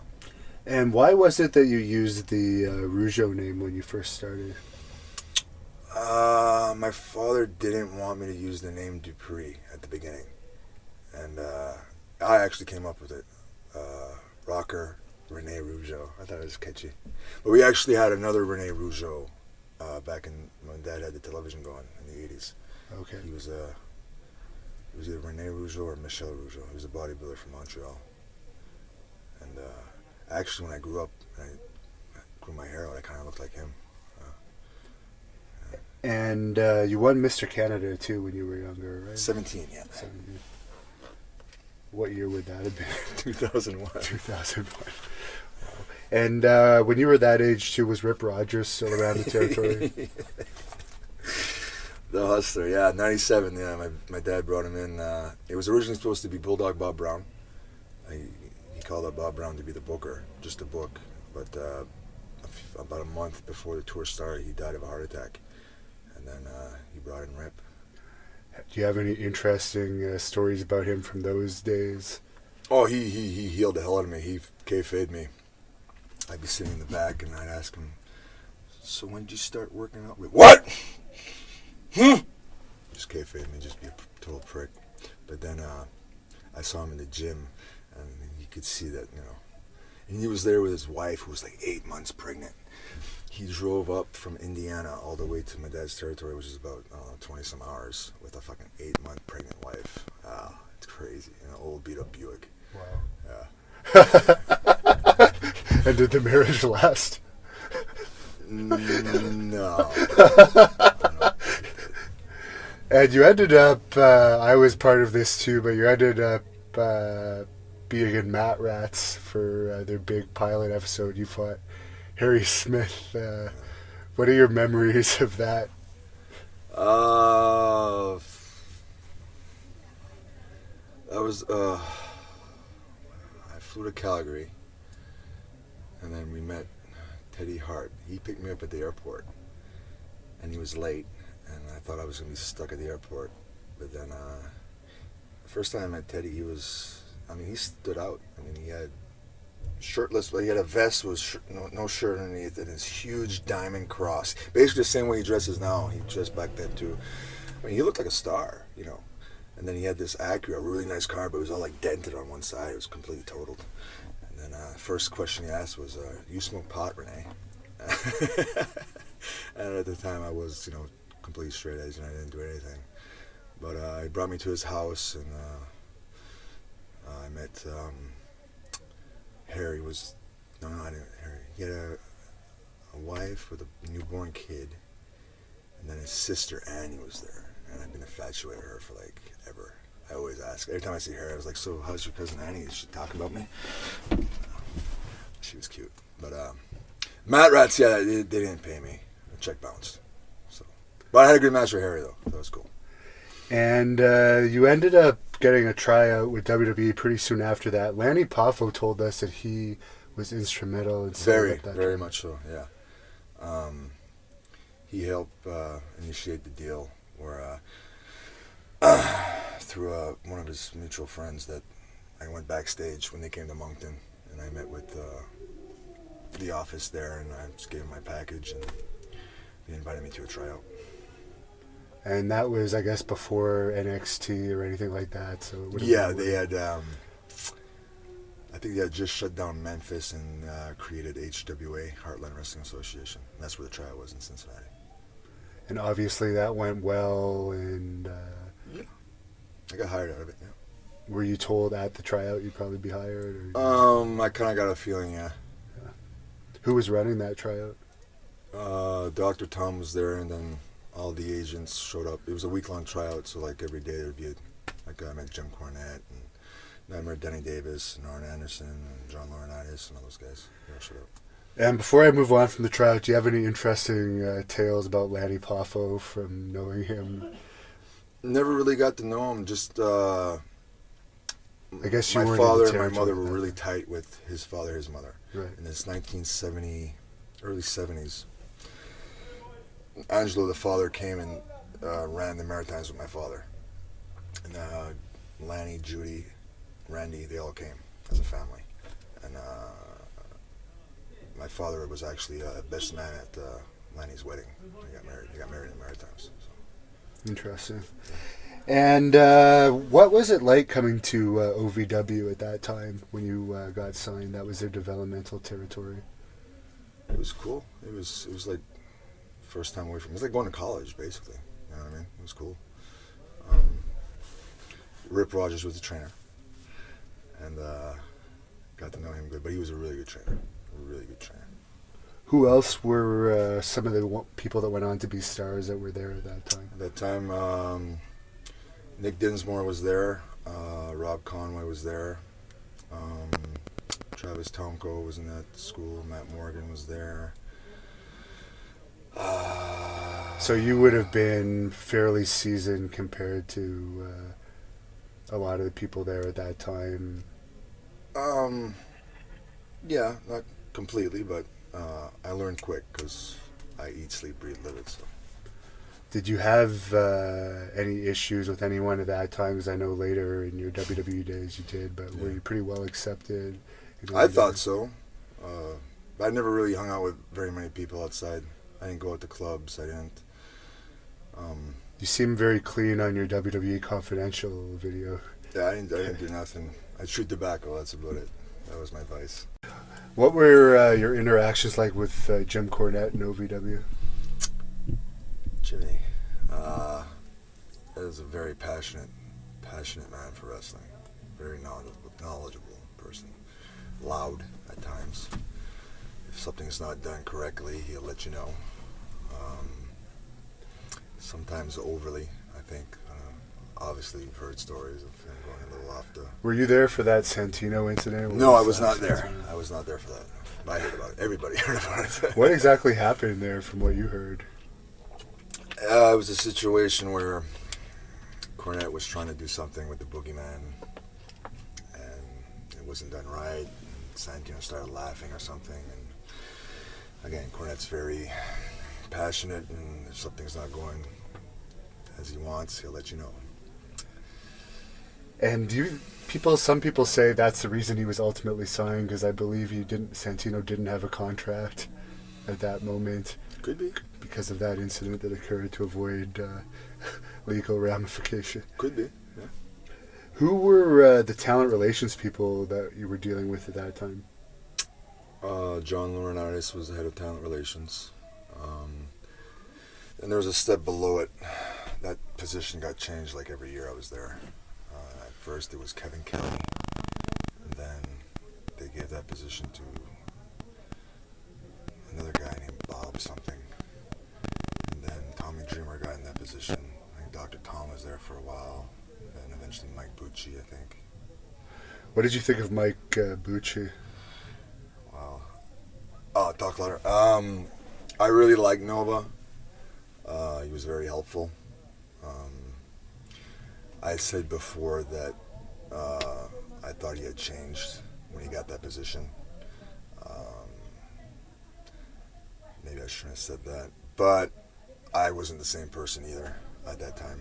I was not in the right frame of mind.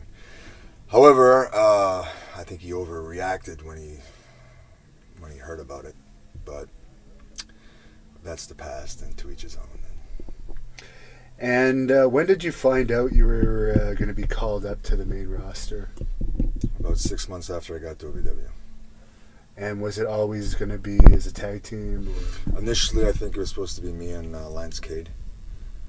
We were tag teaming in OVW, and then we got brought up for dark matches together. But then the whole Iraqi war happened with the France pulling out, not wanting to support, or whatever. It was a given. It was like a faith for me and Sylvain. And Sylvain wasn't a wrestler before he was signed, right? No. What do you know what he was before? Since a Calvin Klein underwear model. Calvin Klein, I remember one. A very well paid Calvin Klein underwear model. And then he became friends with Pat Patterson. Yes. And Patterson took a liking to him, I guess, and got him a WWE contract. So did they kind of just throw you together, or did they send him to OVW for a while to? Yeah, he was there maybe a couple of weeks. I remember going to a TV in Cincinnati, and Pat was like, I'd like to see what you two look like together, see. That didn't pan out, but then when the whole Iraqi thing happened, it's like, okay, we got two French guys. It's all, wrestling's timing, man. That's just the way it is. What were the main differences that you first noticed between the WWE and OVW locker rooms? WWE, there's money to be made. And when there's money to be made, there's competition. And when there's competition, there's, manipulation, backstabbing, all kinds of stuff. And you worked with Scott Steiner when you first came in a bit. What was he like? I always liked the guy. Not an easy guy to get to know. Not very personable. I heard stories of like WCW where he's a hothead and stuff. But he's the type of guy, if he saw bullshit, he wasn't scared to say it. You know what I mean? And sometimes in this business, you can't be that. You have to be more politically correct and professional. But I always got along great with Scott. And you also did some angles that Stacy Keibler was involved with. What was she like to work with? She's hot. Were you? What did you think of her whole relationship with George Clooney that happened pretty soon after that? God bless him. And you won the WWE tag titles pretty quickly from Kane and Rob Van Dam. What was working with those two guys like? Good. Rob sometimes would, he's an extremely talented individual. Over as hell too. Kane's a consummate professional. That's why he's been there for so long. Sometimes Van Damme throws those kicks a little wild, and one night he knocked me out for 5-6 hours. I don't know. I woke up in a different town, about 3 hours away. Oh, so you knocked out? You were kind of out on your feet? You didn't- Yeah, I was up, and the lights were on, but nobody was home, type of deal. Yeah.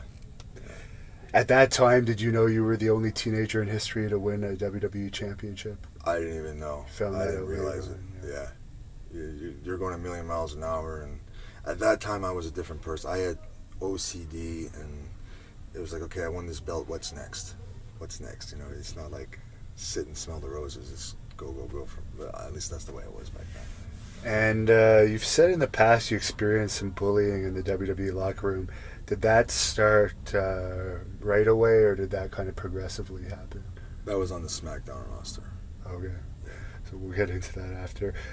When did they bring in Rob Conway, and why? That came in shortly, maybe after 3 or 4 months. Me and Sly at the time were complete opposites. I was young and probably hard to deal with. And now looking back, I can realize it, you know what I mean?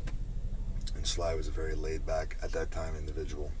And we just didn't mesh. And brought in Conway, which was, the way they did it was very good. You know, and then I got drafted to SmackDown, I think 2000, right after WrestleMania 20. The matches with the Dudleys were before SmackDown, right? Yeah, those were summer of 2003. What are your memories of that feud? They were over, you know what I mean? Dudley Boys, Bubba could be difficult to work with. I'm not the first person to say it, but I'll say it again, he's a very talented individual. But sometimes he gets carried away, and you know what I mean? But we made money. That's what the name of the game is. By gets carried away, you just mean gets excited in the matches and stiffens up? Or? Yeah, if something doesn't go according to plan, he can get a little rough.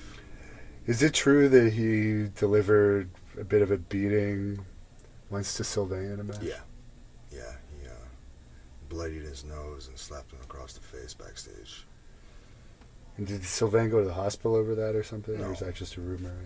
No, but Oh, it happened backstage, not even in the match, he Yeah. popped him in the nose and he had a bloody nose, and then Yeah. Sly was like, wow, come on, why, and then, bam, slapped him right across, which was unnecessary. Don't need that. And I heard you say they were gone fairly soon after that incident. You think? They got drafted to SmackDown, and within 6 months, they were gone. So, did you have much contact with Chris Benoit during your time in WWE? He was another very quiet, intense individual. Very polite, but when he drank alcohol, you could see there was problems there. Just he would become talkative in strange ways or show physical aggression? Or? You saw a very evil person. Oh, really? Yeah. And that has to do with neurological damage. Now that I know, because I speak with neurologists, when you have lots of head traumas, and I know from personal experience, when you drink alcohol, you black out and become very violent. And I suffer from that as well now. So that's why I can't touch alcohol. And I've heard you say this before, and we're going to be talking a lot about the Chris Benoit murder in the next year because it's a 10-year anniversary, but we're going to be interviewing some people that were close to it. But what was your theory on what happened with the killings? Well, I like to talk about one thing that nobody talks about. There was another body found that day.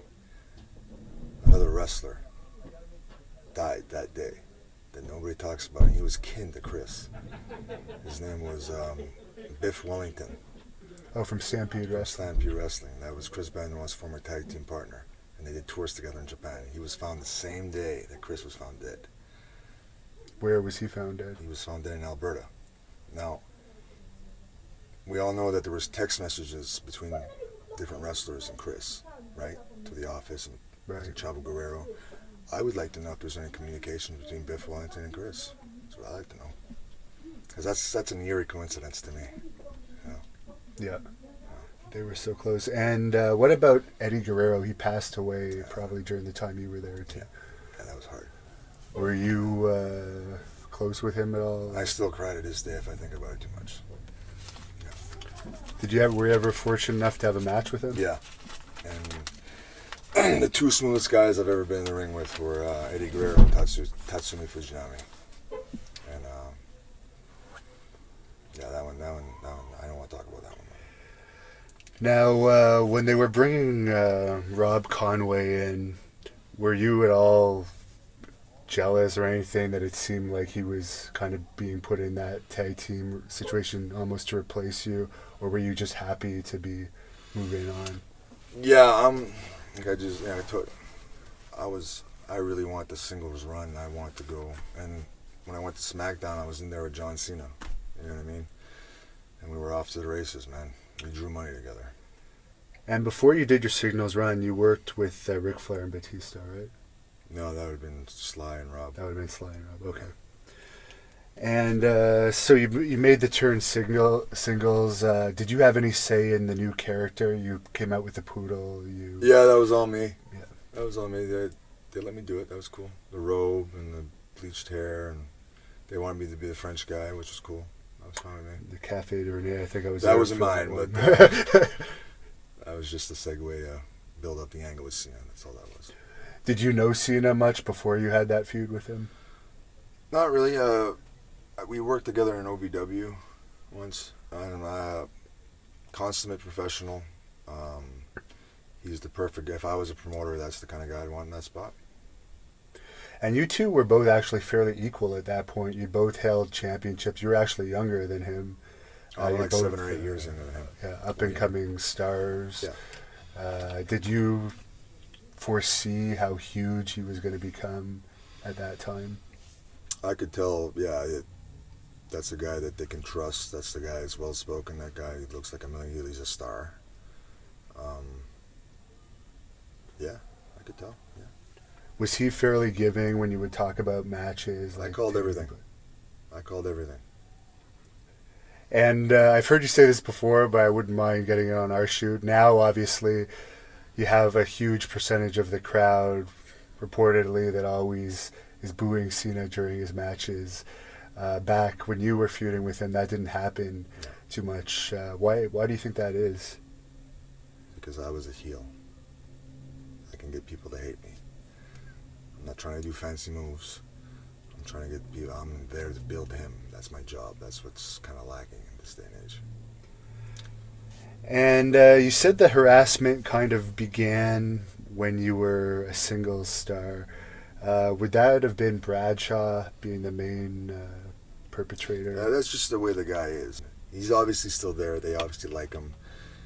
You know, everybody has a unique way, a unique personality. Maybe that was just his way of breaking in and testing you. You know what I mean? What type of stuff was he doing that was getting under your skin? Just name calling, and at first it was like, okay, blew it off, but then it just became more and more and more to the point where it was very hurtful after a while, but you never try to show it. But like I said, that was the past. And were you around when Joey Styles knocked Bradshaw out? no, but I heard about it. And I guess you probably weren't feeling too sorry for him. Well, push the butt. Where's Joey now and where's Bradshaw? Yeah. Bradshaw still got the position. Yeah. And there's a huge thing that's always talked about. I know you've talked about it a lot, but a lot of our fans don't know about it. You're basically assaulted legitimately in the ring by Bob Holly. It seemed like it was almost a setup from the versions I've heard. Could you just give us the extended version of that? It's been told a million times, but I got kicked in the head If you can see the close up of that. There's the scar. I don't know if you can see it. I got kicked in the head. Got a massive concussion. A hematoma developed. They operated it in a locker room.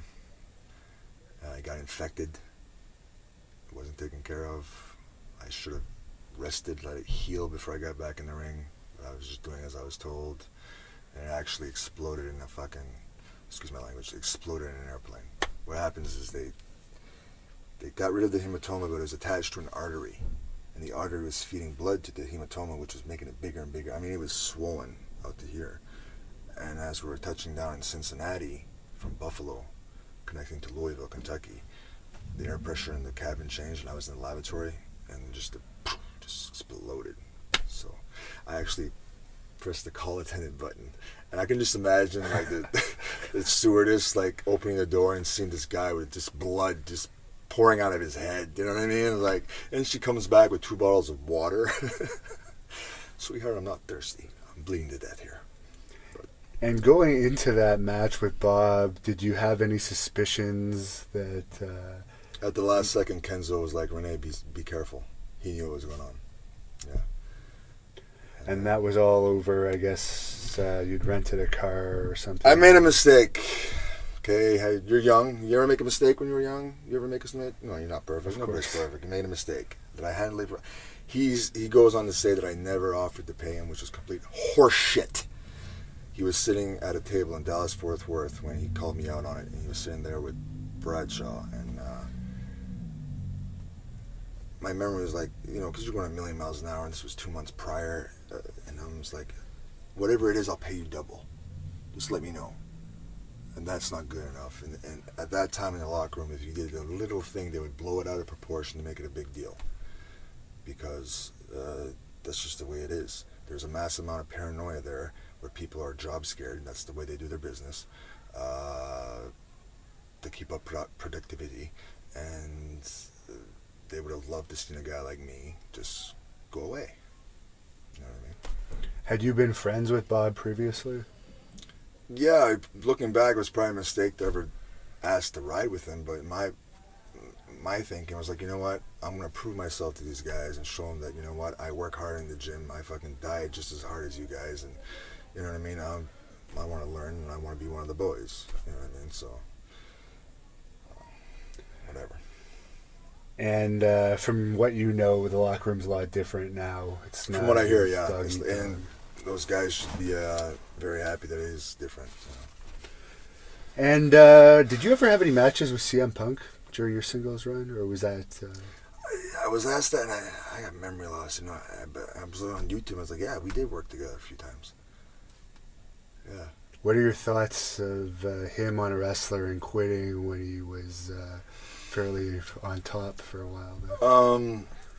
On the outside looking in, as an independent wrestler, you're like, what the fuck are you thinking? But when you're there, you understand. Okay.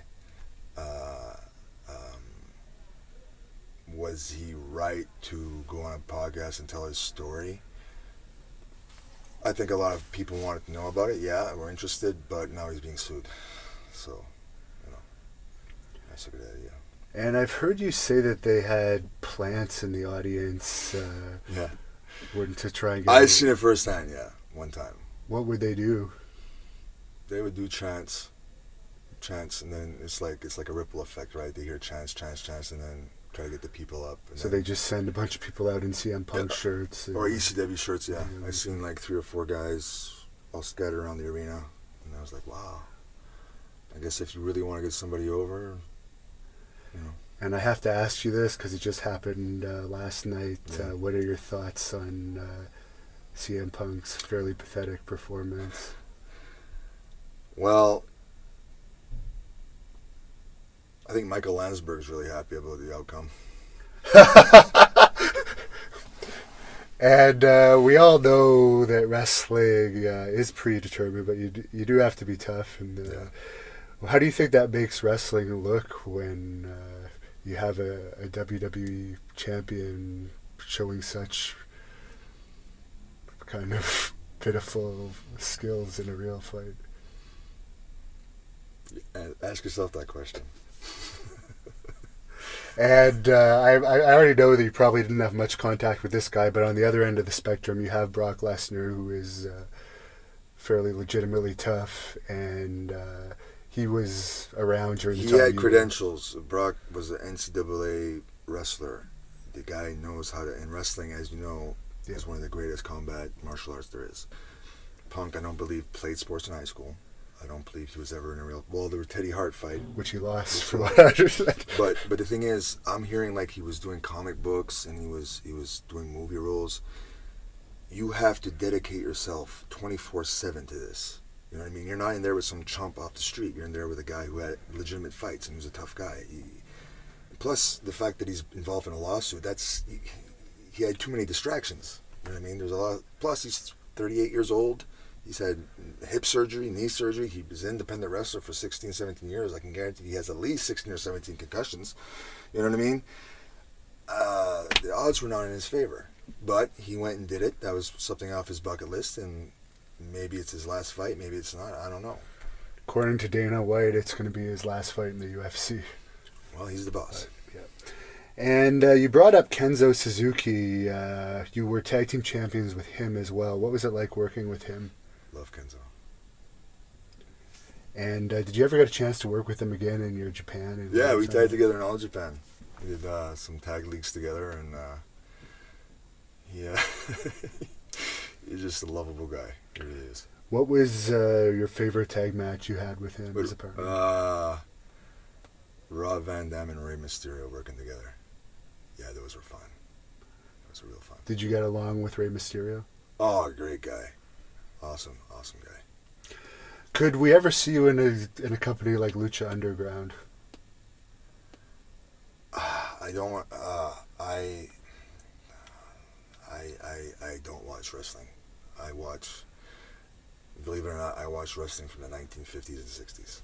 I'll watch Pat O'Connor, Buddy Rogers match all day long. I'll watch Luthez and Johnny Valentine.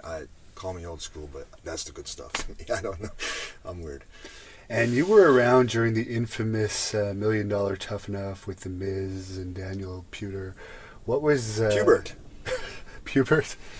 What was the reaction to the locker room about that $1 Million Tough Enough? Because unlike previous Tough Enoughs, the challenges were mostly happening on the Raw and SmackDown shows.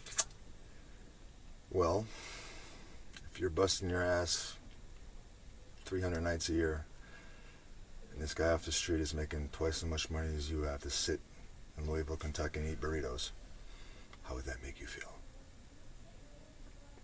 Is that one of the reasons why he didn't last? Because I guess there was heat on him, or was Yeah, he just... I mean, that just, to me, it builds animosity and just ruthless aggression in the locker room. Maybe that's what they wanted. Maybe that was the plan. I don't know. Were you backstage the night that he put the key lock on Kurt Angle during that? I think I was there. I was there when he was backstage. I actually helped that guy because I overheard. I was out by the ring and I saw Undertaker. Where's that Pewter? I was like, oh fuck. So I ran the back and said, man, go out there right now, shake everybody's hand and apologize for not being there on time. You know what I mean? I saved that motherfucker. I did that for a lot of guys, a lot of new guys. Yeah, because I knew what it was like to have heat and I didn't like it and I didn't like seeing it. So. And you brought up The Undertaker. You had a few things that you did with him, didn't you? What was it like working with him? He demands respect, but deep down he's I liked him. You don't want to piss the guy off. Not because you kind of scare him because he's a big motherfucker, but just because you just respect the guy, you know. But the thing is, that walking across the top rope that he does, he got that from the original spoiler, Don Jardine, who was my father's young boy.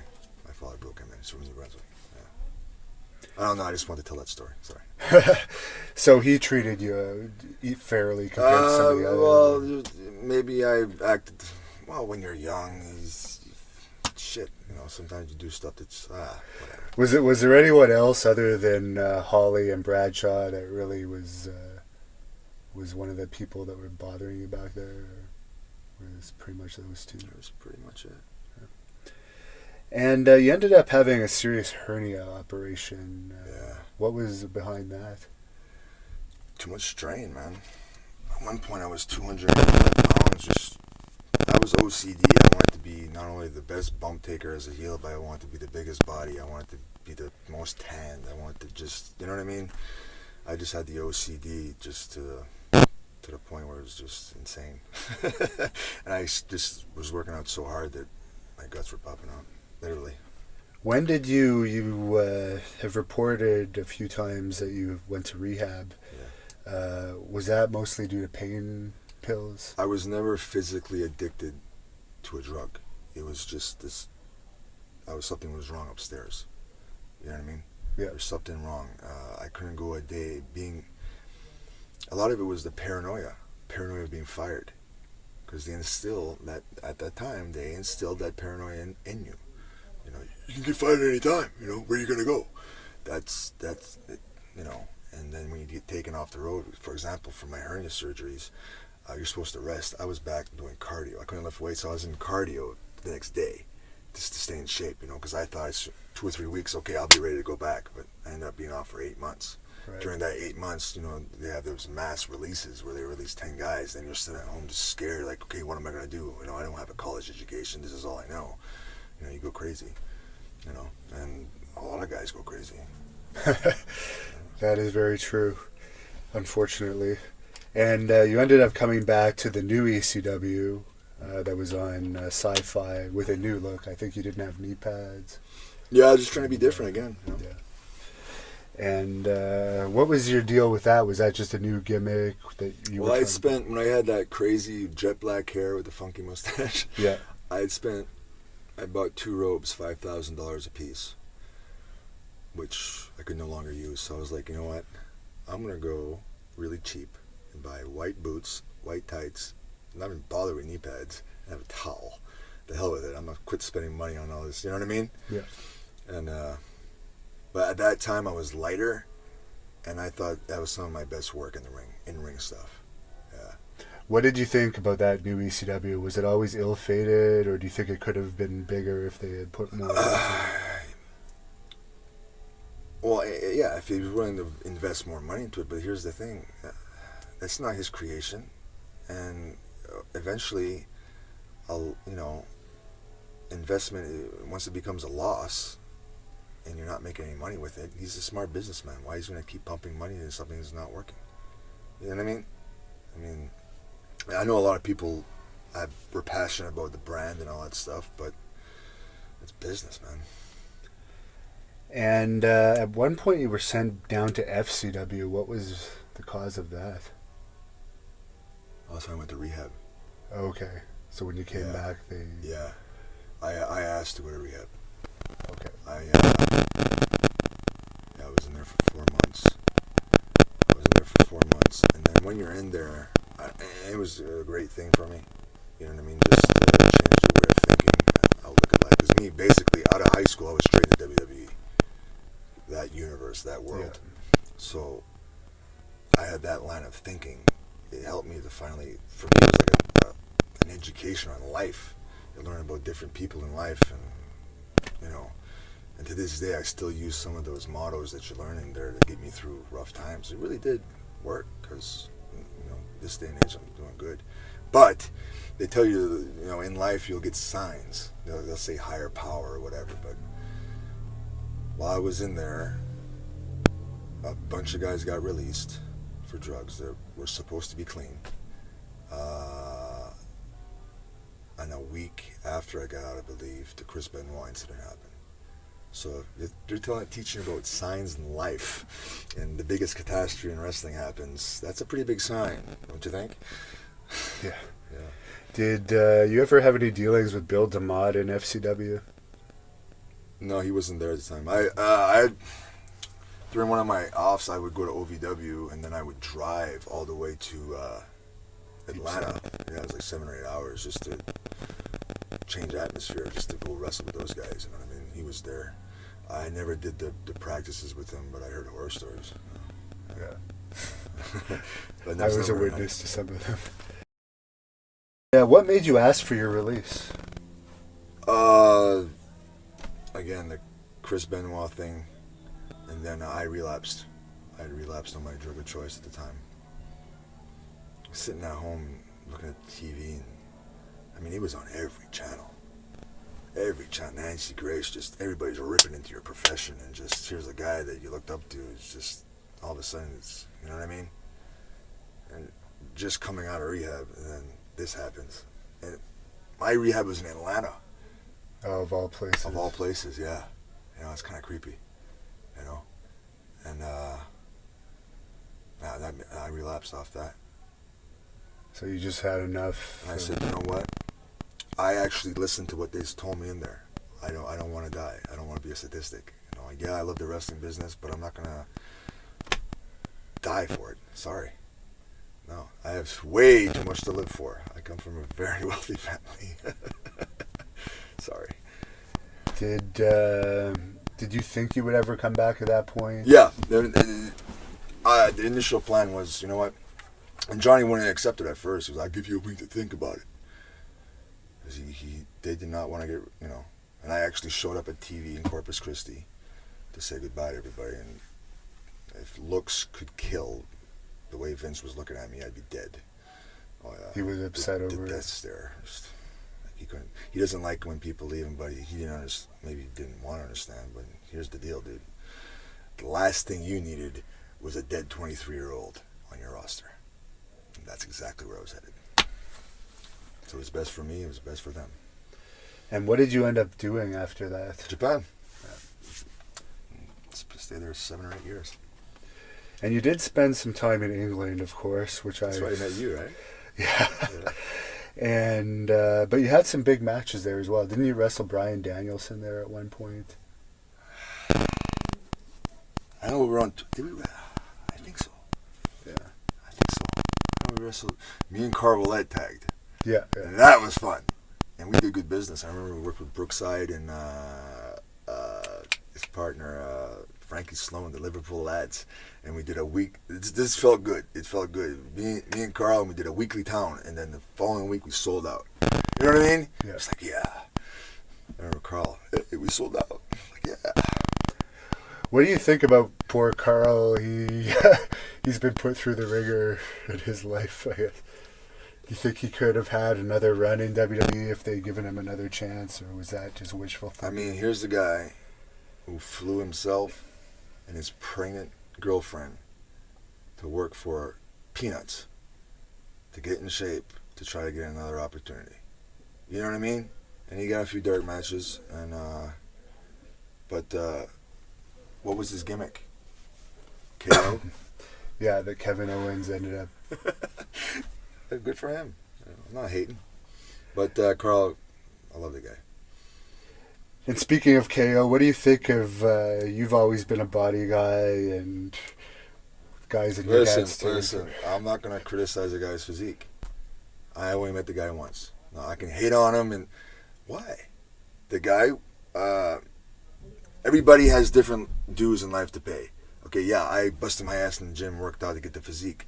He didn't. And he beat all the odds because who the fuck would have think that guy would have made it? You know, just based off his look. I'm just saying, realistically, at the time I was there, that guy wouldn't even got in a dark match. But the business has changed, and good for him. You know what I mean? But here's the thing. Save your money, pay your taxes quarterly, and invest it wisely because shit comes to an end. You know, you're one injury away from being finished. So hopefully he's got a good head on his shoulders, and but the guy loves his family, so you gotta respect that, man. And speaking of other French Canadians, well, I don't know if he's French or not, but he's from Montreal. Sami Zayn. What do you think of him? Super nice guy. Super nice guy. Never. I don't want to. It's not in a bad way. I never bothered to. I don't watch any wrestling. Right. So you don't. It's not that I just. For me, it hurts my heart to watch wrestling. And I've heard Luke Harper's one of the big stars there now. You've had a match with him too, haven't you? Love Brody Lee. Yeah.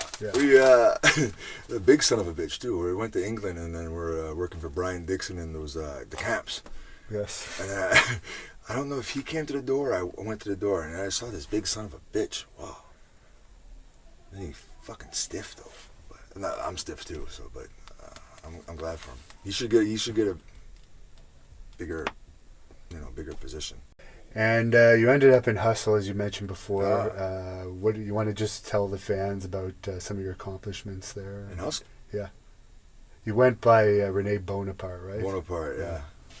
What was the reasoning for the name? I don't know if they wanted to. They were scared to use the Dupree name, which that bothers me.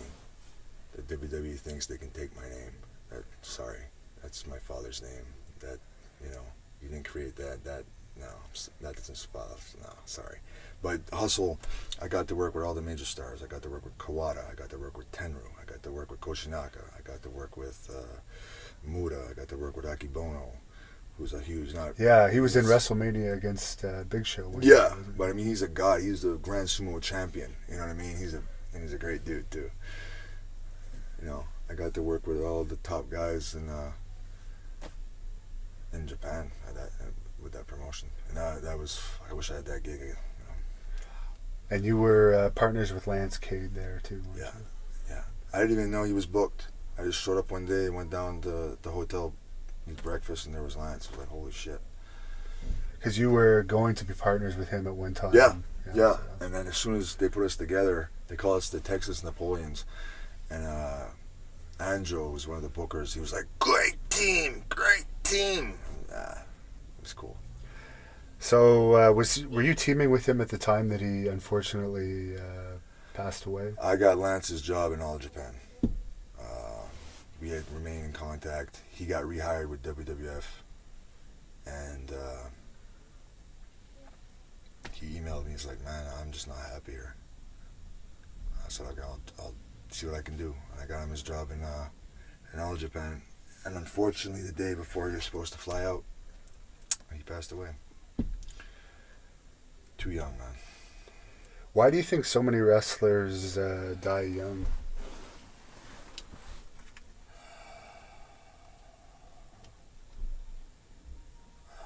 I don't know,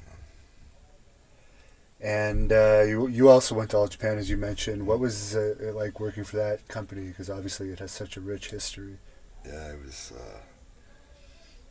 first tour I did, I was working for Hustle, and then a lot of times you'll work for one company and they like broker you out to different companies. So I did my first week with All Japan. It was like, wow, this is it.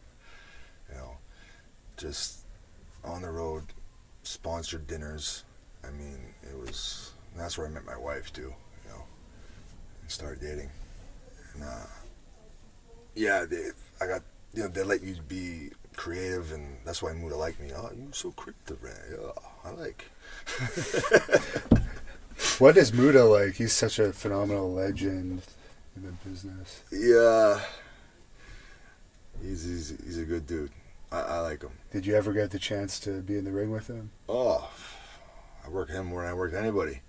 He actually flew himself in 2013. Him and the other Mr. Uchida, the other president of All Japan at the time, they flew themselves to my tour that I did in Grand Prix. Okay. Over Seiya Sanada and Inaba, Daisuke Inaba. We brought them. I worked with Sanada every night, 30 days in a row. Did like 30 minutes every night, just wrestling. That's when I started working for Wrestle One. He left All Japan office and then created Wrestle One. And it was a collaboration there for about a year or so. Is Wrestle One still around? Yeah, they're still running shows. Businesses ain't what it used to be over there. So many promotions, What do you think the future is of the wrestling business? Because yes, the pay-per-views are getting good number. The big shows are doing well, but overall, house show numbers seem to be down in North America at least, and there's very little money out there unless you're in WWE or New Japan. I don't know. Has it been going down steadily, and not really how is it going? Because usually it goes like this. Right. But it's been steadily going like this. It seems. That's from what I understand from the reports, yes. But hey, I'm not in their office, so I can't see their numbers, but apparently they're making more money than they ever had, right? So, if you got a dream, go for it. That's all I can say. And what advice would you give to a young wrestler other than that?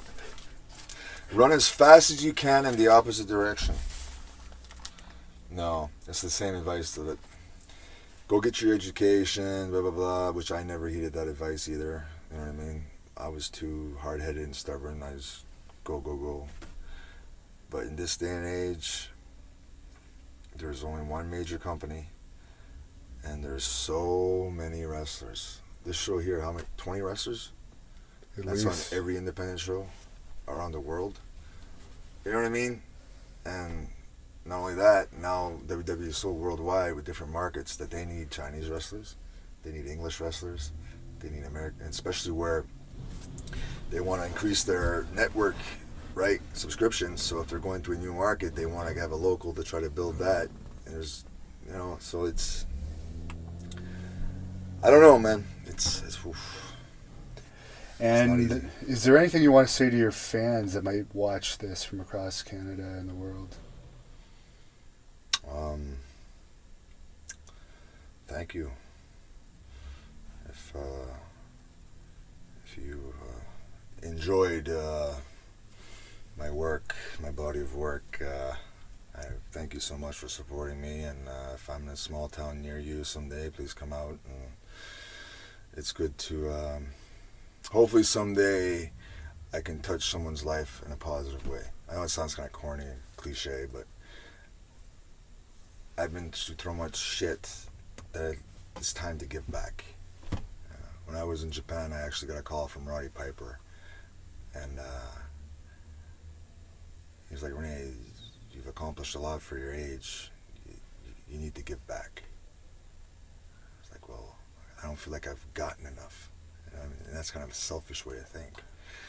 You know? Yeah, because he was in your dad's territory. Very short time.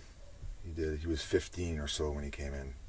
Didn't he come back in like 1988 or something? I think he no. This would have been the 70s. He went and worked for the Cormiers. Actually, I think they left him in a trailer. And Macho Man was there too, right? Yeah, like I said earlier, the Poffos all came in. This was in the 70s when they were younger.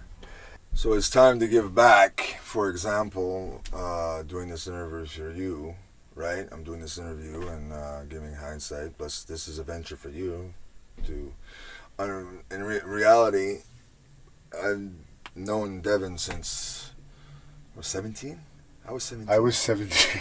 Oh, yeah, I think we were both 17. Yeah, and you know, the guy had passion for wrestling and probably should have gotten more opportunities than, you know what I mean? But he's just as passionate about wrestling as I am. You know what I mean? And when you love it that much,